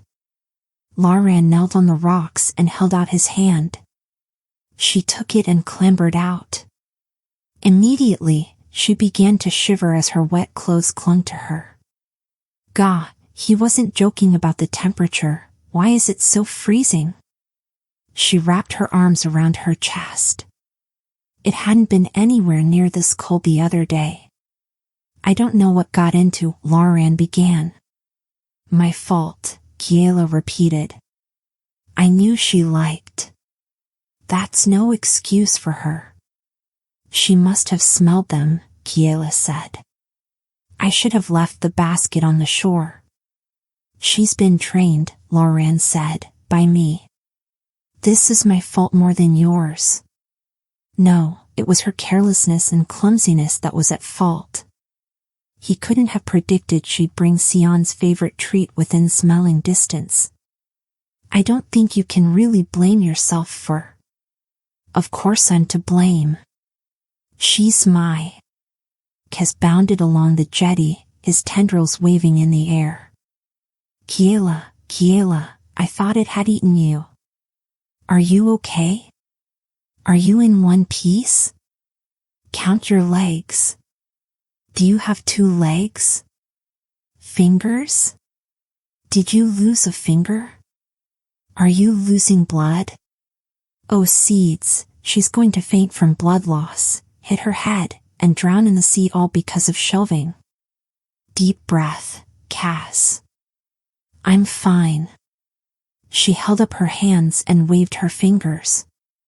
All 10. You look bluer than usual, he said. Are you cold? Do you have hypothermia? She laughed. I swear I'm fine.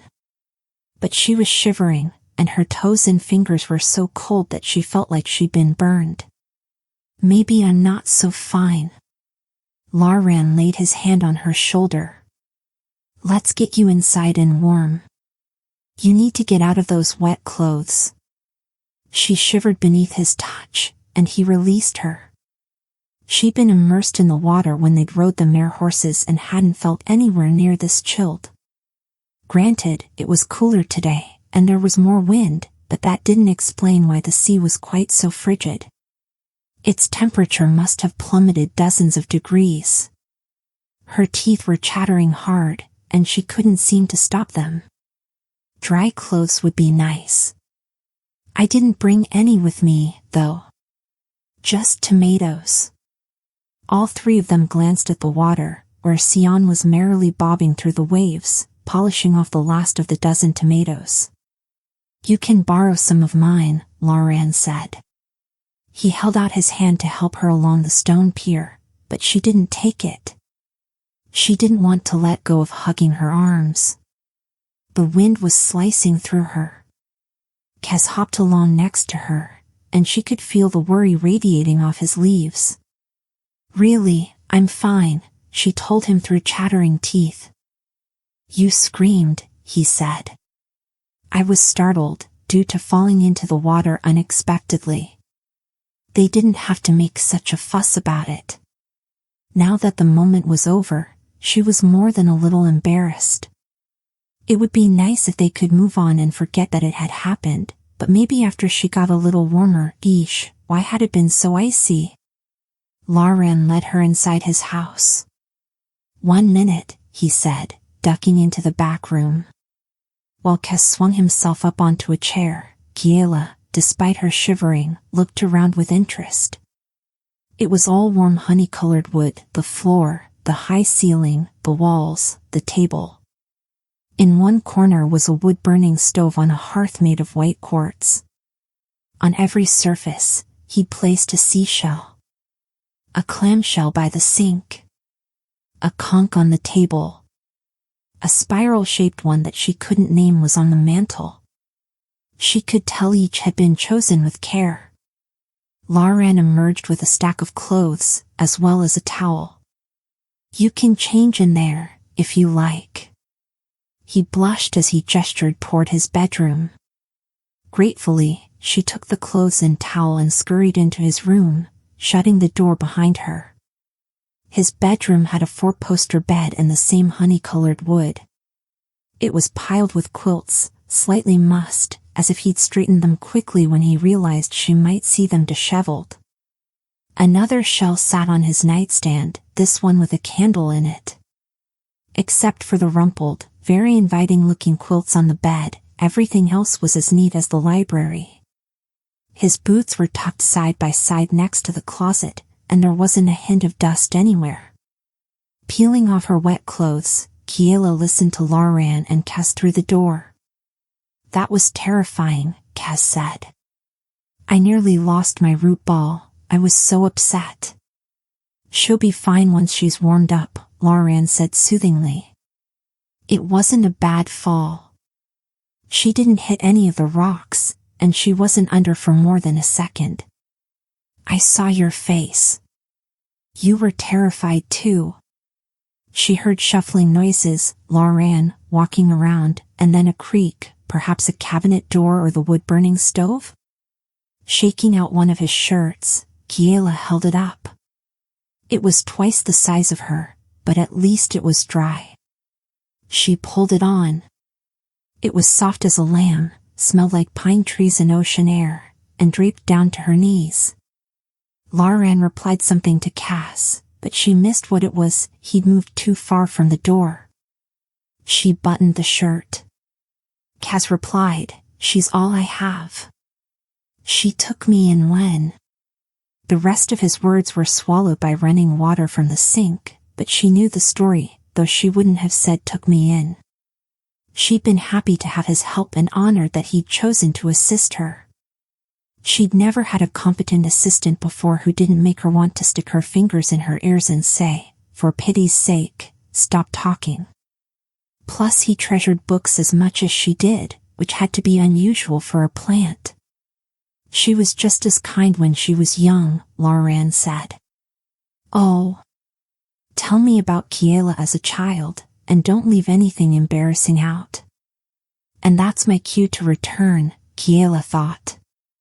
She left his pants, they'd never have fit, and the shirt was long enough to cover everything that needed to be covered, and padded back out barefoot, holding her wet clothes. Do you have anywhere I can hang these to dry? Yes, by the stove, 𝐒𝐿𝐴 began as he turned around. His voice died mid-sentence as he stared at her. Self-conscious, she tugged at the hem of his shirt. I know. I look ridiculous. But I'm dry. Ah, 𝐒𝐿𝐴 said. 𝐾𝐿 snorted. I don't think ridiculous is what he's thinking. 𝐒𝐿𝐴 quickly turned away.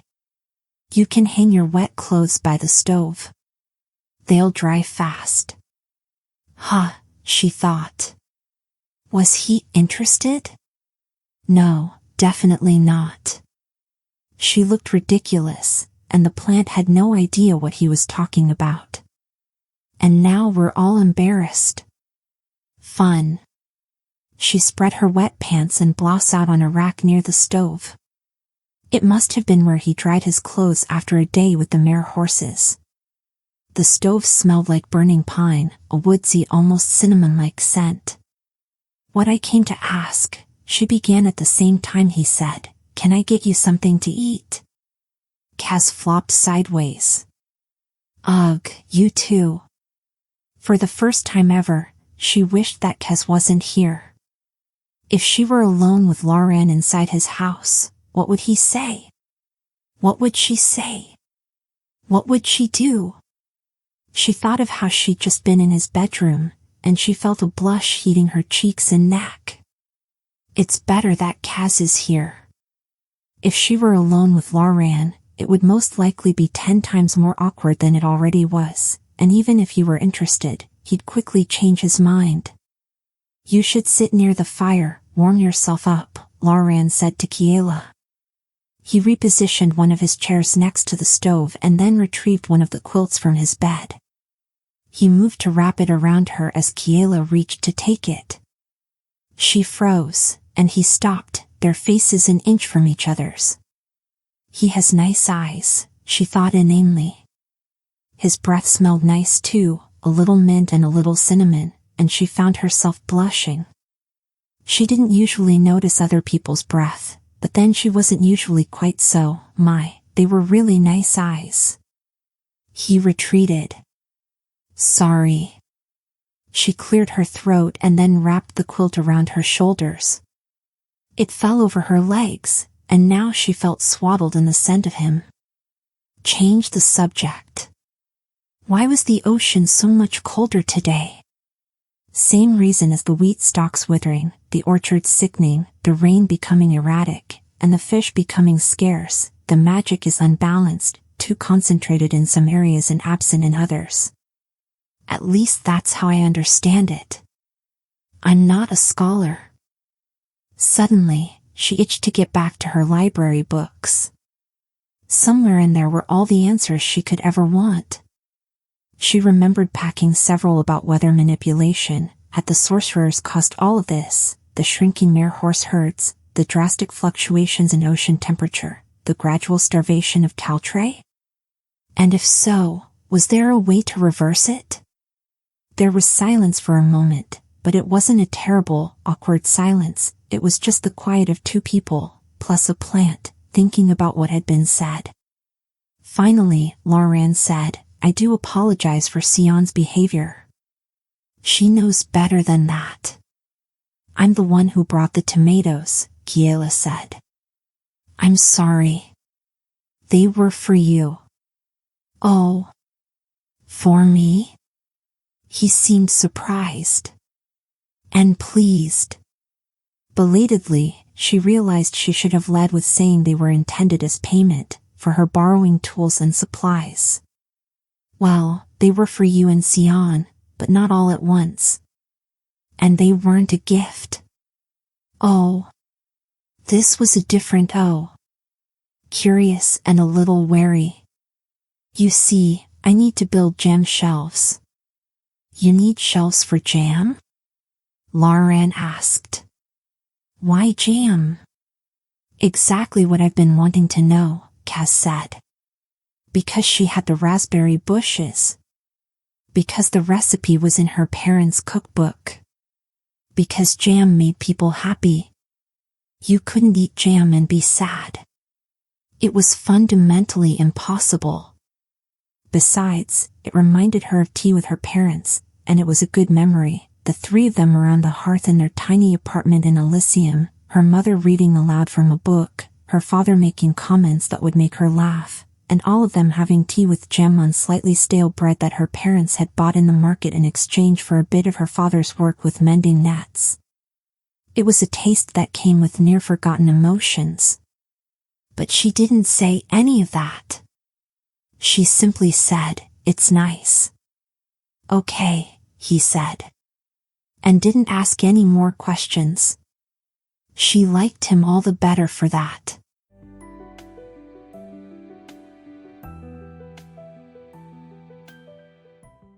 Chapter 11. Kiela stirred the vat of boiling sugar and raspberries while 𝐒𝐿𝐴𝐿 hammered together the frame for the bookshelf. It would run half the length of the room, from floor to rafters, partitioning the tiny shop in front from the kitchen and living area. She'd already scooted her daybed into the back room, cramming it between her parents' bed and the crates of forbidden books. She'd need that room up later, when no one but 𝐒𝐘𝐍𝐿 was here. At least she'd already cleaned, dusted, and hung lavender from the rafters. She'd also washed and rehung the lace curtains over the windows. So it would just be a matter of what to do with the daybed. The practical thing would be to claim her parents' bed as hers. The big bed had lots of extra room for her and, her eyes slid to 𝐒𝐿𝐴𝐿. Don't be ridiculous, she scolded herself. Lots of extra room for her and whatever stack of books she wanted to read late into the night. As he worked, he was singing softly, a sea lullaby that she vaguely remembered from when she was little. He had a pleasant voice, soft and kind of furry. She hadn't meant for 𝐒𝐿𝐴𝐿 to build the shelves for her. In fact, after the chimney incident, she'd been determined to do it herself, and if he'd insisted, she would've, well, he hadn't insisted. He'd simply mentioned that raspberry jam was his favorite, and 𝐒𝐘𝐍𝐿 had negotiated for his labor. She'd been outmaneuvered by a plant. Oddly, she didn't mind as much as she thought she would. He didn't seem to feel the need to fill the silence with chatter, which was nice. 𝐒𝐘𝐍𝐿 was acting as his assistant, passing him nails as he needed them and checking to ensure the angles were 90 degrees and the boards were straight. The spider plant had found a marble lost between the floorboards and was using it to ensure all the boards were level. "What's that song?" she asked when Lauren reached the final note. "An old herder lullaby. We sing it to the mares to calm them when they're about to foal. Usually works better if you can keep a tune." "Sorry, didn't realize I was singing loudly." It was pretty. She'd heard it before, but where and when? She hummed the melody, trying to remember the words. "The sea was a cradle and something, something, the stars will watch over you. I think I knew it once." "You did. I remember you singing it." Kiela snorted. "You're remembering wrong. Couldn't have been me. I never sing where anyone can hear me, due to the fact that I sound like a chicken attempting to warble." Cass stifled a laugh, which came out like a snort. He'd heard her sing before, once and only once, at an official ceremony for new library inductees, and she knew he could verify she lacked any semblance of pitch. Singing hadn't been optional, but the cream puff and chocolate desserts had been worth it. "You didn't know I was there," Lauren said. Pausing as she stirred the jam, Kiela twisted around to look at Lauren. He'd framed the top and sides of the shelf wall and was marking off where each shelf would be. It would blend in pleasantly with the rest of the cottage. "You spied on me when we were kids?" He blushed. "Not exactly and not intentionally. You were in your family's cove with my foal." Wait, she remembered a baby mare horse in the cove. It had been there for a few months one summer, and she'd helped take care of it. She remembered bottle feeding it. Why was a foal in our cove? She wasn't sure she'd ever questioned it, but in retrospect, it was odd. It should have been with its mother or its herd, or at least its herder. "You said it was yours?" "I've wanted to be a herder for as long as I can remember. Used to hang out near the 𝐒𝐘𝐍𝐿 herd all the time." "Another nail, Cass?" The spider plant extended a tendril holding a nail, and Lauren hammered it into place before continuing. "There was a mare that died giving birth, and the foal wasn't expected to live. So I took responsibility for it. My parents, though, they owned the only grocery store in town. Do you remember it? Near the fountain?" Checking the jam again, Kiela said, "Yes." No one had liked the grocers. She remembered her parents used to grumble about the overpriced spices and the way the man behind the counter would lean his thumb on the scale to overcharge for a cut of meat. Her mother had once bought a bag of flour that had turned out to be infested with ants. But there had been no other option on the tiny island. "They wanted me to inherit the family business, but I had other dreams.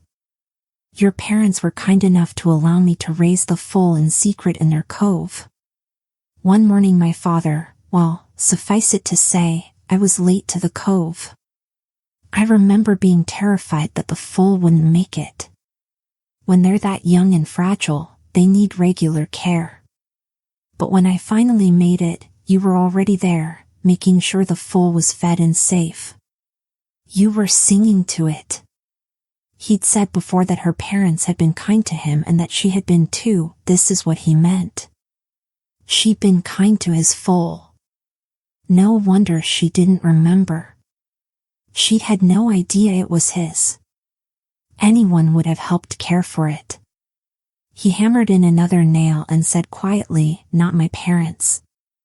She hadn't known that the foal was there in secret. "But what did your parents expect?" Lauren stepped back from the shelves.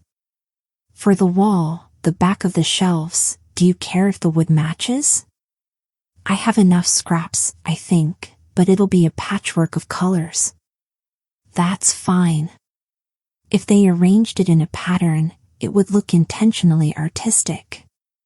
"What do you mean your parents wouldn't have?" "You said they wanted you to stay in the family business, but surely they wouldn't have let a foal die." Laran didn't answer.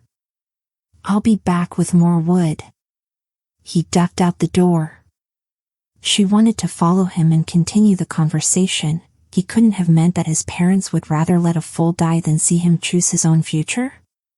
Unless that's exactly what he meant. Her gaze followed him as he disappeared into the greenery, and then she looked down at the jam, unsure why her eyes felt suddenly hot and watery. Thick, gooey bubbles roiled in the pot. It was time to pour the jam into the glass jars, which she, following her parents' instructions, had heated so they wouldn't shatter from the sudden heat. She retrieved the oven mitts. She'd found them in one of the drawers. They were a faded gingham but still sturdy. "Cass, can you hold the jars steady while I pour?" Climbing along the rafters, he swung himself over to the kitchen counter and landed with a plop. "Do not, and I repeat, do not pour hot jam on me." "I'll be careful," she promised. She wondered when Laran would come back inside. There were so many other questions she wanted to ask him and so many parts of his story that he'd jumped over. What had happened to his parents? What about their store? How had he become a herder despite them? What do you think it was that he wasn't saying? "I think he was saying everything very clearly," Cass said. "His parents weren't nice people. Yours were." "Oh. Yes, they were." Before returning to Caltray, she hadn't thought much about how lucky she'd been to have them, only how unlucky she'd been to lose them. Glancing out through the door again, Kiela wondered if that was why Laran tried so hard to be kind. Was all of this, the cinnamon buns, fixing the chimney, the ride on the mare horse, the warm clothes after she fell into the water, the help with the shelves, a thank you for feeding a foal as a kid? If so, after he'd said thank you enough, would that be it? A day ago, she would have wanted that to be it. Now, he's making these shelves. Lifting up the pot, she poured the jam into the waiting jars. By the time she'd finished pouring her first batch of jam into jars, Laran had returned with a stack of wood slats over his shoulder. He dumped them just outside the door. "If you're done with the stove, I can fry us some fish," he offered. "You brought wood and fish?" Coming inside, he produced a wrapped fillet from one of his pockets, and she tried not to think about what his pocket must now smell like. "It's from 𝐒𝐘𝐍𝐎𝐏, an apology fish. She had a string of them laid out on the stone pier when I got back. She knows she behaved badly. An apology fish." She smiled. "I didn't know mare horses were so intelligent. They're more like dolphins than, say, cod or tuna. Highly intelligent. How else did their ancestors know it'd be good for them and us if they worked with humans? Symbiosis is often just instinct paired with evolution, like honeybees and flowers or crocodiles and plovers, not actual intelligence." When he looked at her blankly, she added, "Plovers peck food out from between the crocodile's teeth. The bird gets fed, and the croc doesn't suffer from toothaches. But it's not as if the birds choose dentistry." He was still looking at her blankly, and she realized she'd strayed from the normal communication pattern. "Fish for lunch would be lovely. Please thank 𝐒𝐘𝐍𝐴N for me." He smiled and then retrieved the frying pan. Placing the raw fish on a plate, he began looking through the cabinets as if he lived here. She felt her warm, fuzzy feelings dissipate like bubbles in the air. It was suddenly all too familiar, too friendly, too much. She just wanted to build shelves. She hadn't wanted to share memories and confidences. It was nice she'd been kind to him as a kid, but she hadn't chosen to. She'd helped a foal and hadn't even known he'd been watching her. He'd embroiled her in his emotions without her consent. She told herself not to let it bother her. She'd liked talking to him. And she'd said yes to his fish. Use of her kitchen went along with that yes.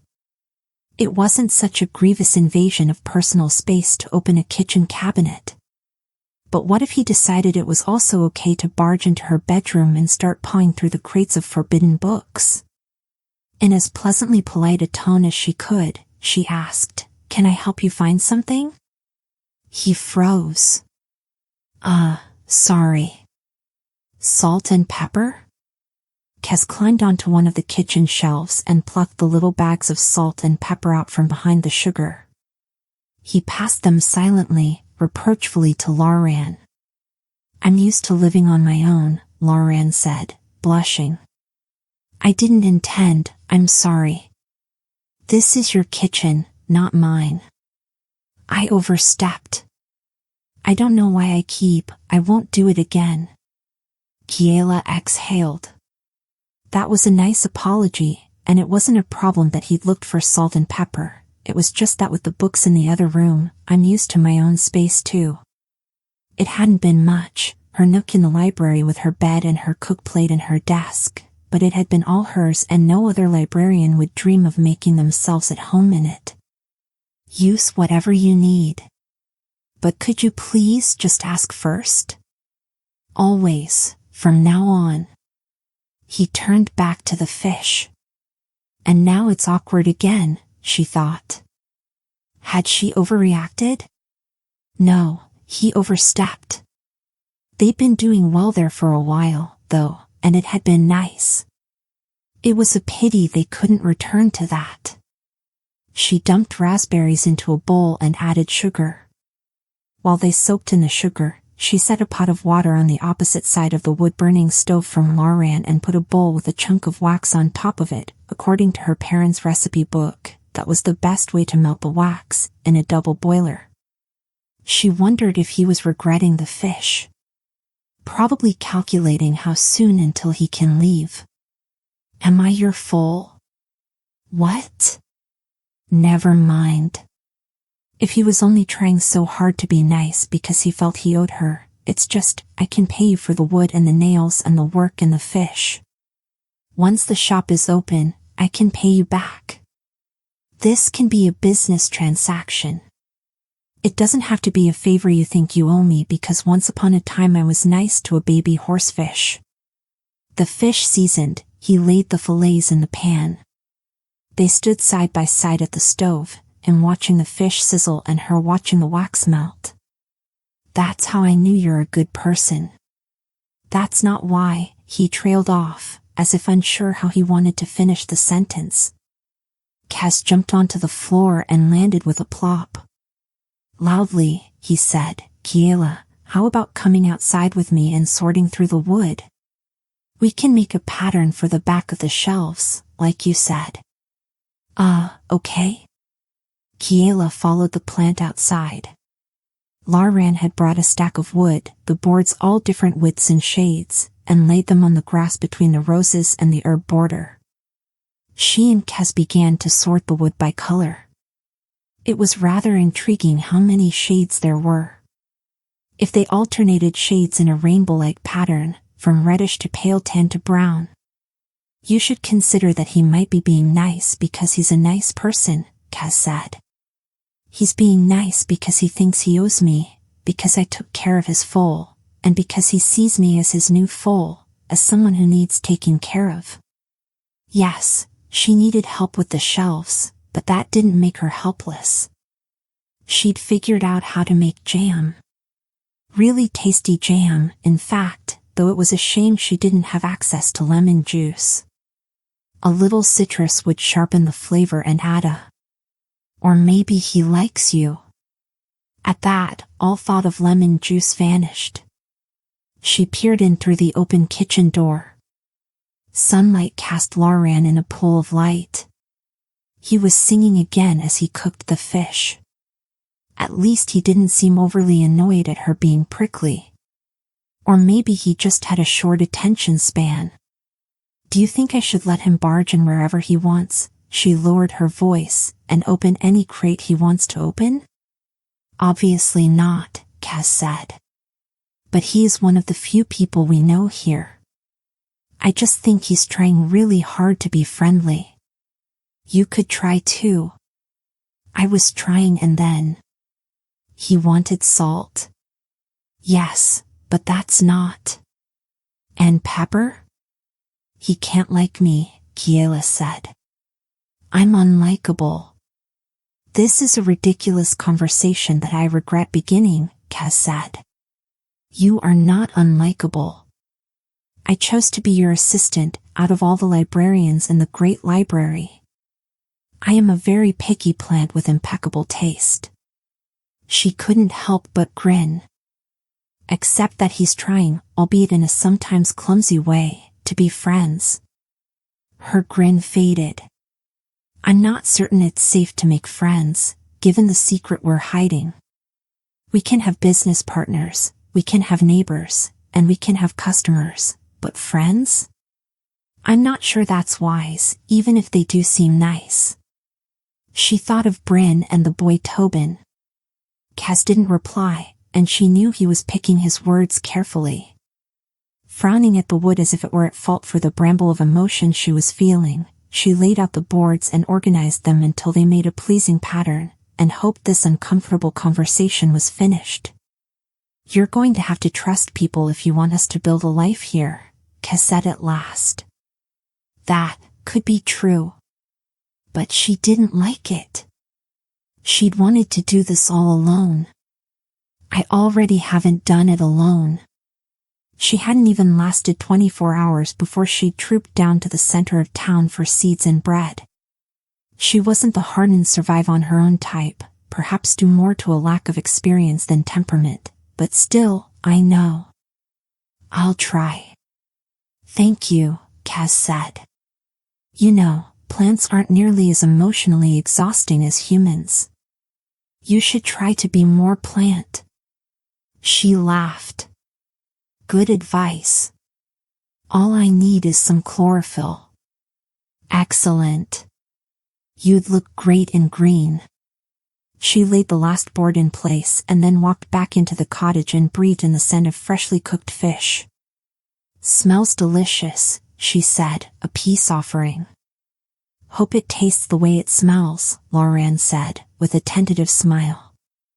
Kiela smiled back, and suddenly they were both smiling at each other.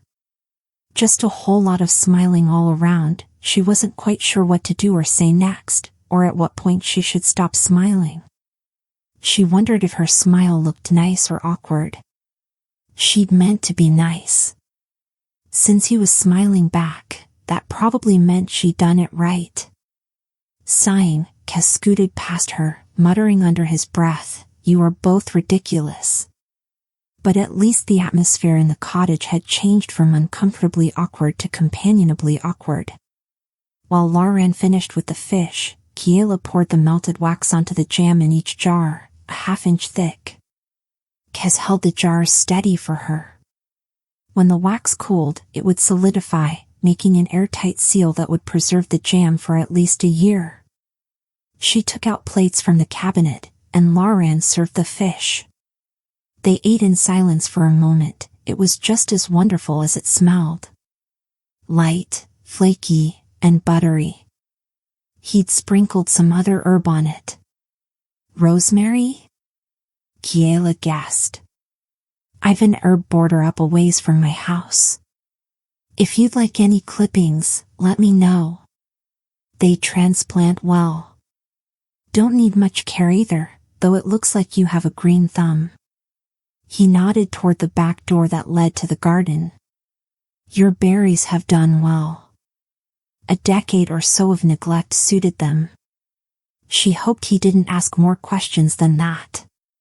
She wondered if he'd noticed how much they'd grown since he'd been on her roof. She changed the subject. How did you learn how to cook fish and build shelves and all of that? Mostly taught myself how to build and fix stuff, he said with a shrug. Hit my thumb a bunch of times while I was working on my own house.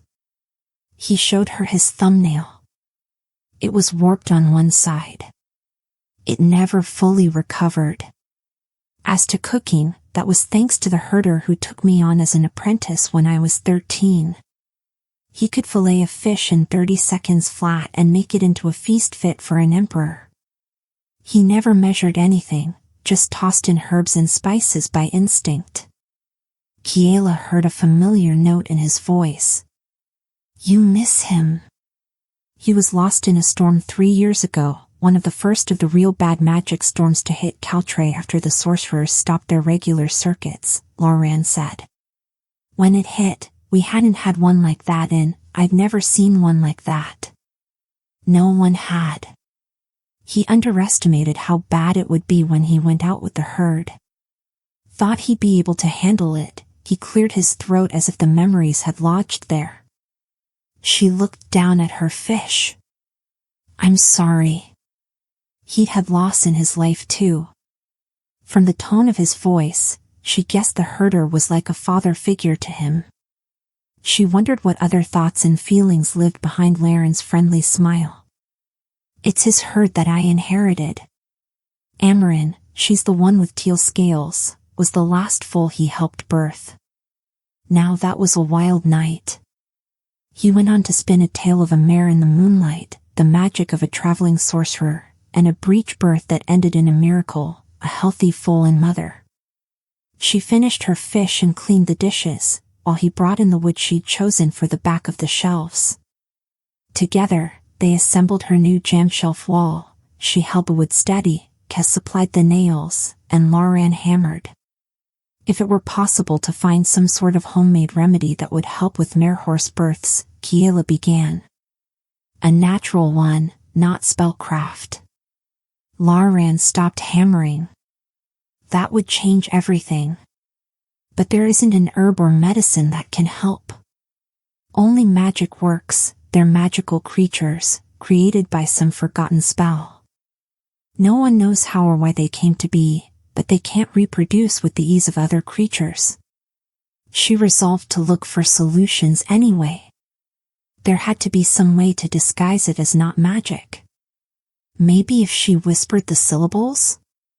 Except 𝐿𝐴𝐿 would know it had to be magic, and when the other islanders heard about a new foal, it wasn't the same as over-enthusiastic raspberry brambles that could have grown naturally. What kinds of things did the sorcerers used to do? 𝐏𝐻 asked. You know, back when they used to come to the outer islands? 𝐿𝐴𝐿 continued with assembling the wall as he answered. It varied. Sometimes they'd calm the seas. Or they'd strengthen the soil.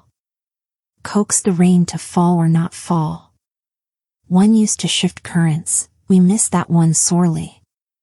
Another specialized in orchards. A lot of our island trees aren't native to the area, and they require specially magicked soil to thrive. He knew spells that would heal storm-damaged trees, eliminate disease, and double production. Used to result in the most incredible golden apples.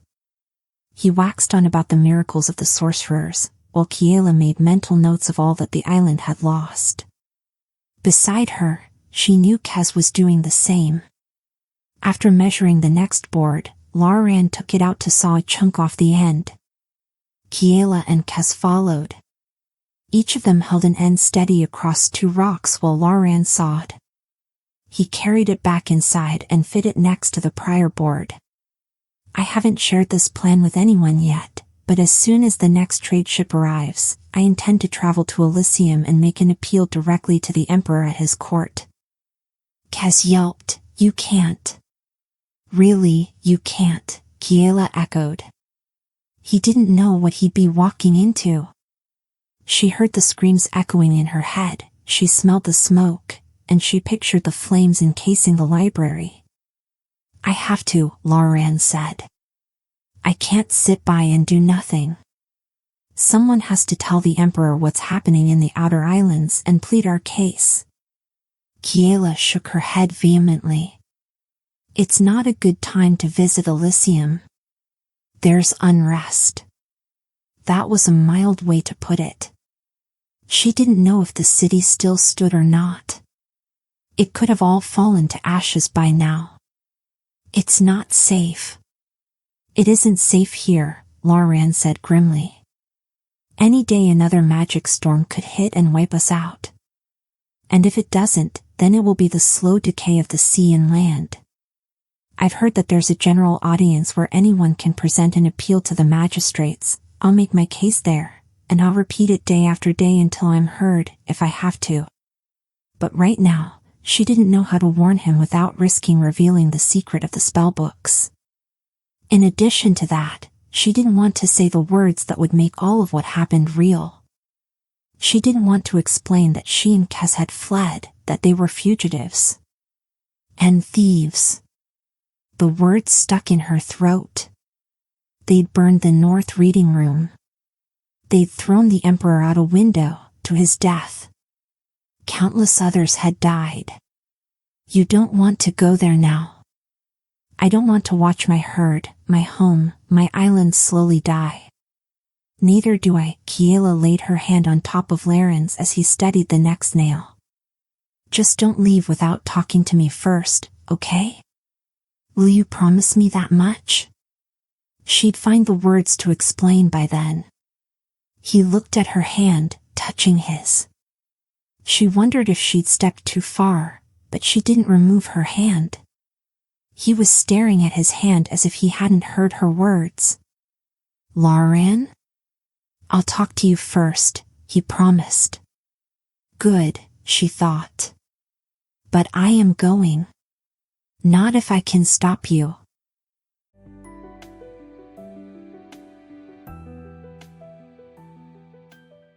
Chapter 12. First, we need to catalog what we have, Kiela said to 𝐏𝐻 after Lauren left. That was step 1 to identifying spells that would make appropriate remedies. 𝐏𝐻 rustled his leaves in excitement. Ooh, I missed this. She'd missed it too. Granted, it hadn't been that long in sheer number of days since she'd processed any books, but Caltray felt like a world and several lifetimes away from the Great Library of Alyssium. When they docked in the overgrown cove, she hadn't known that she'd ever feel like a librarian again. Do we have paper? 𝐏𝐻 asked. Please tell me you packed paper. Or pencils. Do we have any pencils? I read once about a scholar who'd been in prison and had to write on his walls in his own blood. On her parents' bed, Kiela opened her bag of personal items. She unpacked a set of pencils, the finest graphite in Alyssium, each sharpened carefully by her with a slim whittling knife that she kept exclusively for that purpose. Untying the ribbon around the set, she laid it out open on the bed. 𝐏𝐻 danced above the pencils, so excited that he shed bits of soil on the quilt. She then took out one of her precious blank notebooks. No need to use blood. You're a hero, 𝐏𝐻 told her solemnly. She never traveled anywhere without a notebook, so it wasn't a surprise she'd packed a few. She wished she'd packed a crate of them. She doubted that paper was readily accessible on Caltray. There was the bakery, the mill, the fish market, the yarn and fiber store, and perhaps a shop for furniture? But she hadn't seen a stationery store. Opening the notebook, she stroked the smooth, crisp, blank page. There was something so very beautiful about a notebook without a single note in it. It felt like touching pure potential. You write, or I write? 𝐏𝐻 asked. He was petting one of the pencils with a leaf. It was obvious how much he wanted to do it himself. You can write, she offered. Shivering in delight, 𝐏𝐻 said, I love you. You know that, don't you? You are the best friend anyone could ever ask for. It wasn't clear whether he was talking to Kiela or the pencil, but she grinned. Same to you, 𝐏𝐻. Also, you have exceptional penmanship. She wondered if that had been part of the original spell that created him or if that talent was inherent in who the spider plant was. It felt rude to ask. I'm blushing. You just can't tell because of the chlorophyll. She laughed. And then they got down to work. Starting with the first crate, Kiela unloaded the books one by one. For each, she read aloud the title, author, publisher, island of origin, and year of publication, and 𝐒𝐍 noted the information down in tiny, precise letters and numbers. They also awarded each volume a designation for topic, weather, vegetation, animals, stars, sea, etc., and a subdesignation for whether it was a practical spellbook, a scholarly study, or a historical record, as well as the secret librarian-only designation for mostly bullshit. 𝐒𝐍 switched leaves often, and they paused only for Kiela to resharpen the pencil, careful to preserve as much of the graphite as possible. These two were a limited resource that she wasn't certain she'd be able to renew. She wondered if you could use berries to make an ink that would last. The pencil should last for a while, but if she was going to think long-term, first things first, she reminded herself. She couldn't afford the kind of tangents she loved to indulge in while she was at the library. Here, whether or not she could afford to eat was dependent on how efficient they were at their research. She'd tackle the ink problem if and only if it became necessary. When they finished the first crate, they moved on to the second. She was pleased to see that they had saved a great number of books on a healthy array of subjects, including a few she'd forgotten she'd chosen, and she was grateful for each one. So much knowledge, preserved. Even better, so much knowledge at her fingertips. After every book was recorded and categorized by topic, and piled throughout the room and on every inch of both her parents' bed and her daybed, first by topic and then alphabetically by author, Kiela and 𝐒𝐍 surveyed their treasure trove. "Where do we begin?" he asked, wonder in his voice. This wasn't her usual indexing project, where she prepared a list based on a researcher's specifications. Normally, a scholar or a sorcerer would come into the library, request all information on one specific line of inquiry, and she'd search her volumes and present them with a complete index of where to locate each mention. Normally, the deadline was by the next symposium, and the only stakes were the patron's academic reputation. Normally, her research wasn't directly tied to whether or not she'd have food. That added a flavor of urgency to the whole endeavor. For their shop, she wanted practical spells with obtainable ingredients that could be dismissed as remedies by the casual eye, and she wanted them for an array of uses from plants to weather to, if it was possible, the mare horses. Start small, she cautioned herself. She didn't even know if she could find a single appropriate spell. Right now, it was all just a wild idea. A wild idea that has to succeed. She didn't have a plan B. "I'd like to know everything about everything," Kiela said, "but I suppose that isn't a reasonable research parameter." She chewed on her lip as she contemplated how to narrow it down. Choose wrong, and they could waste hours and hours in the fruitless pursuit of minutiae. She didn't have that kind of time to waste. Fruitless, she thought, turning the word over in her head. She thought of their success with the tomato plant. Let's start with fruit. 𝐒𝐍 turned to a fresh page in the notebook and dutifully wrote fruit as the title. Librarian talked about the orchards, Kiela said. If we can find a way to restore the fruit trees to full health, that will have a lasting effect on the island. Much more impactful than a single-season tomato bush and much less thorny than a lot of berry brambles. If it works, it could even keep him from thinking he had to go to Alyssium. Maybe. She didn't know if healing an orchard or two would be enough, but it would be a start. So we focus on trees. He added the word trees beside fruit. They turned to the veritable mountain of books on vegetation. We need space to do this properly, 𝐒𝐍 said. Kiela agreed. Keeping the books in careful order, she returned the unrelated volumes to the crates. 𝐒𝐍 noted which crate held which books. Until she had proper shelves and humidity-controlled devices established in the cottage, which could be, she admitted to herself, a while away, those contraptions were expensive, as well as some kind of security system or at least a mechanism for hidden shelves. They were safest stored away in the crates. While she hated to make any book less accessible, it was for the best. Necessities first, she reminded herself yet again. She wasn't trying to establish her own library, she was trying to create a jam shop with a secret side business. And besides, there wasn't much humidity on 𝐒𝐘𝐍𝐎, the books should be fine without fancy climate devices. She whispered an apology to the unchosen books as she closed up the crates and hid them beneath quilts. She divvied up the remaining books, and the two of them dove in. As the evening deepened into night, Kiela brought in candles within lanterns. Every so often, one or the other would share what they'd found, and they'd swap books or 𝐒𝐘𝐍𝐎 would add to the notes in the notebook. Otherwise, they read in companionable silence. It was the most pleasant few hours she'd had since they'd fled Alyssium. She hadn't realized how badly she'd missed this, sinking into the solace of words, letting the author steer her toward answers or, at least, better questions. The books in her stack were written by scholars and sorcerers and, in the case of one heavily illustrated volume, a naturalist, and they each had a different perspective of how magic could be used to influence the natural world.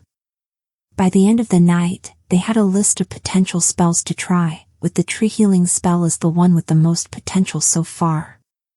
None were momentous enough to keep Lauren from going to Alyssium, but perhaps one would work for the shop?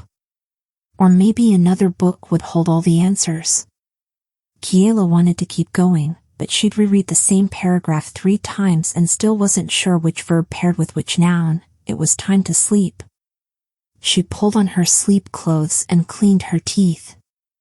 Ignoring her daybed, she wrapped herself in a quilt and crawled onto her parents' bed between the spellbooks.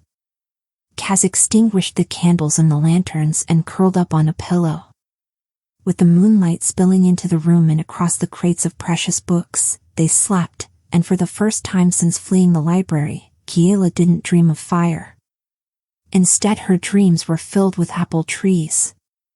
At dawn, Kiela untangled herself from the quilt, stretched between the books, and opened her eyes to see 𝐒𝐘𝐍𝐻 looming over her, perched on top of one of the stacks. "Are you ready to do magic today?" he asked. She let out a shriek. Startled, he tumbled off the books and landed in a poof of loose soil. "Oops," Kiela said. "Sorry. Are you okay?" He rolled upright and dusted himself off with his leaves. Collecting his dignity and lost dirt around him, he said, "I've been reviewing the list of spells we compiled, and I recommend we begin with the 3rd variant of 𝐿indar's spell for strengthening deciduous trees." Sitting up, she reached for the notebook with their preliminary index and located the reference. She remembered reading that 𝐿indar had been from an island with a dry climate, very little rainfall, where deciduous trees had a difficult time due to the inhospitable soil. That's in her 3rd compendium. Her mouth felt woolly, and her eyes were sticky. She was fairly certain her hair poked out at all angles, but she didn't care. There was magic to do. 𝐒𝐘𝐍𝐻 nudged the relevant spellbook toward her, and she flipped through the pages to the one he'd noted. It was one of the handwritten spellbooks, which was unfortunate because 𝐿indar liked to swoop her letters, making them tricky to read. "All the ingredients are local," 𝐒𝐘𝐍𝐻 said, pointing at the list with the tip of a leaf. "Except mola sap," she read. But according to 𝐼𝐻, he flipped through another book. She glanced at it. "Have you been up all night reading?" "I have excellent night vision." "Still not entirely sure how you have any vision, given your lack of eyes," Kiela commented, but she read the passage he was pointing to. "In some instances, pine sap serves as a reasonable substitute for mola sap." He read over her shoulder. "That's clear enough, but how do we know if this qualifies as one of the some instances?" "Experimentation," she suggested. "Careful experimentation," he said. "And I don't know how I have vision either, which could be a problem if I ever become farsighted. No one has invented glasses for eyeless plants. If the need ever arises, we'll figure it out," Kiela promised. "Thank you. I worry about that. He shuddered, and every single leaf shook. I can't lose books, I'd lose me. One of the librarians in the South Tower had been a fixture in the Great Library for so long that it was said he'd been born in the stacks and had pledged his skeleton would become a bookshelf ladder after his death. He'd lost his sight when he was in his 80s, but it hadn't slowed him at all. He had a cadre of assistants who would read to him incessantly. If that ever happened, I'd read to you. You won't ever lose books. That's not on the list of things to worry about. You have a list. Of course. First, what if the shop fails and we can't support ourselves, and I starve? Second, what if the books are discovered and stolen or damaged? Third, what if we're arrested for possession of library property and transformed into statues, skunks, or salad? Fourth, what if the shop fails, we can't support ourselves, and we freeze over the winter due to lack of firewood? What if the roof caves in? What if a storm sweeps us out to sea? What if a sea monster attacks? What if I contract a terrible, incurable disease? What if you get bugs? What if our spells backfire and we accidentally create a violent tree monster who? Okay, stop. Kaz cried. Is there any chance of us creating a violent tree monster? Not with acorns and honey, Kiela said. Those spells are much more advanced. Returning to the book, she skimmed the rest of the ingredients. Most of the items she knew they could find nearby: an acorn cap, a pine cone, a stick with 2 prongs, a shard of eggshell. It didn't specify what kind of egg, but she hadn't disposed of the chicken egg shell from the other day. That would have to do. A variety of leaves that 𝐒𝐘𝐍𝐎 could help her identify. It also called for a blast of easterly wind. Happily, that tended to be the predominant wind direction on 𝐒𝐽. She wasn't even sure why she knew that. Her parents? A fisherman? Someone must have told her, or else it was just a stray fact she remembered. She did remember facts better than most people. While Kiela pulled on clothes, 𝐒𝐽 began gathering ingredients. She joined him a few minutes later, and they scurried about the house and yard until they had the full list. Unlike the prior spell, this one called for the ingredients to be clumped around the pine cone, with honey, substituted for mola sap, as the congealing agent. Is the wind today easterly? Kiela asked. 𝐒𝐽 held up his leaves to test the direction. There's no wind. What if I blow on it? Kiela asked. Could work. Just position yourself correctly. She turned so that her breath would be coming from the east and hoped this counted as an easterly wind. Carefully she blew as hard as she could on the sticky pine cone mess. Now, we bury it between the roots of a tree, 𝐒𝐽 instructed. She fetched a garden trowel, and they chose a gnarled tree that grew in the far corner of the garden, while out of sight from the front of the house. It had several bare branches. Her heart was beating faster as she dug. If this worked, it might not work on the first try, she cautioned herself. After all, they'd taken a few liberties with the ingredients, and the spell itself. Kiela wasn't 100% sure if the third syllable was a fast sound or a taw. And as for the last syllable, she pointed to it. Re-sa or re-va. He peered at it. Re-va. You're certain? It's a minor spell from a minor sorcerer, 𝐒𝐽 said. If it fails, the results shouldn't be catastrophic. Most likely, if it fails, it simply won't work. She agreed with that assessment.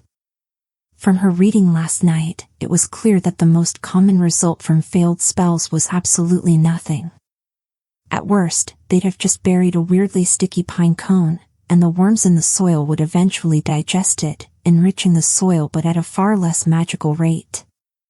Kneeling next to the buried pine cone, Kiela ran through the words in her mind, silently practicing the way they rose and fell as if they were a line of music. It was far different to read a spell as a scholar than it was to try to enact one. She needed perfection. When she felt comfortable in the rhythm of the spell, she recited the words out loud, and then she sat back cross-legged. This spell was supposed to strengthen the roots.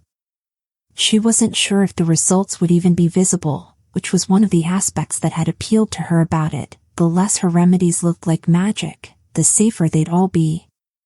It would be nice if the results were measurable, though, so she could know that The soil erupted upward like a fountain, and a knot of brown the size of a fist punched through the ground.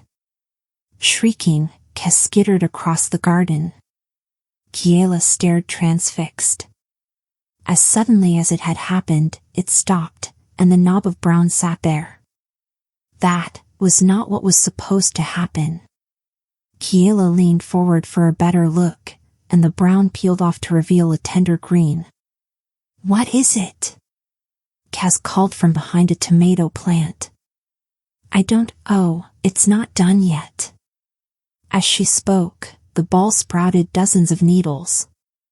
"I think it's a cactus." Slowly, she stuck a fingertip toward it. She touched the plant between its needles.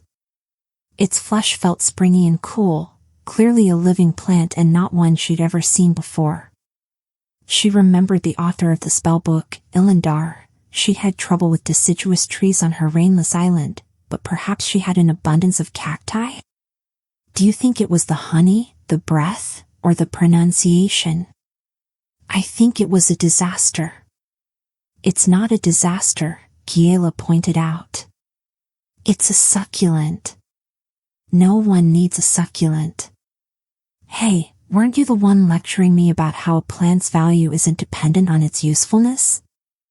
It was kind of beautiful, in a bulbous, pointy way. She was irrationally a bit proud of it. They'd created something that didn't exist before. She wondered if it was a specific type of cactus, or if they'd invented a new species. "Back to the books," 𝐒𝐽 instructed. "But the cactus."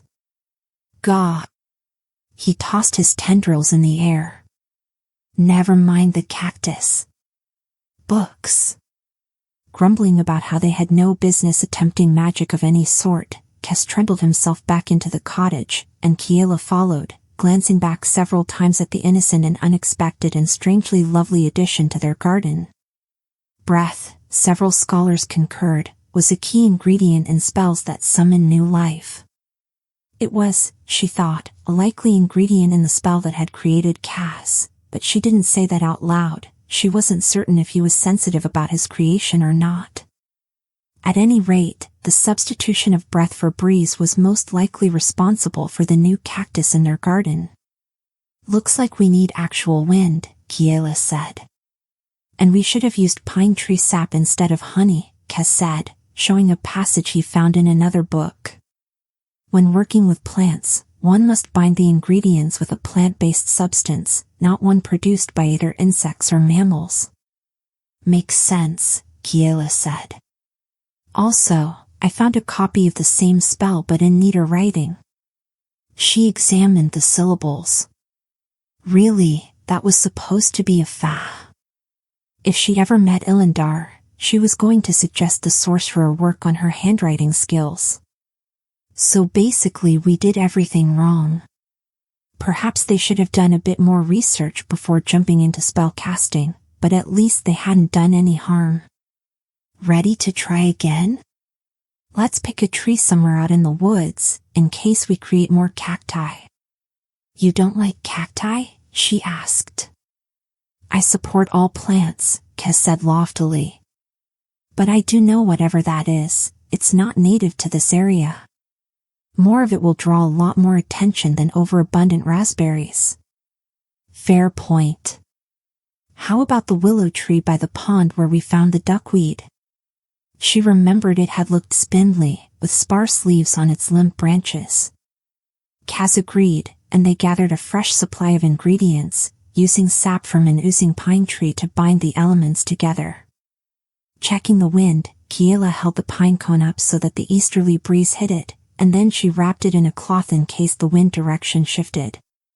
Attempt number 2, she said. Together, while the late morning sun streamed through the leaves and the squirrels rustled in the branches, Kiela and 𝐏𝐻 strolled into the woods. It wasn't far to the pond, but it was far enough that no one would blame them for any abnormalities, hopefully. As they picked their way between the ferns and overgrowth, the birds chattered overhead. She listened for the squawk of an errant hen, but she only heard the familiar calls of the songbirds, trilling and cooing and warbling. She heard a trickle of water before she saw the pond, fed by a stream, and she followed it until the forest opened. Last time she'd been focused on the pond itself, with its light spread of duckweed, but this time she climbed around the pond and over a mossy fallen tree to reach the willow.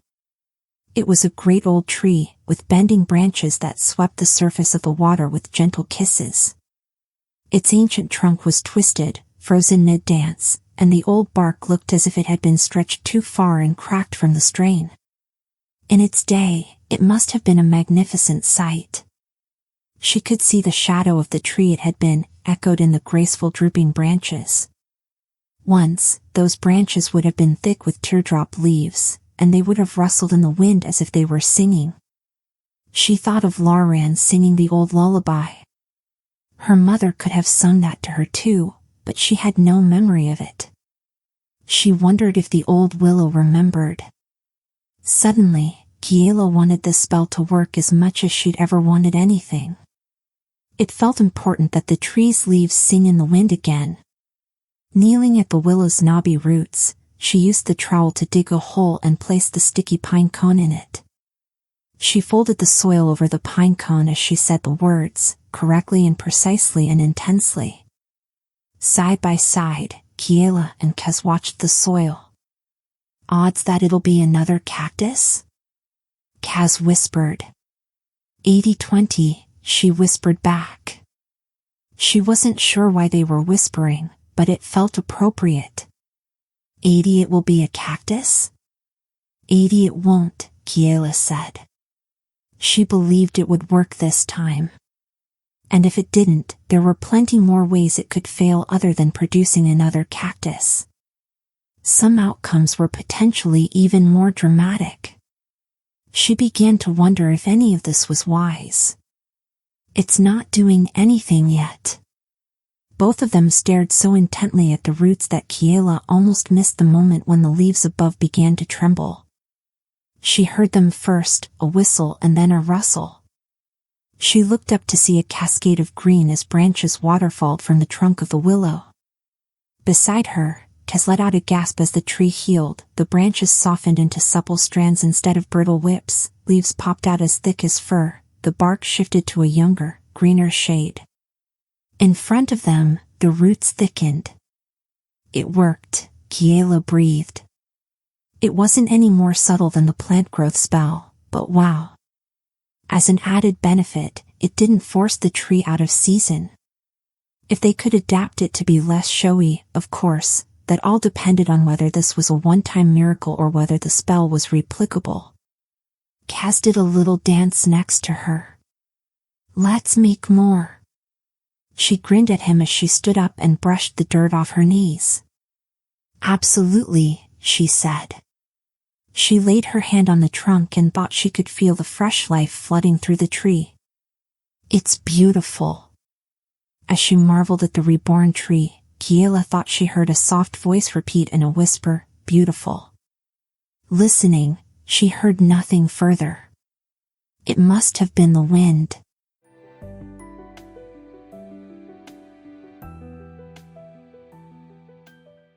Chapter 13. The apple orchard was a boneyard. Every tree was a skeleton, with bare limbs that twisted like arthritic fingers. Several had shriveled leaves that looked pasted onto them, and a few had the rare apple, not yet ripe, hanging lonely on its branch, hardly a harvest. Kiela halted at the fence around the orchard and felt a lump in her throat. This shouldn't have happened, 𝐏𝐻 said. Kiela nodded. It was a crime to allow these trees to wither. It's not the right soil for them, she said. They were only kept healthy with magic. Withdraw the magic.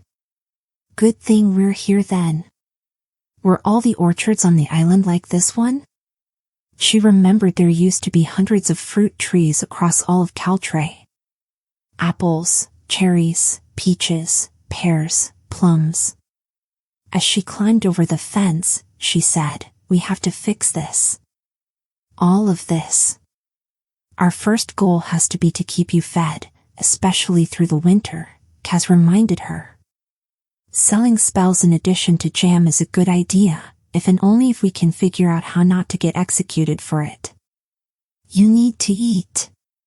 She strode to the nearest tree and began to dig a hole for the first pine cone. He was right, of course, but she couldn't help but want to fix all of this. They still had a couple hours until sunset, thanks to it being summer, but still, there was no time to waste. Fine. We sell remedies, not spells, remedies, for a fee. But whenever we have extra time and extra ingredients, we come out here and heal more trees for free. Do you really think that just rebranding the spells will solve the problem? We write "not at all illegal magic" on the label and hope that people believe what they read? It'll work because people will want to believe it's true, Kiela said. They need this to work. If we can make it work. The willow tree could have been a one-off. Okay, here goes. Kneeling by the roots of the apple tree, Kiela recited the spell. How long do you think? A second later, the tree was bathed in white blossoms like a sudden snowfall. She breathed in the fresh, heady scent of apple blossoms and watched as the petals peeled back and the heart of the flower swelled into a green orb the size of a baby's fist. Leaves clothed the tree, and the roots stretched, causing the earth around it to buckle. Half a minute later, it was finished, a perfectly healthy tree, with fruit ready to ripen in the fall. The light and heady scent of apple blossoms filled the breeze. It worked, Kiela said. Same spell, same result. Proof of concept. Excellent. Kaz punched the air with one tendril. Except that it looks like magic, and I don't think we can assume the revolutionaries won and changed all the laws, as much as I want that to have happened. So, how do we make it look less like magic? That was the trick. If she was going to convince the islanders that these were harmless remedies, not illegal spells, then they couldn't look so spectacular. There was no imperial investigator stationed on an island this small and remote, and so long as no one became suspicious enough to summon one, well, they just had to make sure no one became suspicious. She and Kez had brought a bucket of pine cones, along with as many of the other ingredients as they could collect in a few hours. It was time to experiment. First, fewer ingredients, Kiela replicated the concoction but used the smallest pine cone and only a fraction of the other ingredients. I'm cutting everything to a fifth of the amount. Kaz took notes. First result, unimpressive. Only a few new leaves and a handful of fruit, but they popped out just as quickly, too quickly to be mistaken for anything but a spell.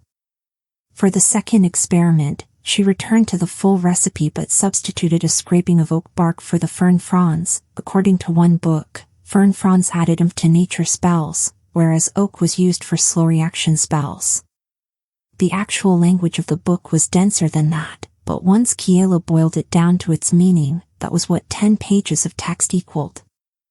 This time, when she planted the pine cone, it didn't react immediately. And then all of a sudden, blossoms popped into bloom all over the branches, but instead of hardening into apples, the petals burst from the tree and flew into the air as butterflies. Kiela tilted her head and squinted at the sun as the butterflies scattered across the orchard. Test 3? She continued adjusting the ingredients. The third tree shrank to half its size. With the addition of apple blossoms to the spell, the fourth tree transformed into a red apple-colored bird with a tail of white blossoms and flew over Kiela's head to disappear into the forest. It trilled joyfully as it flew. "Oh dear," Kiela said. "Do you think anyone will notice?" "The other birds will. Maybe it would stick to the forest." She hoped it found things it wanted to eat. What did an apple bird eat? If it had stuck around, they could have tried to help, but it hadn't. She turned back to the orchard and consoled herself with the thought that it was unlikely that anyone would connect the bird to her and Cass. Maybe it'll be happier as a bird. The fifth tree, whose pine cone had been wrapped in debris from an abandoned bird nest, began to sing a wordless melody. As the branches crooned, Kiela joined Cass by the side of the orchard. "I didn't want a literal singing tree. Original recipe seems best," she said. "It's a nice tune," Cass said. Definitely an irrelevant detail. It shouldn't be singing at all, though he was right that the tree had chosen a pleasant melody. Perhaps with luck, passers-by would think it was a trick of the wind. A lot of luck. Sitting on a rock near Cass, she ran through the different variations she'd read in the various books last night. She'd committed several to memory, as well as taken notes. Maybe we need to use the recommended ingredients but vary the words. Maybe we need to read a lot more books and take multiple years' worth of classes, Cass said. "Do you think that bird will be all right?" It still hadn't returned from the forest. "It'll probably become friends with my chicken." Taking the notebook from Cass, she studied the notes they'd made so far. He was right that one day of reading and another of experimenting wasn't a replacement for the rigorous training that an actual sorcerer underwent. "I'm not trying to be a sorcerer, though. All I need is to perfect this one minor spell." She wasn't trying to change the world. Just heal a tree. It should be doable. Giving the notebook back to Cass, she looked out at the view. Beyond the orchard was the sea. She knew there was a fence to keep anyone away from the cliff, but from where they were, she couldn't see it. It looked as if the orchard melted into the sea. Sun glinted on the water, like diamonds strewn out onto satiny blue. Far in the distance, she saw the scaled back of a sea serpent rise and fall. They did have a spell that healed trees. Couldn't they just stick with that? Not if our secret is immediately discovered. There had to be a way to slow the effects of the spell. Most sorcerers wanted their magic to be as showy as possible, to prove their worth. She'd once witnessed 4 sorcerers work together to create a spectacular light display over the city, to celebrate the anniversary of the Emperor's ascension to the throne. They'd been raised up on a dais lit by hundreds of candles, and their voices had been amplified to echo the spell through the city. Fire had danced in the night sky, drawn by their words. The display had begun as ribbons of light, but then the dance became more complex. It formed the shape of a sea serpent with the moon behind it, and then a lion racing between the stars, before it split into 1,000 birds and then burst into flowers. She remembered later one of the other librarians saying the true magic wasn't filling the sky with fire, it was extinguishing it later. For that, the sorcerers had embedded spells within the highest towers of the city. As the show drew to its end, the spells released and quenched the sky with rain. It had smelled like lilacs. What if I say the words before the pine cone is buried? All the same elements will be there, so it shouldn't change the outcome, but it could change the timing. As she spoke, she was already assembling another sticky pine cone. Cass frowned at the orchard. The spell was written in a specific order. It was also written with specific ingredients, and we varied that. One more experiment, Cass, and if it doesn't work, we just sell jam. She noticed that the singing tree had switched from an aria to a lullaby. Perhaps it would be silent soon. At least it was on pitch. "Do it," Cass said. "But if you start sprouting leaves..." She faked a smile. Then we'll be plants together. It would solve the food problem if you had chlorophyll. She finished preparing the pine cone and wondered if she was making a terrible mistake. If she activated the spell while she held it, would it turn on her? As much as she loved and respected Cass, she did not want to become anything other than a person. On the other hand, if this worked and she proved she could enchant the pine cones before she sold them, then no one would witness her speaking the first language, which would go a very long way toward convincing islanders this wasn't a true spell. Kiela, you know this is a risk, Cass said. Everything we've done from the moment those fires began has been a risk. Speaking the words directly to the pine cone, she recited the spell. And then she held her breath. She didn't feel any different. No leaves, Cass reported. Holding out her arm, she checked for any bark, leaves, or blossoms, but her arm looked the same shade of blue as always, if a little dry from being out in the sun all afternoon. She felt the same. Still blood in her veins, not chlorophyll. And she didn't feel the urge to sing, which was nice. All right, let's see if the magic works at all. Kiela picked another apple tree and buried the pine cone between its roots. She stepped back without speaking and waited. Slowly, from the roots up, the tree came back to life. Leaves unfurled from the branches, the trunk thickened, and buds appeared. A few minutes later, the buds opened into blossoms. What if you wait longer between the spell and the burying? Cass asked. By sunset they had it, a slow-release spell to heal trees, encapsulated in a sticky pine cone. Kiela and Cass spent the next day making jam, assembling pine cones, and preparing their shop for opening day. She positioned the jam jars on the new shelves, changed her mind and repositioned them, and then repositioned them again until Cass at last said, "It's ready." All of the pine cones had been wrapped neatly in strips of cotton from clothes that were too shabby to be worn, and they were in a basket behind the shelves, ready to be offered to prospective customers. In total, they had several dozen jars of raspberry jam and an equal number of enchanted pine cones. Everything suspicious was hidden in the back bedroom, with quilts artfully arranged over the crates to make them look like extra tables. She'd added vases of daisies and roses on top to complete the effect, on the off chance that someone wandered back there before she could stop them. The bedroom door would be closed while the shop was open though, and she and Cass had no intention of leaving any stranger alone in the cottage. It was all as ready for tomorrow as they could make it. She just hoped this wasn't all a mistake. Shortly after dawn the following day, Kiela ventured into the village to let the baker know that her jam shop was ready to open. She'd expected that Bryn would spread the word, and Kiela and Cass would see their first visitor later in the afternoon.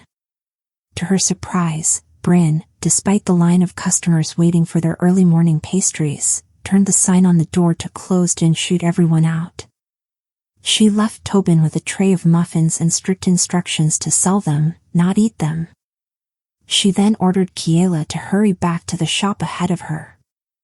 "Open it up," Bryn said. "I'll recruit your first customer and be there quicker than a serpent can sink a ship." "That can't be a real saying," Kiela objected. "Knew a sailor who said it all the time," Bryn said. Admittedly, it was cuter when she said it. "Go on, Scoot. Get ready to hawk your wares." Thus ordered, Kiela scooted.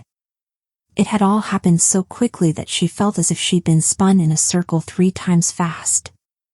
As she bounded up the stairs on the cliff, she wondered if she was more excited or more nervous, and she decided there should be a name for an emotion that was both equally excited or nervous. Glancing behind her, she saw Laren's house. The mare horse herder was on his porch, his back to the cliffs, looking out at the sea, and she hesitated. "I wish he was my first customer." She shook herself, not certain where the thought had come from. It didn't matter who was first. What mattered was making the shop a success. Impressing Bryn and whoever the baker brought with her was all Kiela should be focusing on. This has to work. She didn't really have any kind of backup plan. Jogging through the greenery, Kiela let the bird calls buoy her. She felt as if the forest was cheering her on. She burst out of the woods in front of the cottage, and her chicken, lifted its head and clucked at her. She skidded to a halt. She looked at the chicken. The chicken looked at her. And then it darted into the woods again. Kiela sighed. But as she crossed the yard to the door, she spotted, nestled in a clump of grasses, an egg. She scooped it up. The shell was warm, clearly just laid. Feeling as if it was a good luck sign, she carried it into the cottage and called to Cass, as she placed the egg in a dish so it wouldn't roll away, "Customers are coming." He scurried out from the back bedroom and climbed onto the kitchen counter, which afforded a line of sight into the front. What should I do? Should I welcome them? Or should I hide? Is a sentient spider plant a plus or a minus for a business? You are always a plus, Kiela told him firmly. It was one thing to not risk Kez in town, but the cottage was their home. If the islanders couldn't handle Cass, then she didn't want their business. Or their friendship. It wasn't as if talking plants were unheard of. It was only on the outer islands, where there were fewer sorcerers to, legally, create them, that they were rare. She readjusted one of the jars on the shelf and then turned with a bright smile on her face as she heard voices approach the shop. Bryn was coming up the path, followed by the centaur, Edie. The baker had removed her apron and was dressed in teal pants and a white blouse, which complemented her tawny fur. A leaf had gotten stuck on one of her antlers. Beside her, Edie trotted on her 4 hooves while gesturing animatedly with her human arms. She wore a cloud-white top over her human half and a silvery gray skirt over her horse hindquarters, and she'd braided silver ribbons into her black mane. The ribbons draped across her horse body down to her hooves. She had a wide, friendly smile, and Kiela told her heart to quit hammering. Both Bryn and Edie had been nice before. There was no reason to think they wouldn't be happy shoppers now. Clearly, they'd both made an effort to dress up, as if this were an event, not an errand. Giving herself a silent pep talk, Kiela met them at the door. Welcome. Thank you for coming to Kiela and Kaz's jam shop. Who's, Edie began. Hello. Kaz called. He waved his leaves. Edie blinked, stared, and then blinked again. Ah, so you're the one that Tobin has been chattering on about, Bryn said. Pleasure to meet you, Kaz. Welcome to 𝐒𝐘𝐍𝐿. It's so nice to have new residents. We haven't had new islanders since, well, I can't have been the most recent arrival, but certainly there haven't been many, unless you count newborns. How do you like our lovely island so far? Very plant-friendly, Kaz said. Kiela stepped away from the door so her 2 customers could come inside. Oh, isn't this lovely? Bryn said. Gushing, she admired the shelves with their alternating wood grain, the flowers that Kiela had put in vases and extra glasses, and the rafters with drying herbs hanging from them. Every detail is charming. Ooh, I love the painted flowers on the chairs. I once wanted to be an artist, and I borrowed my sister's paints and decided the stairs would look prettier with flowers. Let's say that painting is not my strength, and my mother was not pleased, nor was my sister, or really anyone, and I haven't painted since. Luckily, I'm far better at baking. Edie clopped in halfway, with the back half of her horse self still outside. It occurred to Kiela that she should have made the shop larger or the door wider or... It is charming, Edie said, pleased. Don't work yourself into a lather, Binna's girl. I'm used to not fitting everywhere. One suggestion, and you can take or leave it, you could use your front window for window service like Bryn does at her bakery, to accommodate 𝐒𝐘𝐍𝐎𝐿's larger residents. Ivor in particular has difficulty with ordinary-sized doorways. Bryn tapped her delicate antlers. He's a 12-prong. I love that idea, Kiela said. Perhaps she could add a counter to the outside of the window. She wished Lauran had left his hammer. Not that she knew how to make a counter, but how hard could it be? He had left some wood behind. So much beautiful jam, Bryn said, examining the jars. 𝐒𝐘𝐍𝐎𝐿, look how they sparkle, packed with so many berries, you can see how rich they must taste. I wanted to preserve the berries while they were at their peak ripeness, Kiela said. I plan to make other flavors soon, as well as experiment with adding various spices and herbs. I think cinnamon and cloves would work well with cherry, for example. 𝐒𝐘𝐍𝐿 snorted. If you can find a healthy cherry tree, more power to you. Remember the lovely cherry tree beside my house, Bryn? Yes, it used to sag with so much fruit the branches would touch the ground, and we'd stuff our faces and spit out the seeds on Fenrir's yard, 𝐒𝐘𝐍𝐿 said. Only when he wasn't watching, of course. Such a wonderful tree. Joy and petty revenge in every branch. That was a perfect intro to their other offering. Kaz heard it too. He hopped off the counter and waddled himself into the shop. To special customers, we're also offering a special remedy that improves the health of trees. Both Bryn and 𝐒𝐘𝐍𝐿 looked at him. Kiela held her breath. This was it, the moment that it could either all work or all fall apart. If they didn't accept the fiction of a remedy. What sort of remedy? 𝐒𝐘𝐍𝐿 asked. A family recipe, Kaz lied. Kiela felt her eyes go wide.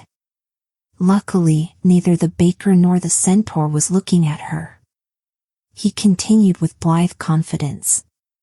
Handed down through the generations, plant to plant. Ooh, 𝐒𝐘𝐍𝐿 said. And it works.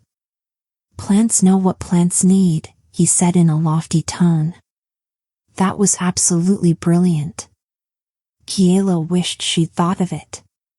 Nice work, Kaz. She ducked behind the shelves and pulled out one of the wrapped pine cones. Simply bury it between the roots of the tree. Don't delay, though, or it will lose its potency. 𝐒𝐘𝐍𝐿 accepted the package. Just bury it? No, anything else? She guesses, Kiela thought. She hoped it wasn't obvious the way her heart was hammering against her rib cage. She rubbed her suddenly sweaty palms on her shirt and wondered when it had become so hot in here. That's all. And what do I owe you for this remedy? 𝐒𝐘𝐍𝐿 asked. She looked at Kaz, who shrugged his leaves. It's the first one we've sold. How about this? Try it, and if it works, then pay us what you think it's worth to you. 𝐒𝐘𝐍𝐿 considered the wrapped pine cone, the sentient spider plant, and Kiela. Fair enough, she said. Beside her, Bryn was beaming at both of them. Kiela felt the muscles in her shoulder a knot, though her heart continued to race. She smiled at the centaur. Our first sale. Can I also interest you in some jam? Absolutely, 𝐒𝐘𝐍𝐿 said. I'd like a few jars as well, Bryn said. There's a pastry recipe that would be perfect with it, spread with a layer of goat cheese, which adds the nicest flavor. Kaz rustled his leaves and groaned, goats. As Kiela negotiated payment, Bryn launched into an anecdote about an over-friendly goat who loved to eat buttons. Everyone who passed by had to watch their coats and their sweaters because he'd pluck off any button he could reach. Even Kaz laughed as she described the lengths one islander went to retrieve her buttons.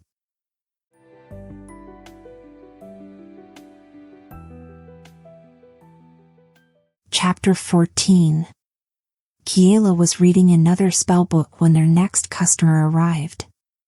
She was so engrossed in the theories of the effects of enchantment on the taste of garlic, written by a scholar who was both a sorcerer and a cook at one of Alyssium's top restaurants, that she didn't hear the footsteps of the customer shuffling into the shop or his irritated "Is anyone here?" What kind of shop doesn't have a shopkeeper? But she did hear him shriek, "What is that?" and the thump of soil hitting the wood floor. She burst out of the bedroom to see Kaz, racing out the back door to the safety of the garden. She pivoted to chase after her friend.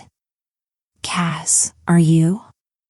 Ought to have a warning on your shop if you're going to allow unnatural creatures in it," their customer said. She turned back to see a man who looked familiar. Where had she seen him before? Ah, yes, she remembered, the unfriendly man by the bakery. He'd been playing a game with stones with Tobin. Standing, he was much larger than she'd thought he was the first time she'd seen him. The top of his bald head nearly brushed the rafters of the cottage shop, which made her feel as if he were looming over her. He had scales instead of skin and was wearing the beige work clothes of a dock worker. "I'm sorry you were startled," Kiela said, with a worried glance at the garden door, "though it seems you both startled each other." "Looked like a plant," he said, still scowling. She wondered if that was his permanent expression. "He is a plant, a spider plant, chlorophytum, an evergreen perennial flowering plant related to the asparagus," Kiela said in her best "don't let the patron see your clenched teeth" librarian tone. Hoping to forestall any unfortunate misunderstandings, she added, "He's inedible." The man snorted. "His name is Kaz, and I'm Kiela. Welcome to our jam shop." "Fenrir," he said. She'd heard that name before. Where and when? He hadn't introduced himself when she'd first visited the bakery. "Nice to meet you. As you can see, our initial offering is raspberry jam." She picked an apron off the back of one of the chairs and wrapped it around her waist, hoping it made her look more like an official shopkeeper. Fenrir shifted his scowl to the shelves. "Just raspberry? We'll have more choices in the future." He grunted. "Do you have a preferred flavor?" she tried. "We can take that into account when we produce the next batch." "Blueberry? Cherry?" She suddenly remembered where she'd heard his name, Bryn and Edie. They'd said they spat cherry pits onto his yard when he wasn't looking. "Lemon. But you won't ever have that. Citrus doesn't grow on Caltray unless you have one of those fancy glass greenhouses, and nobody here can afford one of those. Especially just selling jam. You ever think about selling more than jam? Can't imagine this shop will last." She gritted her teeth and reminded herself that she'd handled grumpy sorcerers, rude scholars, and condescending students before. Granted, she hadn't handled them well. The 1 month she'd been assigned to work at the circulation desk, she'd accidentally reduced a particularly rude researcher to tears when she'd mentioned that his dissertation topic had been disproven 15 years prior, and she'd been reported 3 times for delivering the wrong tone to unpleasant sorcerers who'd interrupted her reading without even an apology. But the difference was that back then she'd been hoping to be transferred back into the stacks, and now she wanted the shop to work. "Thanks for your concern. Would you like any jam?" "No," he said. "Then why did you come to a jam shop?" She wanted to ask. "Well, then, I'm sorry I can't be of assistance." She wasn't going to mention the remedies to this man. She'd decided that already. If he thought Kaz was unnatural, well, to be fair, Kaz was unnatural, but that didn't mean he needed to come with a warning. Fenrir grunted again. He was a man of many noises, she was discovering. This one was a grunt that sounded halfway between disapproval and disbelief. And with that last utterance, he left. Kiela waited, watching as he walked into the greenery without a glance backward, before she scurried into the back garden. She scanned the plants, the flourishing tomato, the sickly stalks of who knows what, the chaotic overabundance of raspberry bushes, and she spotted Kaz in the back corner, grinning to a spot near the fence. Kaz? He's gone. Sorry, he was unpleasant. I think he was just being nosy and judgmental. He didn't even buy any jam. Kiela, you have to come see this. Kaz beckoned with several of his leaves. He didn't sound upset. In fact, he sounded more excited. Kiela crossed the garden, carefully stepping between the plants. Once the shop was closed for the day, she thought she'd bring the naturalist's plant book outside and try to identify any plants that Kaz couldn't. She thought one might be an onion, and a nearby vine was either a squash, a pumpkin, or a watermelon. She reached Kaz, and a round green shape darted out around him and dashed to the other side of the garden.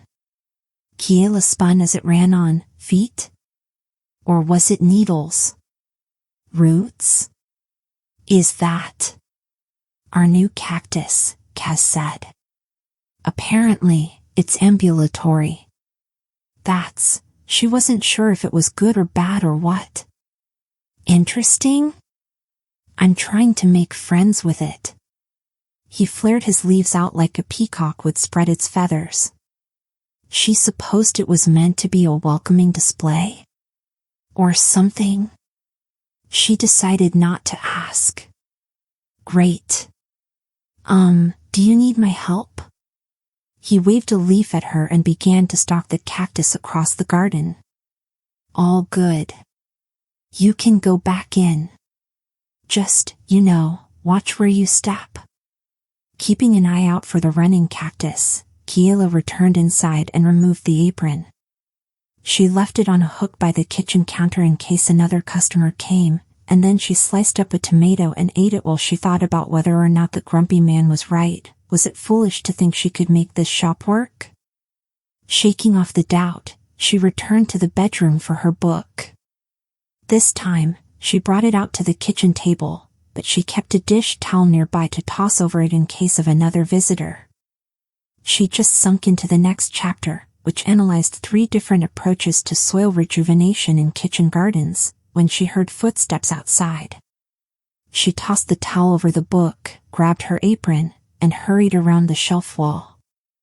It wasn't, thankfully, the grumpy man again, but it was another stranger, which shouldn't have been a surprise since she only knew a handful of islanders so far. Everyone here was, by definition, a stranger, except for Bran, Edie, Lauren, and Tobin. Her newest customer was an older woman.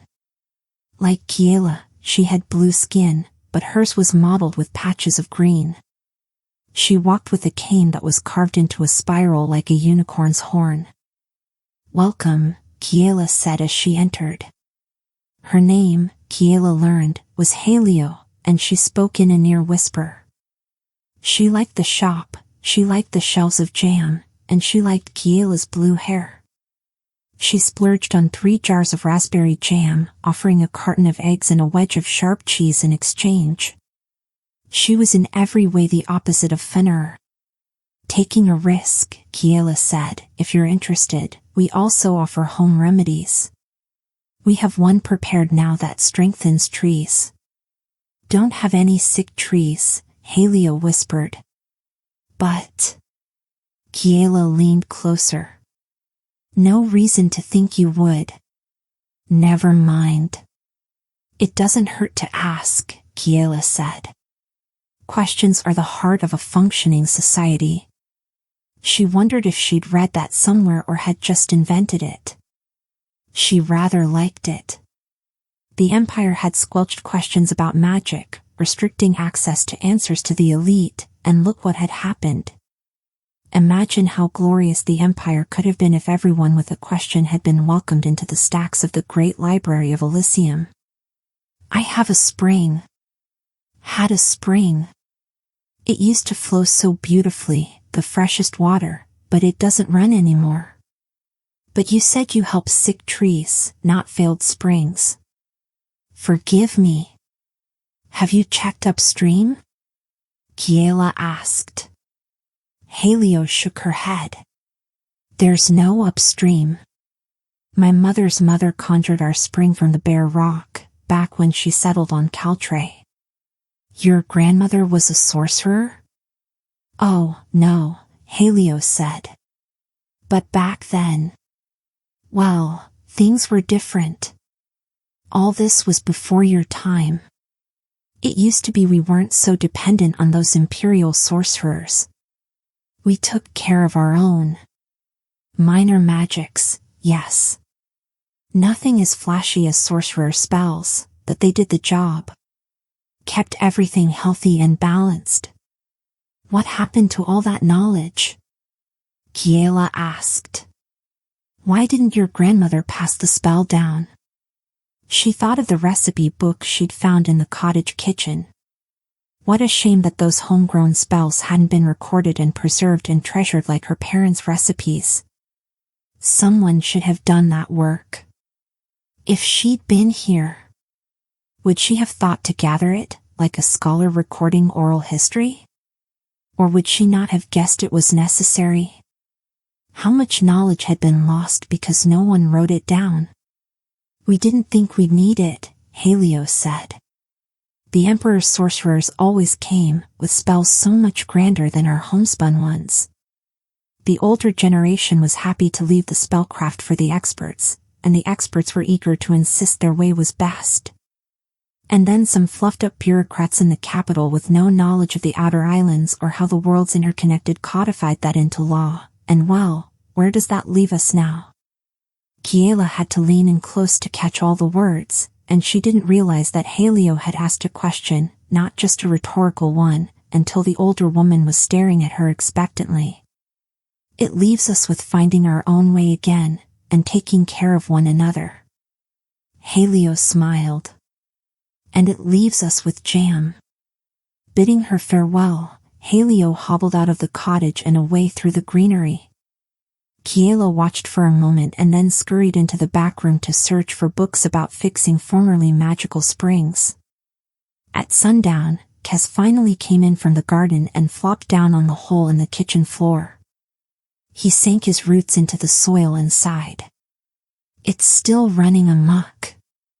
Is it hurting anything? Kiela asked. It tore a few leaves with its needles at first and impaled a tomato. That was funny, juice everywhere, but it's gotten the hang of steering around now, 𝐒𝐘𝐍𝐿 said. Is it upset? Not at all. How can you tell? It started shouting "wee" as it rolls. Oh, wow. Are you saying it talks? Is it like you? Had she and 𝐒𝐘𝐍𝐿 accidentally made a sentient being? If so, was that okay? What kind of responsibility did they have toward the cactus? Should they offer to educate it? What did it need, and what did it want? It just says "we." I'm exhausted. What did I miss here? Kiela told him about the two customers and how radically different they were, and she told him how she'd been researching the creation of wells and springs by magical means. It's really fascinating. She fetched the book she'd been reading. According to the sorcerer 𝐒𝐘𝐍𝐿, the water is either coaxed from beneath the bedrock or it's collected from. A knock sounded at the door. Kiela? 𝐒𝐘𝐍𝐿? 𝐒𝐘𝐍𝐿 let out an eep. It's librarian. Quickly, Kiela scooped all the books into the back bedroom, tossed a quilt over them, and shut the door. She hurried back to the front of the cottage, slightly out of breath, as he ducked through the doorway. Librarian. Hi. Welcome to our shop. Did I catch you at a bad time? He asked. Just cleaning up. She turned to the sink to gesture at the dishes, and it was empty. She'd already washed the dishes and glasses she'd used during the day. She felt herself begin to blush. Would you like to buy some jam? I didn't. That is, I didn't think to bring anything with me to buy jam. I just came by to check on how your first day went. Good. I think. Actually, she had no idea how many customers were considered good, but she had sold a few jars of jam, which was a nice start. I had some customers. Oh, that reminds me, one of my customers suggested that I make a counter for the window, so I can sell from there and not make the larger islanders feel uncomfortable trying to fit inside the shop. I can make you a counter, 𝐒𝐿𝐴𝐿 said happily. He gestured to the tool belt around his waist. I brought my tools just in case any of the shelves needed a fix. I didn't. I wasn't asking a favor. I mean, I was about to, but she collected herself. Kaz and I have created a remedy for healing trees. It's an old plant tradition kind of thing. Anyway, I would be happy to give you one in exchange for your assistance with building a counter for the front window. There, she said that without tripping over too many of the words. What was it about 𝐒𝐿𝐴𝐿 that made everything come out so tangled? Healing trees? 𝐒𝐿𝐴𝐿 said, eyes wide. Kaz lifted a few of his roots out of his soil and waved them in the air. It strengthens their roots. Old family recipe. You have a family? 𝐒𝐿𝐴𝐿 asked the plant. Oops. Had they told 𝐒𝐿𝐴𝐿 how Kaz was made? She didn't remember telling him that story. Maybe Kaz had told him? But 𝐒𝐿𝐴𝐿 backpedaled. Sorry, that was rude. Of course you could have a family. We're estranged, Kaz said loftily. Kiela is the only family I need now. We need to make sure our stories are straight if we're going to stay here. Neither of them had much experience with lying. It didn't come up much when you avoided talking to people. Maybe it would be simpler if we talked less. 𝐒𝐿𝐴𝐿 didn't seem interested in talking less, though. In fact, the herder seemed to be in a chatty mood. While he began work on her new counter, he told her about the antics of his mare horse herd. One of the mares, 𝐏𝐚𝐫𝐭, had spotted a harbor seal today and decided to make it her pet. The seal, though, hadn't been interested in playing with a massive horsefish. It tried to beach itself on a buoy, and 𝐏𝐚𝐫𝐭 kept bringing it little gifts in an attempt to either play with it or woo it, a bit of driftwood, a clam, a strip of kelp, a feather from a seagull. At last, she found a ball that had drifted out to sea. While he talked, Kiela thought about which books to look through for the solution to rejuvenating the magical spring. She'd narrowed it down to 3 to research after 𝐒𝐿𝐴𝐿 left. Kiela held the wood steady while he nailed it into position on the windowsill. What 𝐏𝐚𝐫𝐭 didn't know was that the boy Tobin, Bryn's nephew, have you met him, left the ball for her to find, 𝐒𝐿𝐴𝐿 said. He's a good kid. Kaz agreed. He doesn't eat plants. Not even vegetables. He wants a ride on a mare horse, Kiela said. Does he? 𝐒𝐿𝐴𝐿 considered that. With Kiela's help, he sawed support pieces, angled slices to attach to both the cottage and the shelf. Are there many magical springs on 𝐒𝐘𝐍𝐿? She asked. He blinked at the change in subject. Sorry? A customer was talking about hers. It's not running anymore. I was curious if that was common. She knew her water was from an ordinary well, dug long before her parents had been born, but she hadn't thought about how the rest of the island got fresh water. She thought of the waterfall that powered the mill. Had that been magically created, or was that just plain gravity? There are a few. The fountain in the center of town, for example, it was created with magic, but it's dry now. I suppose the spell simply ran down after time. I tried to fix it once, but there's nothing mechanically wrong with it. Its water source just isn't there anymore. Ha, Kiela said.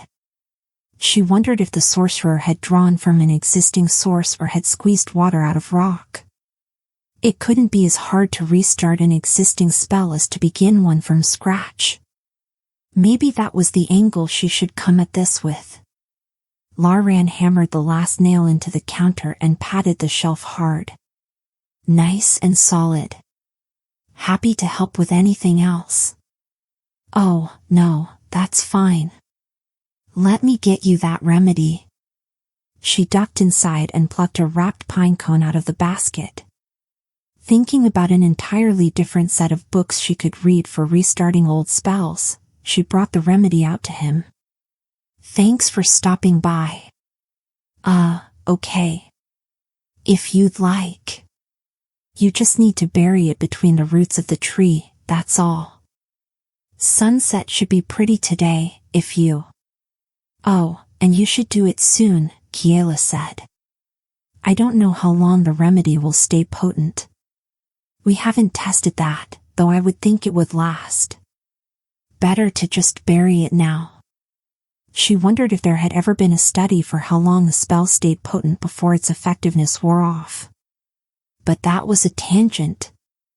She wanted to focus first on techniques for restarting stalled spells, especially water spells, that had to be much easier than creating an enchantment from scratch. Plus there should be minimal risk of mistakes, which was a plus. She thought of the cactus running around in the garden. Larian was staring at her, she noticed, and she realized he'd spoken again and she didn't have any idea what he'd said. Hope you have a good night, Kiela said, and hoped that was a reasonable response to his words. Good night, Kiela, Larian said. She went back inside as he trudged toward the trail. The books she needed were in the third crate. As she passed Kaz, he let out a dramatic sigh. She paused. What's wrong? You are hopeless, he said.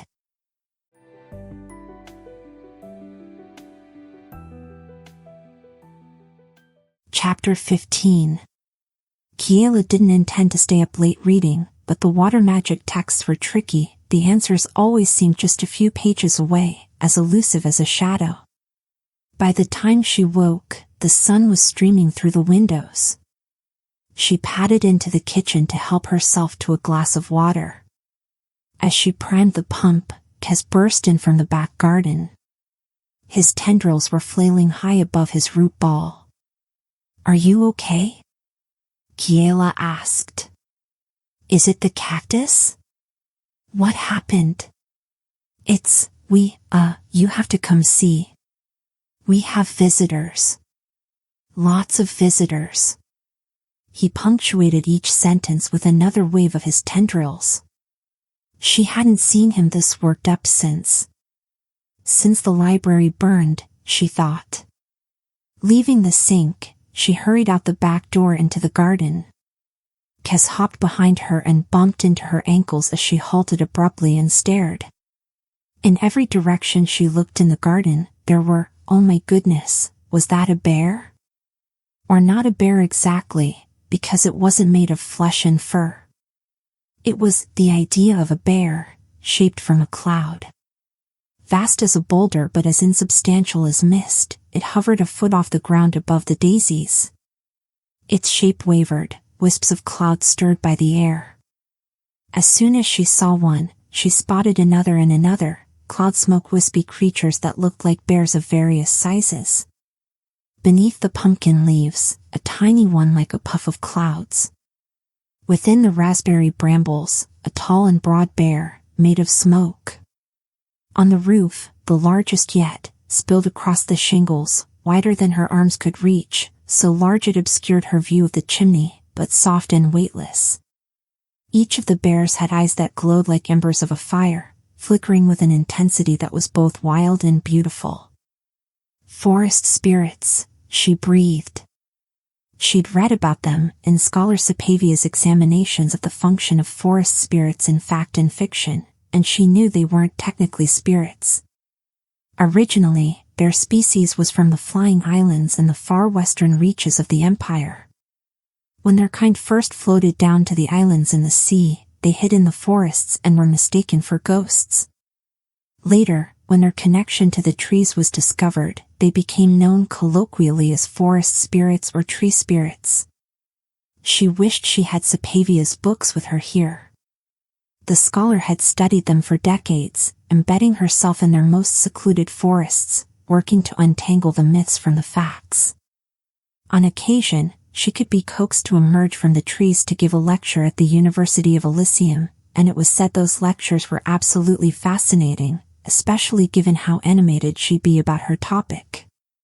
Kiela had been tempted to attend one once, but the idea of squeezing herself into the crowded audience, she had listened to a second-hand description of the talk, though, and it was indeed riveting. Fact, they were neither ghosts nor spirits. A more accurate name for them was cloud bears. Or, given their function, tree guardians. Fact, they acted as guardians of the forests and were fiercely protective of the trees. Fact, they were shy, solitary creatures. Solitary? She wondered, as she spotted several more, tucked into the corners of her garden and visible over the top of the fence. Fact, they did not punish trespassers. They did not kidnap innocent children who strayed from the path. They did not destroy villages whose inhabitants ventured too far into the forest with their axes and saws, except for when they did. Some of the stories about cloud bears were true. If you were a danger to their trees, they would sweep over your home, as silent as the fog, and when the mist cleared, you would be gone, never to be heard from again.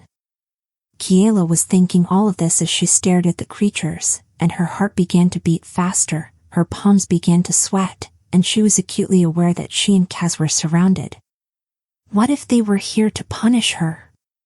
She had cast a spell that caused the raspberries to spread into the forest. She had tried and failed with several apple trees before her eventual success.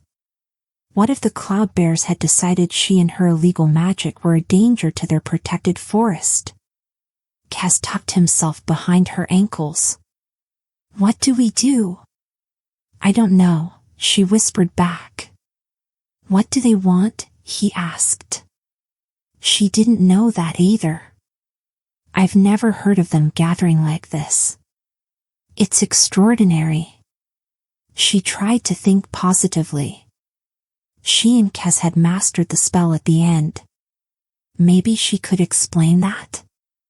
Did the cloud bears understand speech? Oh, yay, he whispered, we can take notes. Publish a paper. Posthumously. It'll make us famous, but oops, we'll be dead, attacked by rampaging tree spirits. What a pity. They don't seem hostile. They were merely watching, silently, with their fiery eyes, from everywhere. Twisting around, she glanced behind her and saw, beside the sprawling immense bear, yet another one on the roof of the cottage, half hidden behind the chimney and perched on a branch that hung over the kitchen. The cactus, she noticed, was huddled in a corner of the garden, beside a basket, doing its best impression of a lifeless rock. Occasionally, though, a few of its needles trembled. Kiela took a step forward. The shadow clouds shifted, as if blown by a breeze. She stopped. Raising her voice, she asked, "Can we help you?" It seemed to be the right question to ask. A whisper of a breeze swept through the garden, but Kiela didn't feel its breath on her face. She waited, and a few seconds later, a cloud bear about the size of a cat inched forward from behind one of her plants. It was holding a leaf in its wisp-like paws. Laying it on the ground at Kiela's feet, it looked up at her with its flickering flame eyes, and then it scurried back behind the plant. Kiela picked up the leaf. It was long and slender, supple and green. Willow, Kaz identified. Another tree guardian scooted forward, this one even smaller, the size of a rabbit. The little cloud bear laid a tiny branch covered with apple blossoms at her feet and then retreated. Kiela picked that up as well. Apple tree, Kaz supplied. A third cloud bear swept toward her at the speed of wind, and this one was not small. It loomed over her, so large that she couldn't breathe. Everything in her screamed to run. It could envelop her in its mist, swallow her whole. But it merely dropped a shriveled branch at her feet that was covered in dead leaves. This time, the cloud bear didn't retreat. It sat in front of her and looked down at her with ember eyes. "Sycamore," Kaz said. "I think." "Why?" "I can guess," Kiela said. She knelt and picked up the twig with the dead leaves. "You want us to fix your tree, like we did the willow and the apple trees?" The windless breeze echoed through the garden again, and all the cloudbears crept forward until all she could see in every direction was a kind of waiting fog, with eyes.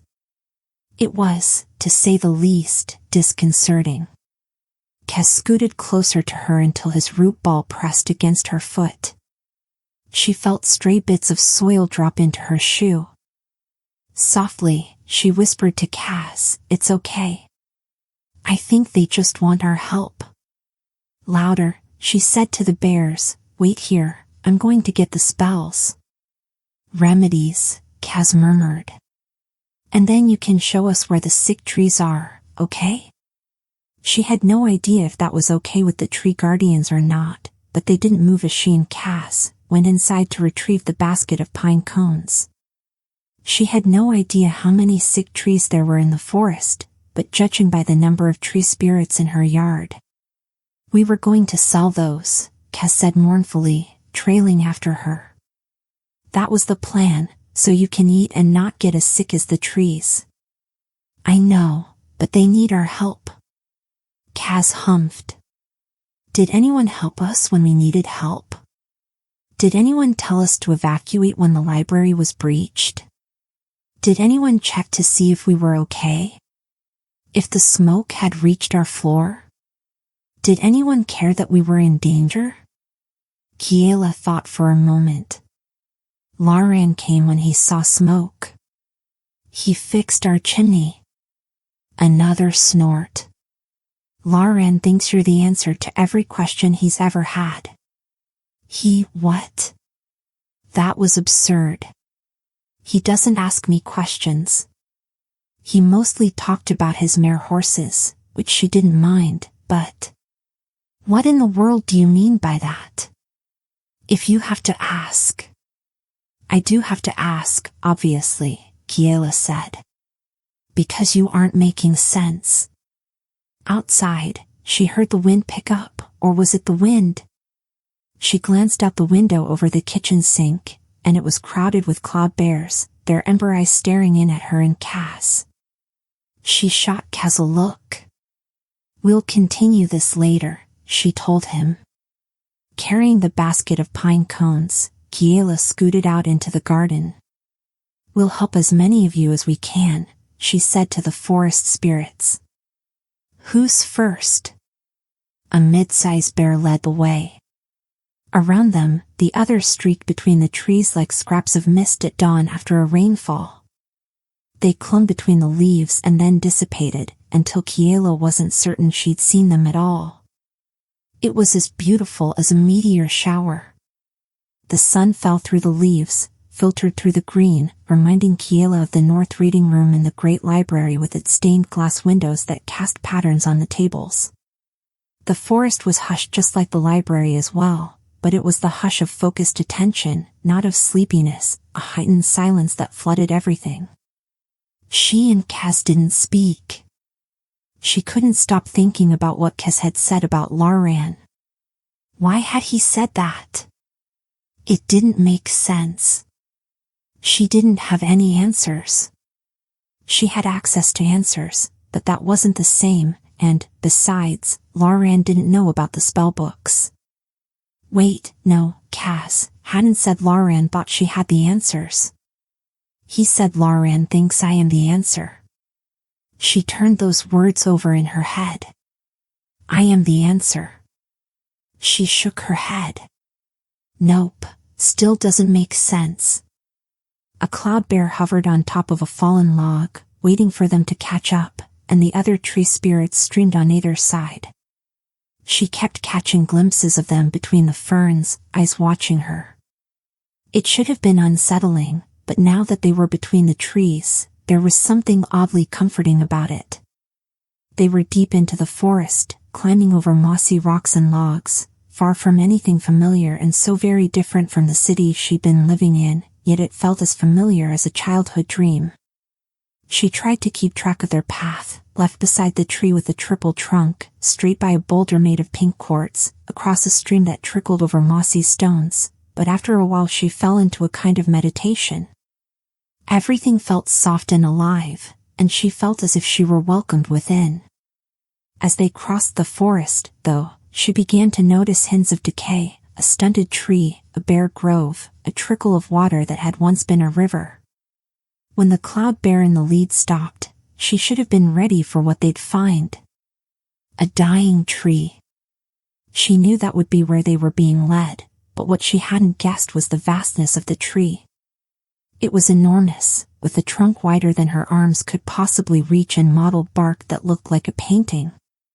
Its thick limbs spread above them, like open arms that wanted to embrace the sky. Only a few leaves clung to its branches, the rest were bare. A rabbit-sized cloudbear danced around the roots and then curled as if in need of comforting between two enormous exposed roots that threaded through the mossy ground, while a massive 7-foot cloudbear hovered nearby, in a patch of ferns. The tree had to be at least 200 years old. "It's old," Kaz said. "Do you think the spell will work?"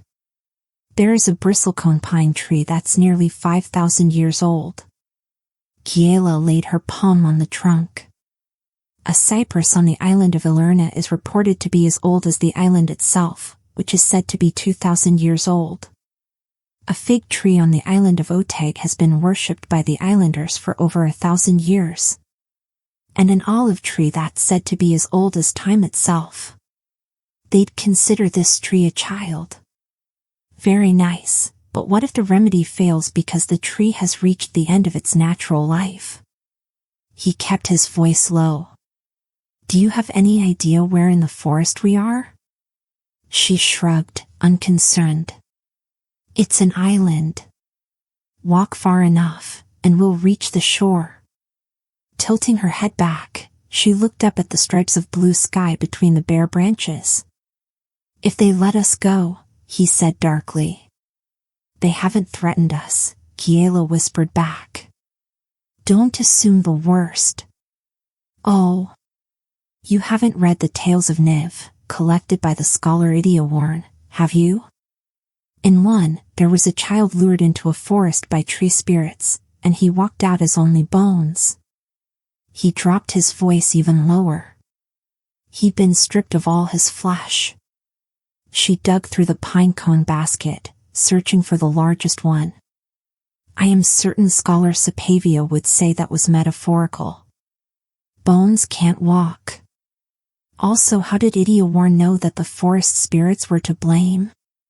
Are they even solid enough to hurt? And why would they want to?" Glancing at the cloudbears that were drifting between the bushes, she added, "I don't think we should be having this conversation now anyway." It was a bit too late for doubts about the wisdom of following incorporeal creatures into the woods. Kiela pulled out the trowel and knelt between two of the great roots. As she stabbed the mossy ground with the tip of the trowel, a keening noise rustled through the bushes around her. In another tale, Kaz whispered, the spirits swallowed an entire village because they objected to them chopping down trees to build their houses and fill their fireplaces. "I feel like this book is anti-tree propaganda," Kiela said. "Whom did the scholar credit as the author, and did he own a lumber mill?" She peeled a square of moss back and dug into the soft earth.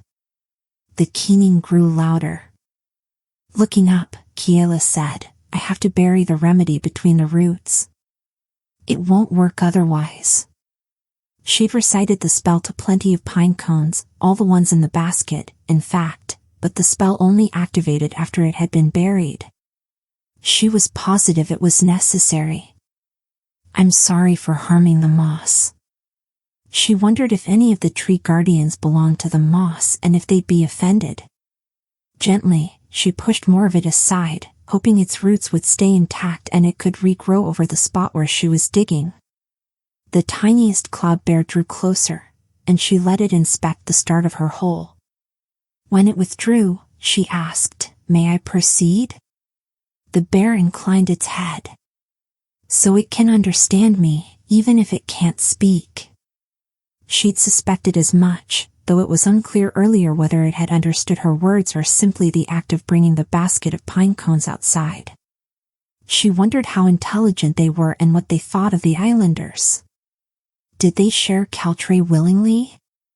Her parents hadn't talked much about the history of the island, but she knew people had lived here for many generations. The villagers and fisherfolk weren't newcomers, but to a several centuries-old tree, perhaps they were. She wondered if anyone had studied the forest spirits of 𝐒𝐘𝐍𝐎. 𝐒𝐘𝐍𝐎 had worked primarily on the islands to the west, both those on the sea and in the air. Kiela didn't think anyone had studied these particular cloud bears. If they haven't, she thought, I could. After she grew her jam shop. After she proved she could feed herself. After she healed the forest. And helped the island. And figured out what 𝐒𝐘𝐍𝐎 meant when he'd said Lauren thought she was the answer. Kiela buried the pine cone. She thought about leaving it to do its work. She'd already said the spell once when they'd assembled the remedy. But would it be enough? This was an exceptionally large and old tree. It couldn't hurt to say it again. She chanted the words to the spell out loud. After testing so many pine cones, she had the phrases seared into her mind, and she was confident that she pronounced each of the ancient syllables correctly. While she chanted, it felt as if the forest stilled, the birds were silent, the breeze died, and the tree spirits were motionless around her. As she said the last syllable, Kiela rocked backward and exhaled. Kiela? Kaz whispered.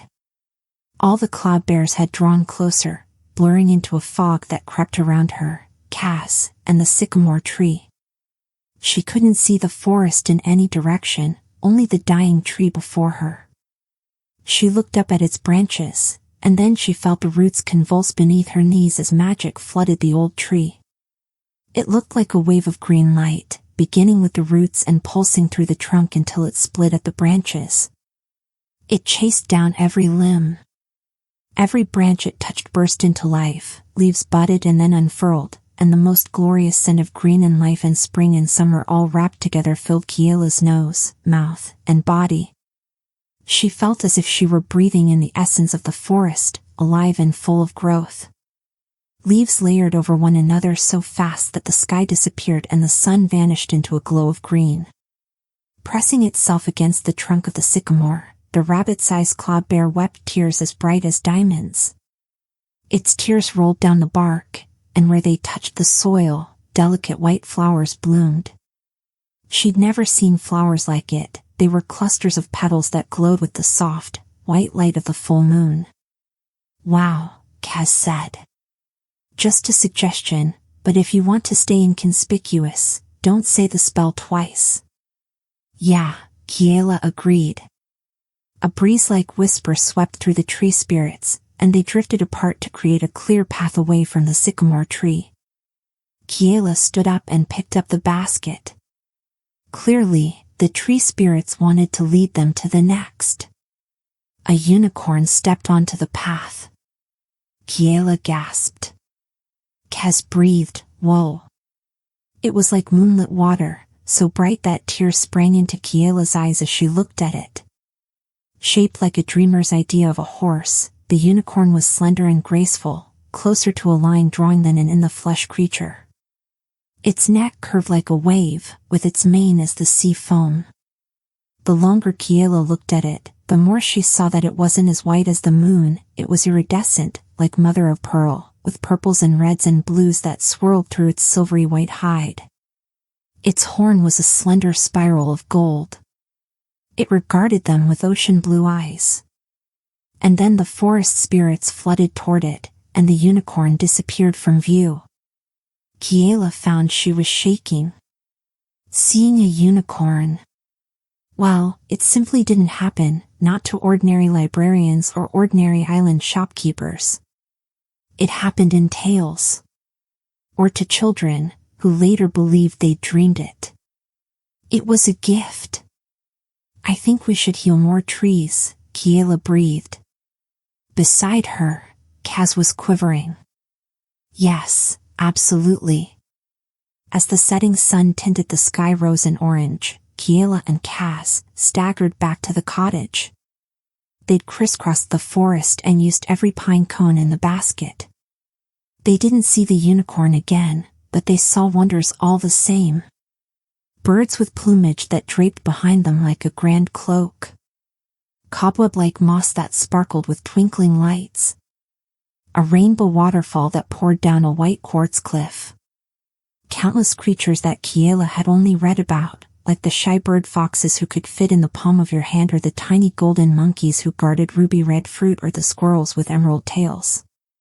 She felt dazed and drained, and all she wanted to do was flop onto her bed.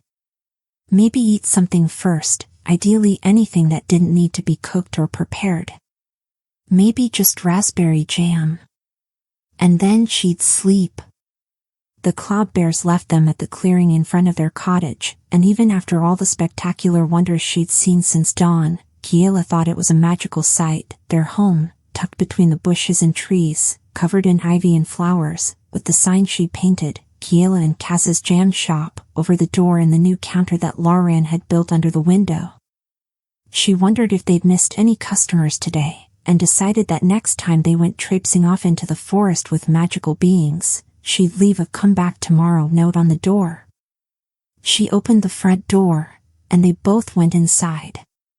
Kaz scooted himself out through the back door to the garden.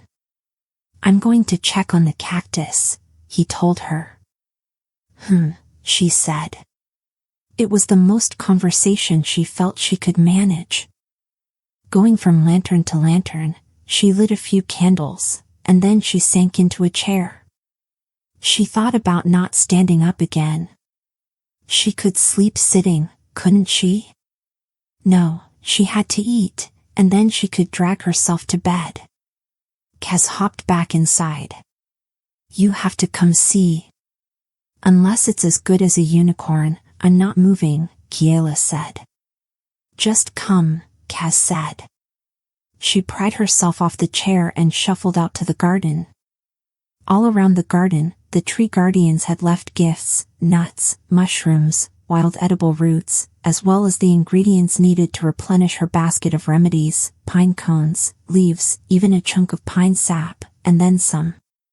There was also a tiny mountain of blueberries that she could use for another flavor of jam. And best of all, next to the house was a bush whose branches had been woven together to form an enclosure, a homemade chicken coop. Within the coop was her errant chicken. The hen clucked at her once and then settled placidly onto a nest of grasses and hay.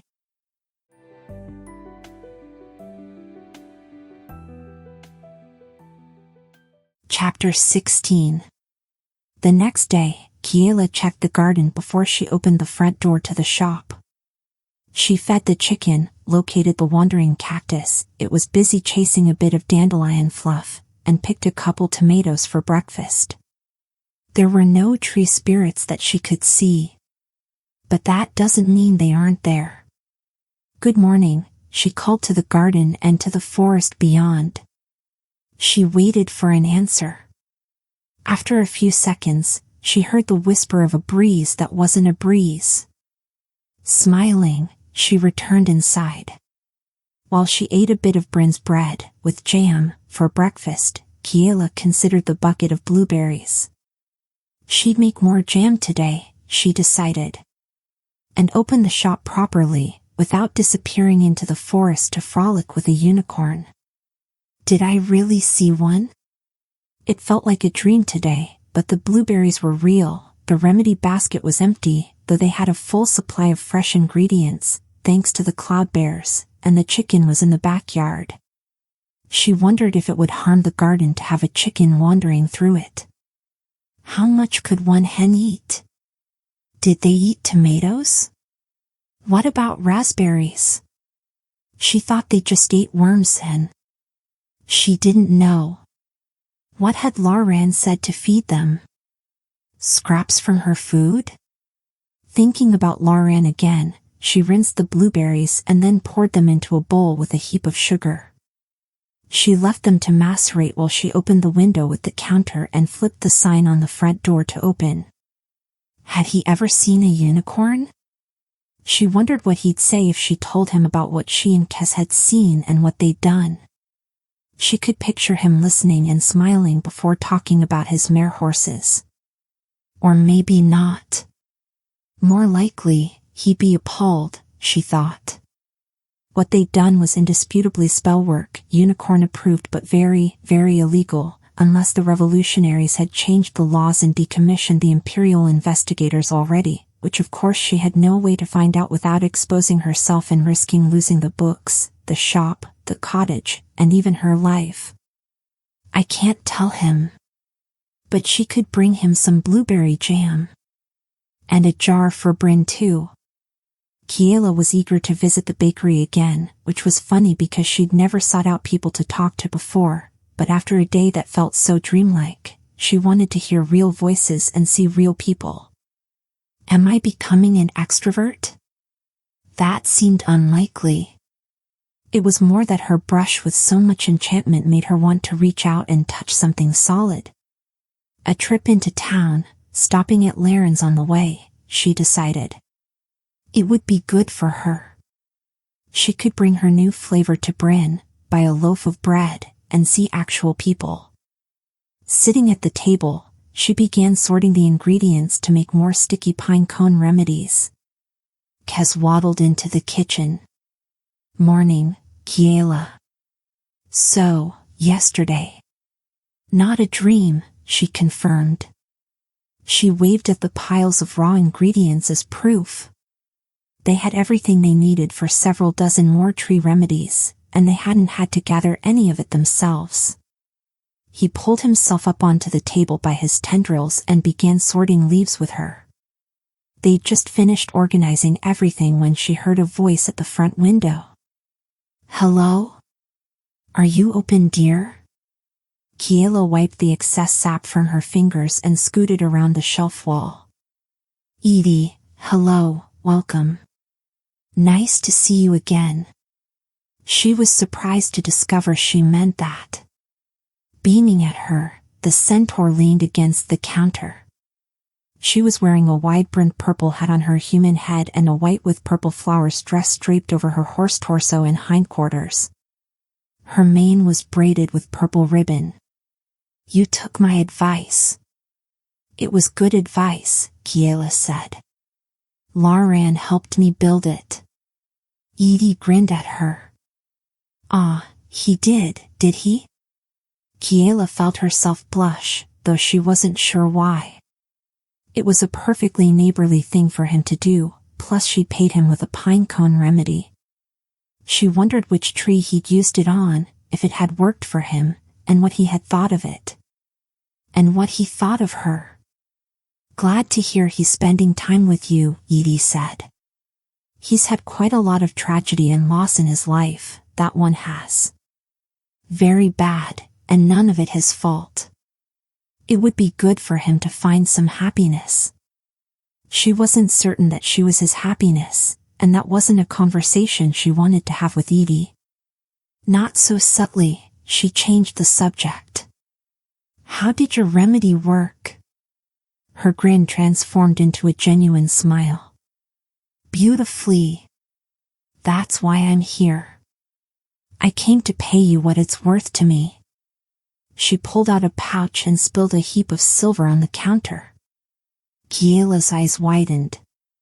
It was as much as she was paid in a month at the Great Library. Vastly more than any Outer Islander was paid in a month.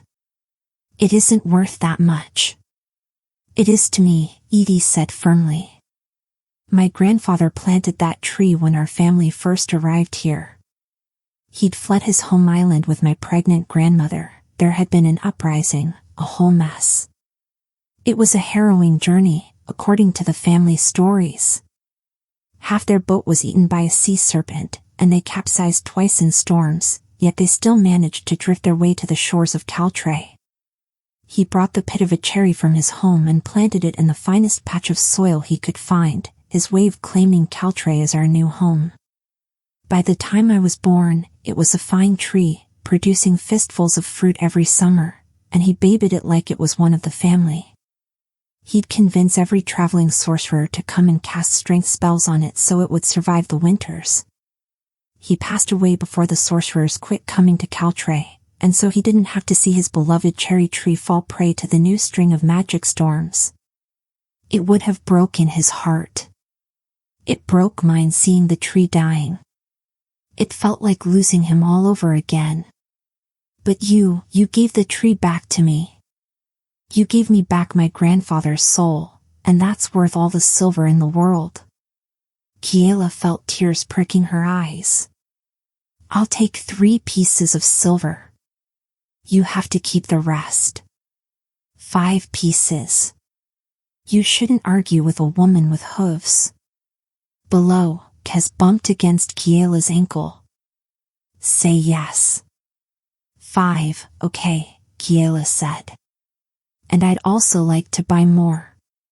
She thought of the merbaby she'd seen. He had brought them luck. This shop is going to work. We're making a life for us. We're currently out, but we'll be making more.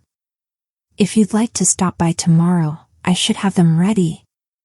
Or I could bring a few to you in town after I finish the next batch of jam. I'm planning to stop by the bakery later this afternoon. Will you be there? That would be perfect. I'll prepay, and you can bring me 5 more this afternoon. Leaving a smaller but still impressive stack of silver on the counter, the centaur trotted away from the shop and back into the greenery. I love it here, Kez said fervently. In high spirits, Kiela headed out after she'd finished a batch of blueberry jam and she and Kaz had made a dozen more pine cones. She took 2 jars of jam, one for Bryn and one for Lauren, as well as the 5 remedies for Edie. Kiela sang as she walked down the trail through the greenery. She knew she wasn't quite in tune, but the birds didn't seem to mind. One of them she recognized, a bird with red feathers and a tail of white apple blossoms. It flew above her, singing joyfully. She wondered what would happen if the blossom bird decided to follow her into town. Would anyone guess he was supposed to be an apple tree? Would they suspect she was responsible? She decided not to worry about that. It was a beautiful afternoon, the bird seemed happy, and she was in a wonderful mood. As she stepped out of the greenery, Kiela inhaled the sea breeze. Ahead of her the sky was a lovely quilt of purple and blue clouds, and the sea was dancing with white waves, quite lively. She gripped the railing firmly as she made her way down the stairs. She was happy, but not giddy enough to be careless, and falling down the cliff would put an end to her excellent day quite rapidly, especially since the wind seemed extra enthusiastic today. It danced around her as if it wanted her to waltz with it, never mind gravity. Holding on tight, she made it to the bottom safely enough. Glancing toward Lauren's house, Kiela scanned the beach and the jetty for the herder. She spotted him out on the waves, riding one of his mare horses. Oddly, there were no boats out on the water beyond him. Perhaps the herd had already finished helping the fisherfolk for the day? It seemed early for that to be done. Bakery first, then Lauren's house, she decided. Maybe he'd be back to shore by then. She turned toward the village and walked into town. It looked.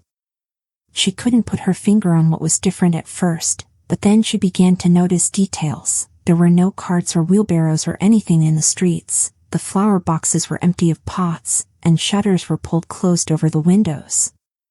Additionally, she heard a steady bell ringing in the harbor. It wasn't marking out the time, and it didn't cease. Seagulls circled overhead, far more of them than she'd seen before, an uncomfortable number of them, in fact. Perhaps the fishing boats had docked, and the gulls wanted a share of the catch.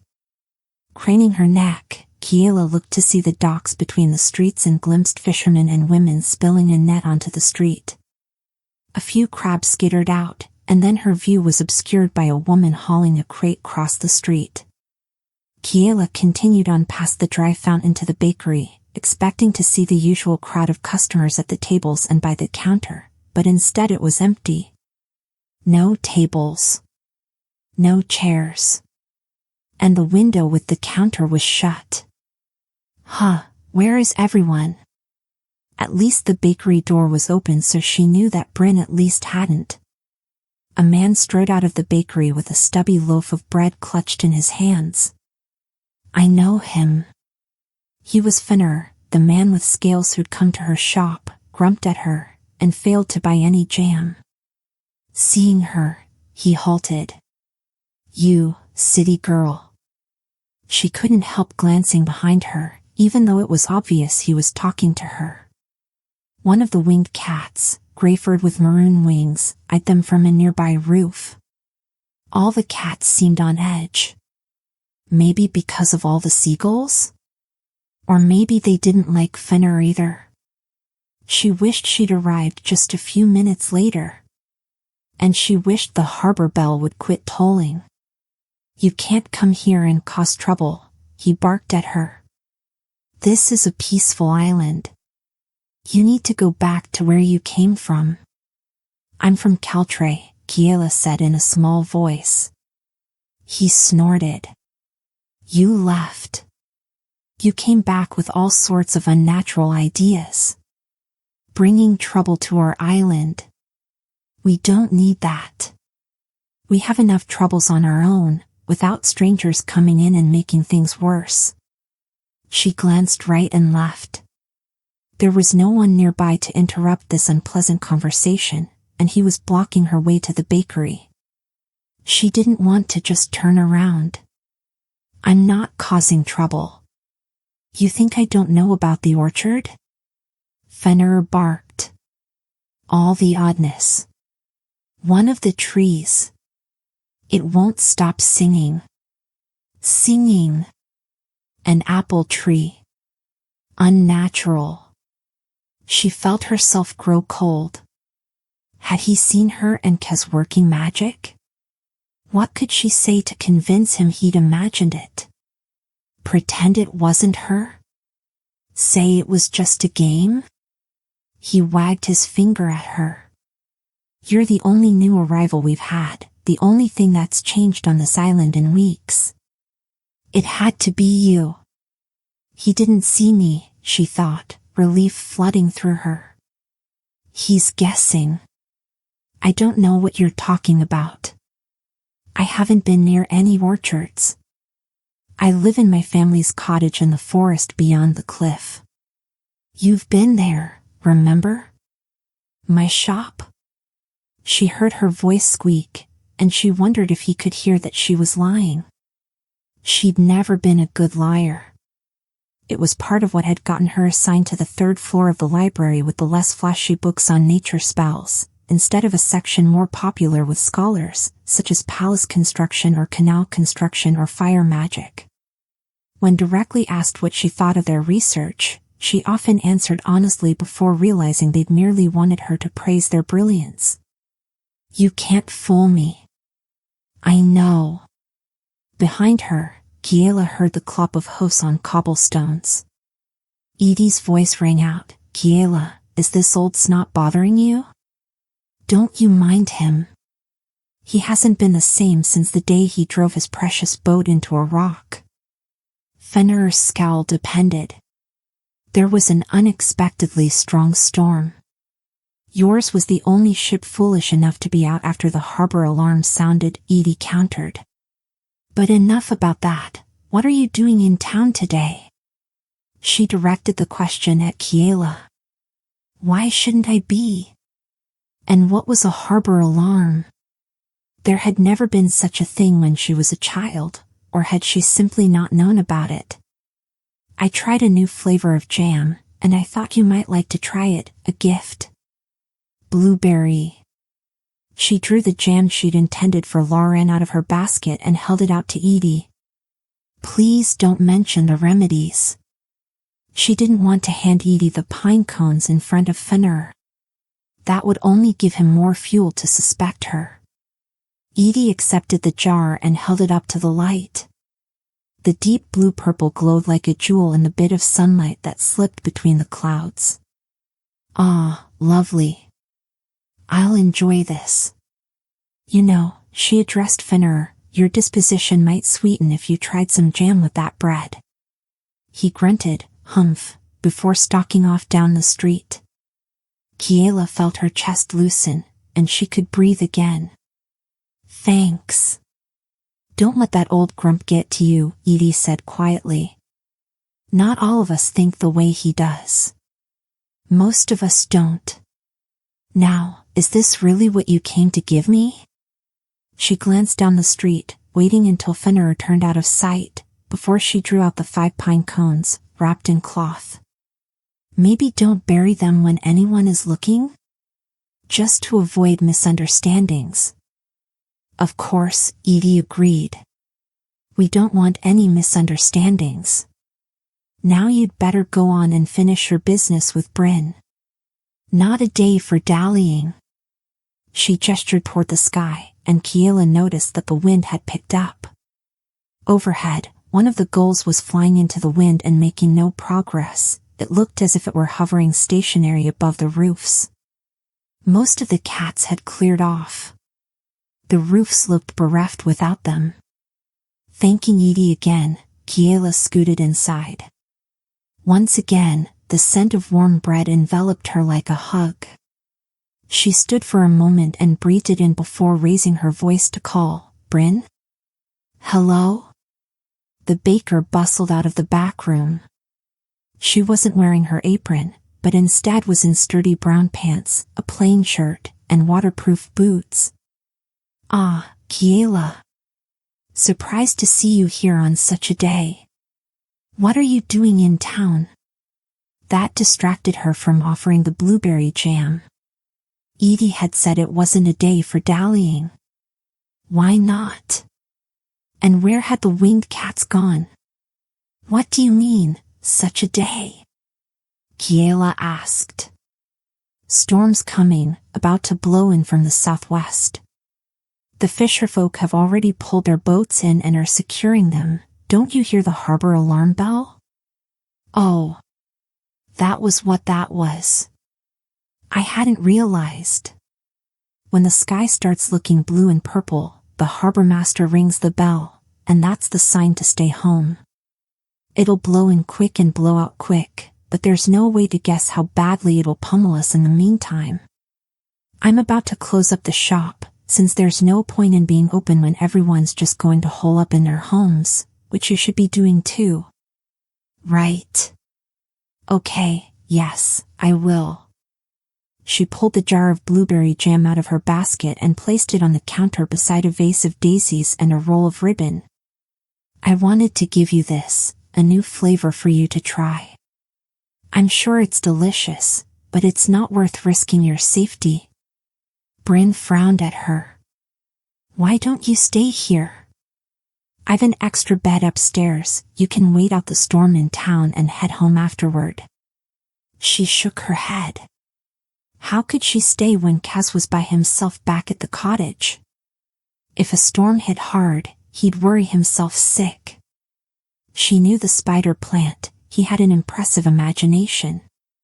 He'd concoct all sorts of disasters that could have befallen her and convince himself that she'd washed out to sea. I'll hurry home, Kiela promised. Take these, Bryn said, scooping several cinnamon rolls into a bag and handing it to her. Kiela reached into her pocket for a coin, but Bryn stopped her. A gift for a gift, and besides, they'll just go stale if no one comes to buy them. You're doing me a favor by taking them. I hate to see a baked good go to waste. Thanks, Kiela said. Taking the rolls, she headed outside.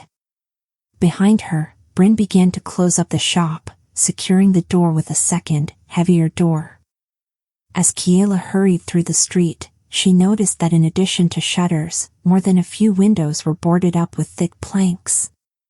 Kaz won't know to do that, she thought.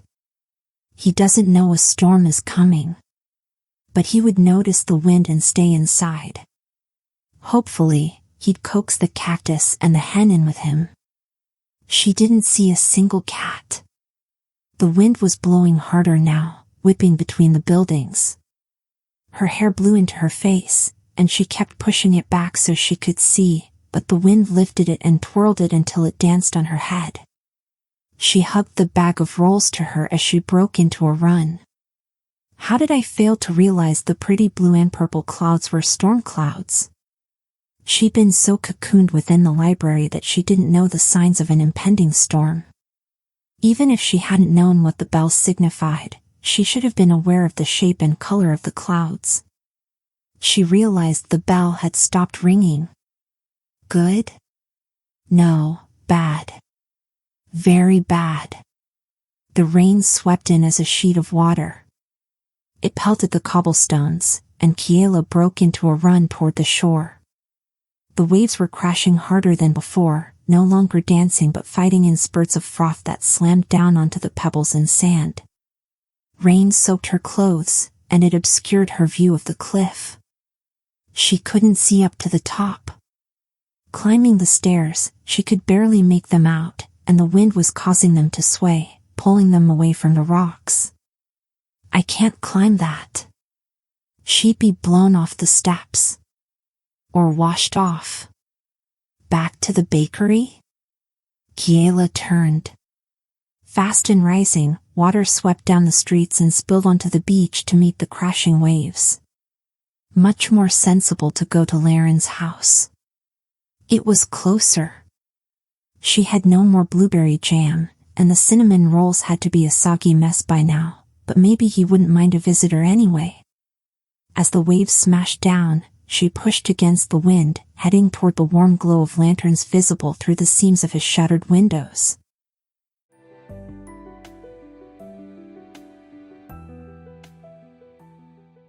Chapter 17. Kiela pounded on the door as the storm lashed at her. Behind her, over the water, she heard a crash, and she jumped. She looked over her shoulder and saw the sky had deepened into a purple red, with streaks of lightning inside it. A magic storm, she thought. Of course. She should have known, given how fast it had swept in. Laran, she called. He wasn't going to hear her over the crash of the waves, the crack of the thunder, and the thud of the rain on his roof. She shivered hard. Shaking the door handle, she shouted again, Laran. Please, let me in. I should have stayed in the bakery. Or with Kaz in the cottage. Was he okay? He had to be so worried. And scared. She wiped the rain from her eyes with the back of her hand and then she pounded on the door and shook the handle again. Kiela heard a roar behind her. She turned. The storm clouds had twisted into the shape of a sea serpent. Lightning sparked from its eyes and skittered down its rain-slick back. She stared at it, frozen. Her heart pounded hard in her throat, and she was fully aware of how small, how breakable, how utterly fragile she was in the face of that. Her arm was yanked backward. She stumbled inside the house. With an oof, she smacked directly into Laran. He wrapped one arm around her and slammed the door shut with the other. She said. He was really quite tall. She somehow kept forgetting that. It made her feel like she'd found shelter beneath a strong oak tree. Pressed up against him, she had to tilt her head back to see his face. He was looking down at her, clearly worried. Kiela? It occurred to her that she was making his shirt very wet. Like a startled deer, she sprang backward out of his arms. Sorry. What are you doing here? There's a storm. I didn't bring you jam, Kiela burst out. Why did I say that? Yes, she'd meant to bring jam, but that wasn't the most important detail or really any kind of explanation for why she was here, soaking wet and shivering. "You're soaked again," he said. "I don't mean to make it a habit." Her teeth chattered together. "May I?" "Yes, let me find you a shirt." She noticed he was blushing. Without another word, he strode into his bedroom. She followed him and watched him lay a shirt on the bed. He carefully didn't look at her in her wet clothes as he slid past her back into the front room. "I must look like a drowned rat." He closed the door. She changed quickly and re-emerged to hang her wet clothes by his hearth. Outside, the wind had been joined by an eerie howl, as if a wolf pack hunted within the clouds. "Are there storms like this often?" "Yes. More and more, over the past few years." The shutters shook. She wondered if the waves ever reached the house. She decided not to ask about that. It wasn't as if she had other options. It was stay here, or venture back toward town and hope not to be swept out to sea on the way. Safer to stay here. "It's the unbalanced magic, isn't it?" He nodded.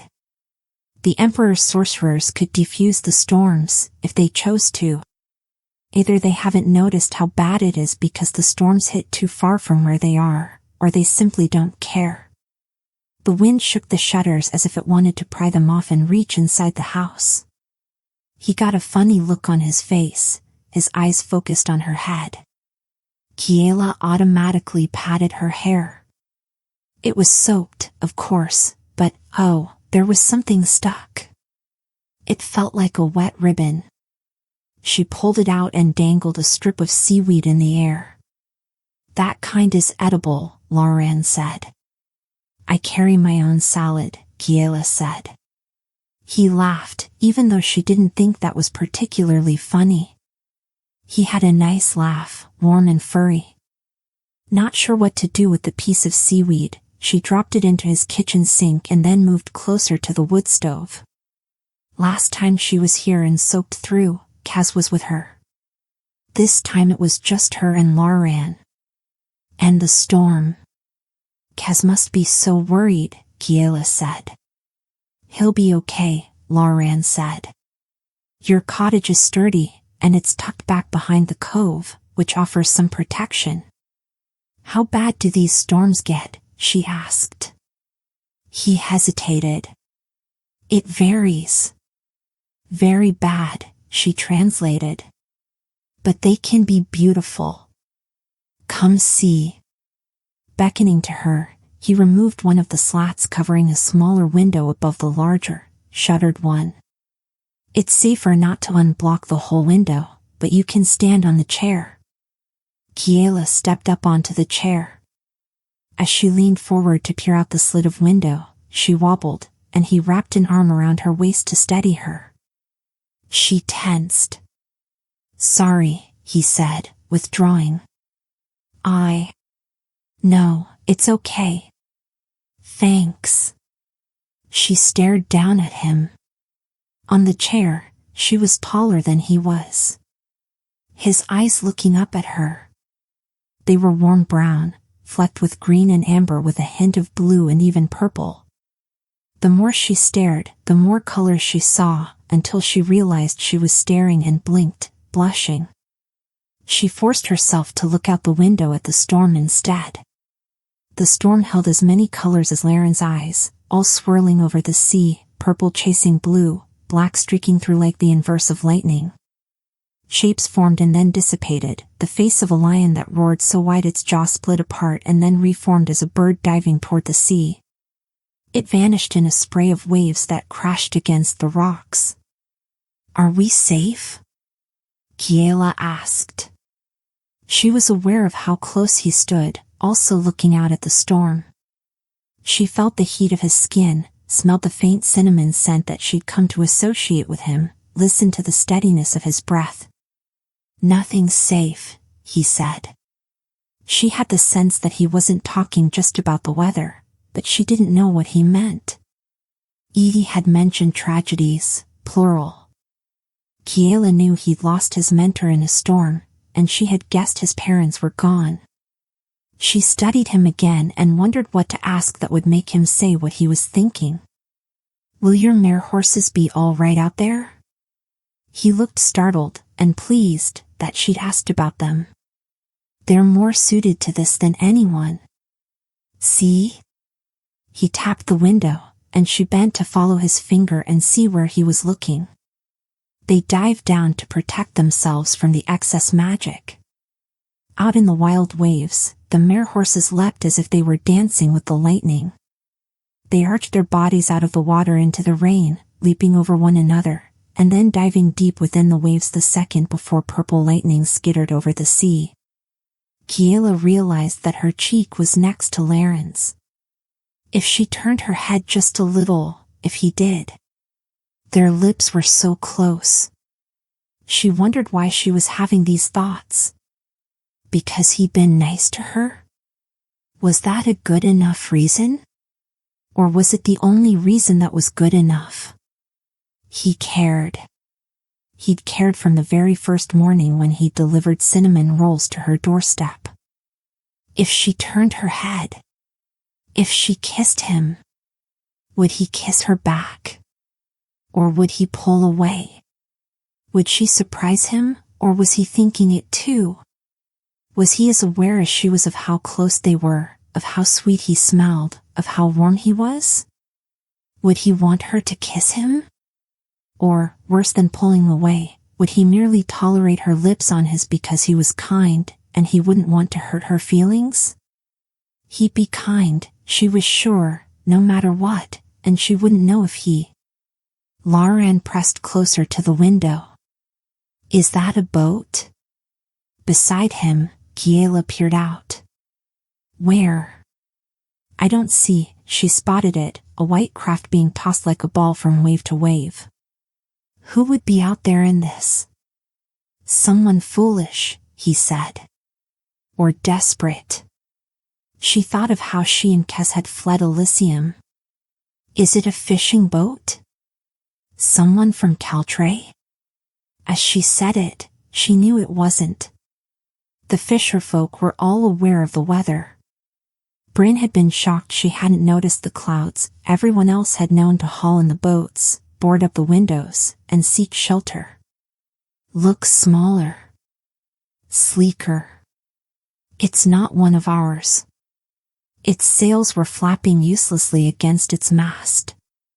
A wave reached up like an arm and wrapped itself around the hull, and the boat disappeared from view. Kiela gasped. Like that, it was gone. No, wait, it had surfaced again, but it was listing to the side. Lauren pushed away from the window and strode toward the door. Where are you going?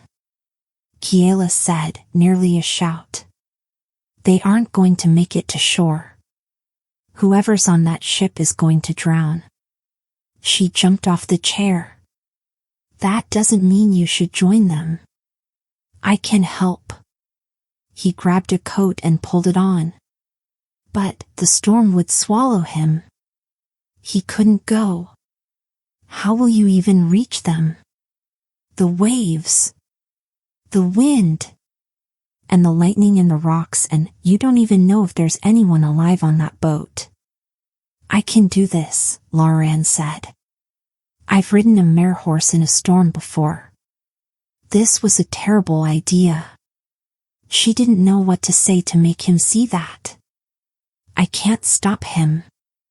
Let me help. How can I help? You've ridden a mare horse once, and that was on a perfect day. Stay here. And just wait. But what if? He pulled the door open, and the storm rushed in as if it had been waiting for an invitation. Everything in the house blew. Seashells clattered onto the floor. Lanterns rattled as they shook, and the nearest candle was snuffed out. Watch for me. Listen for me. I'll knock. Don't open the door until you hear me knock. And then he was gone. She shut the door and rushed back to the chair by the window. Pressing her face against the glass, she strained to see. There he was, leaning into the wind at a deep tilt as he walked toward the stone jetty. No, this is a terrible, terrible idea, she murmured. His arm was flung up to shield his face against the wind. Leaning forward until his entire body was tilted, he fought against the storm, taking step after step. Kiela squeezed her hands into fists. She could imagine how it felt, the rain and the wind pushing against him. Don't fall, she thought. Please don't fall. And come back to me. 3/4 of the way out onto the rocks, he halted. What's wrong? She wanted to rush out to him, but she knew that would be a mistake. If she went out there, he'd worry about her, not about himself, and it would make the situation twice as dangerous. Kiela saw the sea shoot up before him, and she clutched the edge of the window, willing herself not to scream. But the wave didn't fold over him and sweep him away. Instead, out of the foam burst a mare horse. She saw the mare silhouetted against the stormy sky, her head flung back, her mane flowing like a waterfall. 𝐒𝐘𝐍𝐎𝐏 leaped off the rocks. The horsefish twisted in the air, and he grabbed her mane, swinging himself onto her back. She thundered away from the jetty, toward the floundering ship, deeper into the maelstrom. The cloud serpent had been joined by 2 more, and they fought, snapping their jaws with every crack of thunder, twisting and writhing as they tore one another apart. Rain smashed into the window, and Kiela flinched back. When she pressed forward again, she couldn't see him. 𝐒𝐘𝐍𝐎𝐏. Her voice was instantly swallowed by a crack of thunder so loud that it shook the walls. She felt wetness on her cheeks. Not rain. Tears. She hadn't noticed when she started crying, but at some point she had. She ignored the tears and searched the sea. Where was? There. Carrying 𝐒𝐘𝐍𝐎𝐏, the mare horse leapt out of the waves. They were halfway to the ship. Above, the sky twisted as if it were being strangled. It bled rain. He reached the ship. It was listing on its side, water pouring over it. Another wave, and she lost sight of him again. She held her breath, exhaled in a sob, and then held her breath again. A minute passed. Another. She didn't see him. He's drowned. I lost him. And she didn't know how to end that thought. She didn't know what she could have had, what they could have had, but whatever could have been had been swallowed by the angry sea and sky. And then she saw movement, away from the ship. The golden mare horse was swimming through the wild waves with 2 figures on its back, one riding tall and the other limp. She watched, unable to move, unable to help, unable to do anything but shake and not breathe, then breathe again, as they reached the jetty. She watched as 𝐒𝐘𝐍𝐼𝐒 climbed off the mare horse and lifted the storm's victim into his arms. Step by step, he walked over the rocks. His foot slipped once, he caught himself, he continued on, cradling the stranger against him. He reached the shore. And he kept going, fighting the wind and the rain. Kiela rushed to the door and flung it open before he could knock. He stumbled inside. She helped him carry the woman. The survivor was a woman, slight and pale and very cold, with flame-red hair, to his bed. She was breathing, so quietly that Kiela could barely hear her, and then only because her breath had a whistle-like hiss. While 𝐒𝐘𝐍𝐼𝐒 secured the door, Kiela pulled the unconscious woman's wet tunic off and dressed her as quickly as she could in warm layers. Coming back into the bedroom, 𝐒𝐍𝐼𝐒 piled quilts onto her and tucked them around her. He then shed his own shirt and pants and dressed in dry clothes. He was shaking hard, and she saw a scrape on his calf. Blood, watery from the rain and sea, had flowed down to his ankle. Kiela worked quickly, washing out the wound and then wrapping it with bandages she found in a kitchen drawer. Neither of them spoke. He didn't seem to have the strength left for speaking. She didn't know what to say. She felt as though 1,000 words were jumbled just behind her lips, battling to come out. At last, she said, "I'm glad you didn't die." "Me too," he said. They both fell silent again. Outside, the unnatural storm wept and raged.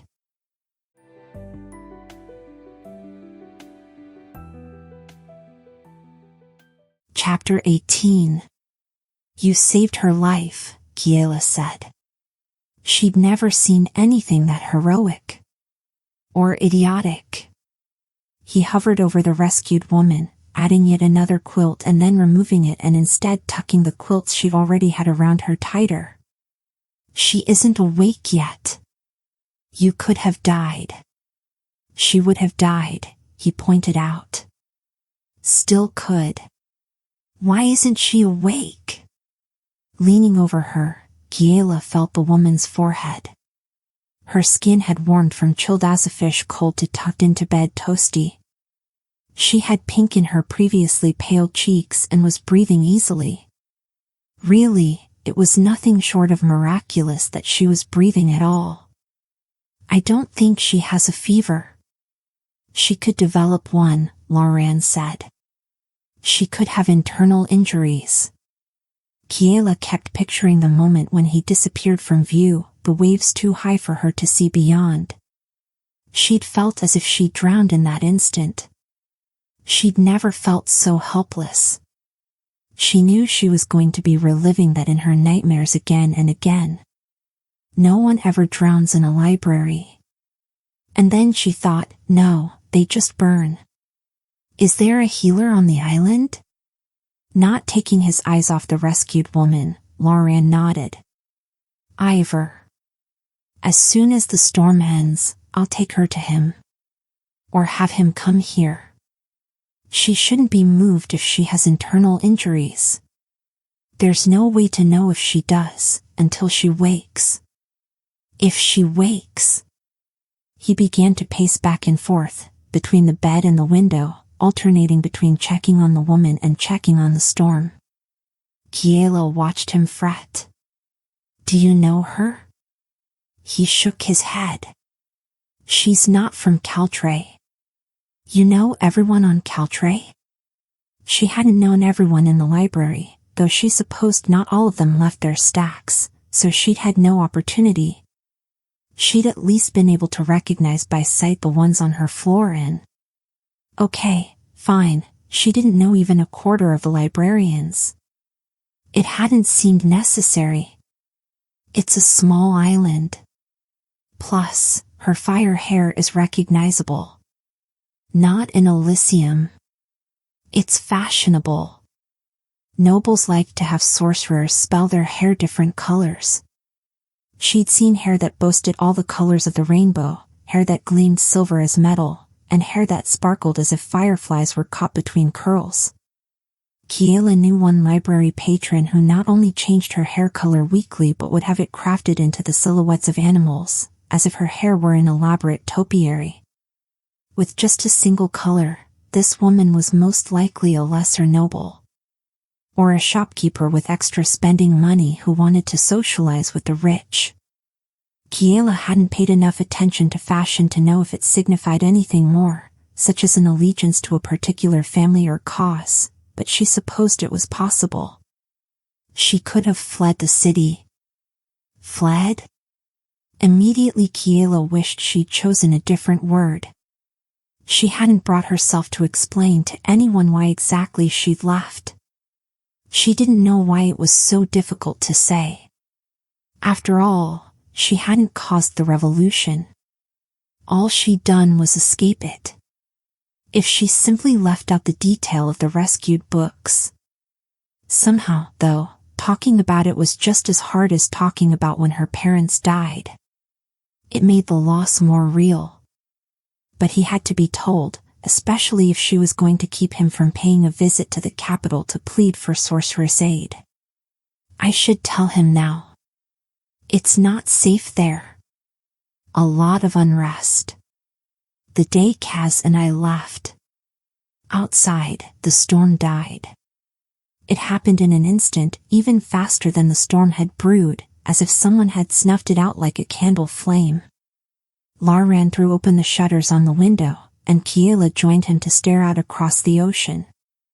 The sky looked as if it had been ripped apart. Jagged slashes of yellow and orange stretched across the blue-black-purple, like wounds. As she watched, the colors faded, the garish orange faded to lemon, the yellow paled to white, and the sky around it shifted to a calm blue. Below, the ocean stilled. The silence, after the crash of the waves and the howl of the wind, was almost as stunning in its completeness as the furor had been at its height. It was the sudden absence of a scream, almost as loud, in a way, as the scream itself. How, she began. They've been like that. Like a toddler throwing a tantrum and then collapsing in exhaustion. I think the magic runs itself out. He headed for the door. I need to fetch 𝐒𝐈𝐒. Could you watch? He halted, his hand on the handle. No, you can't stay. Kaz. But I can't leave her alone. The name shot through her like a lightning bolt. Kaz. She had to check on him. He could be hurt. He could be terrified. But the rescued woman, you stay with her. I'll fetch 𝐒𝐈𝐒 on my way to Kaz. If he's on the way. Where's 𝐒𝐈𝐒? She should have asked that first before she'd offered. Now that she began to think about Kaz, her mind conjured up 1,000 images of him, blown away by the wind, unable to keep his root ball together, his soil washed out. He would have stayed inside. Safe. Unless he'd worried about her and ventured out to find her. Unless he hadn't noticed the storm stirring until it was too late, and he was out in the garden. Unless he tried to help the cactus after the storm hit. Or the chicken. And they'd all been blown away by the too strong wind. I have to get back. He's up the cliff stairs, by the waterfall, Laran said. I'd go with you, but I don't want to leave her alone. If she wakes, she could be frightened. Confused. And if she doesn't wake, he looked back toward the bedroom. She shouldn't be alone. Where by the waterfall? Kiela hadn't seen a house on the bluff. Call his name when you're close to the water. He shepherded her to the door. Oh, wait. He retrieved her mostly dried clothes. She pulled on her pants, wobbling awkwardly, and then reached for the buttons of his shirt before pausing and blushing. Keep it. Just hurry. Carefully. Don't risk yourself. But hurry as quickly and safely as you can. I will, she promised. He'd already turned back to the rescued woman. Carrying her shirt and wearing his, she ran out of the house. Outside, the beach was strewn with driftwood and seaweed. Half a dead tree lay across the pebbles, and a chunk of a roof with a weather vane still attached had crashed down beside it. Kiela climbed around both. The wind had died back completely, and the waves were lapping gently, as if in apology. Above, the sun had begun to shine, causing the wet cliffs to glisten. It was strangely beautiful in its sparkling chaos. She looked up at the stairs. A few steps had been ripped from the cliff wall. Kiela swallowed hard and wished there were another way up. Glancing back at Laran's house, she wondered if he knew how to. He'd already closed the door. He has someone new to take care of now. She immediately squelched the thought. Of course he was worried about the rescued woman, that was the kind of person he was. He was a caretaker. It was why he spent his days caring for a herd of mare horses. It was why he'd rushed to her cottage when he saw smoke and fixed her chimney. It was the way he was. Kiela just had thought, for a moment, that it was something more with her. Foolish, she told herself as she began to climb the stairs. She tested each step before she put her full weight on it, and she clung to the wet rocks of the cliff. The breeze tickled her cheek, as if teasing her. Her heart beat hard and fast. She climbed as quickly as she dared and tried not to think about how far it was to fall. Reaching one of the broken steps, Kiela lunged over it. The next step creaked but didn't snap, and she exhaled in relief. She continued higher as the sun continued to brighten above. By the time she reached the top, the sky was picture-perfect blue with no trace of any storm. The meadow beyond the cliff, though, was strewn with debris, leaves, branches, a fishnet. Petals from the beach roses were scattered everywhere. She looked out over the village and saw cats flying over rooftops, their colorful wings bright in the sunlight. Where had they? The attics. Several of the villagers had opened windows in their attics for the cats to shelter in. Outer Islanders care for our own. She loved that the 𝐒𝐘𝐍𝐿 had expanded that belief to include all the village cats, both wild and tamed. Veering around a fallen branch, Kiela jogged toward the waterfall. 𝐒𝐈𝐒? Hello, 𝐒𝐈𝐒? Swollen with excess water, the waterfall tumbled down the cliff. It filled the air with spray, each drop sparkling in the sunlight. Shielding her eyes from the droplets, she looked for any sign of a home.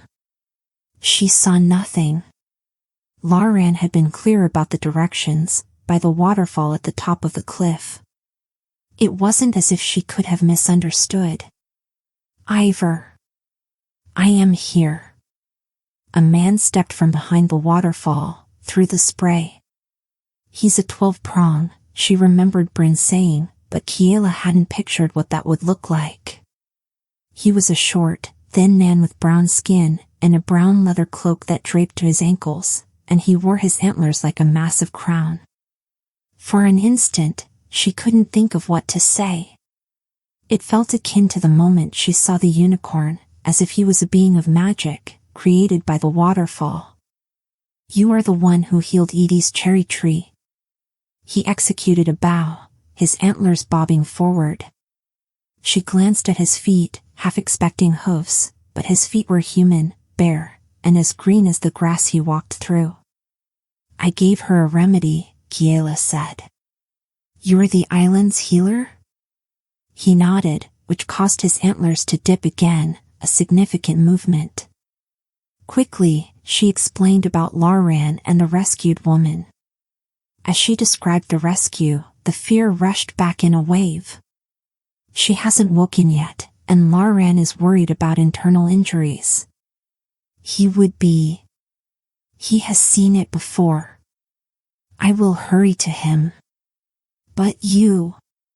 When the aftermath of the storm is resolved, I would like a conversation about your remedies. She flinched and then wished she hadn't. Of course. I live. He cut her off. I know where to find you. With his cloak flapping behind him, he trotted past her toward the stairs. Kiela watched him go and felt shivers walk up and down her spine. Exactly what she didn't want. Questions about her remedies from someone who could have the training to recognize them for what they were. As he reached the rose bushes, she remembered the damaged stairs. She called out, "Watch the steps." A few are missing. Not a concern, 𝐒𝐈𝐒 said without turning around. And then his cloak extended, and she saw it wasn't a cloak at all. He had wings. Brown and leathery wings, like a dragon. As she stared, he glided off the cliff. After staring for a moment, she pushed her worries about her remedies and his suspicions from her mind and ran into the forest, toward home and Cass.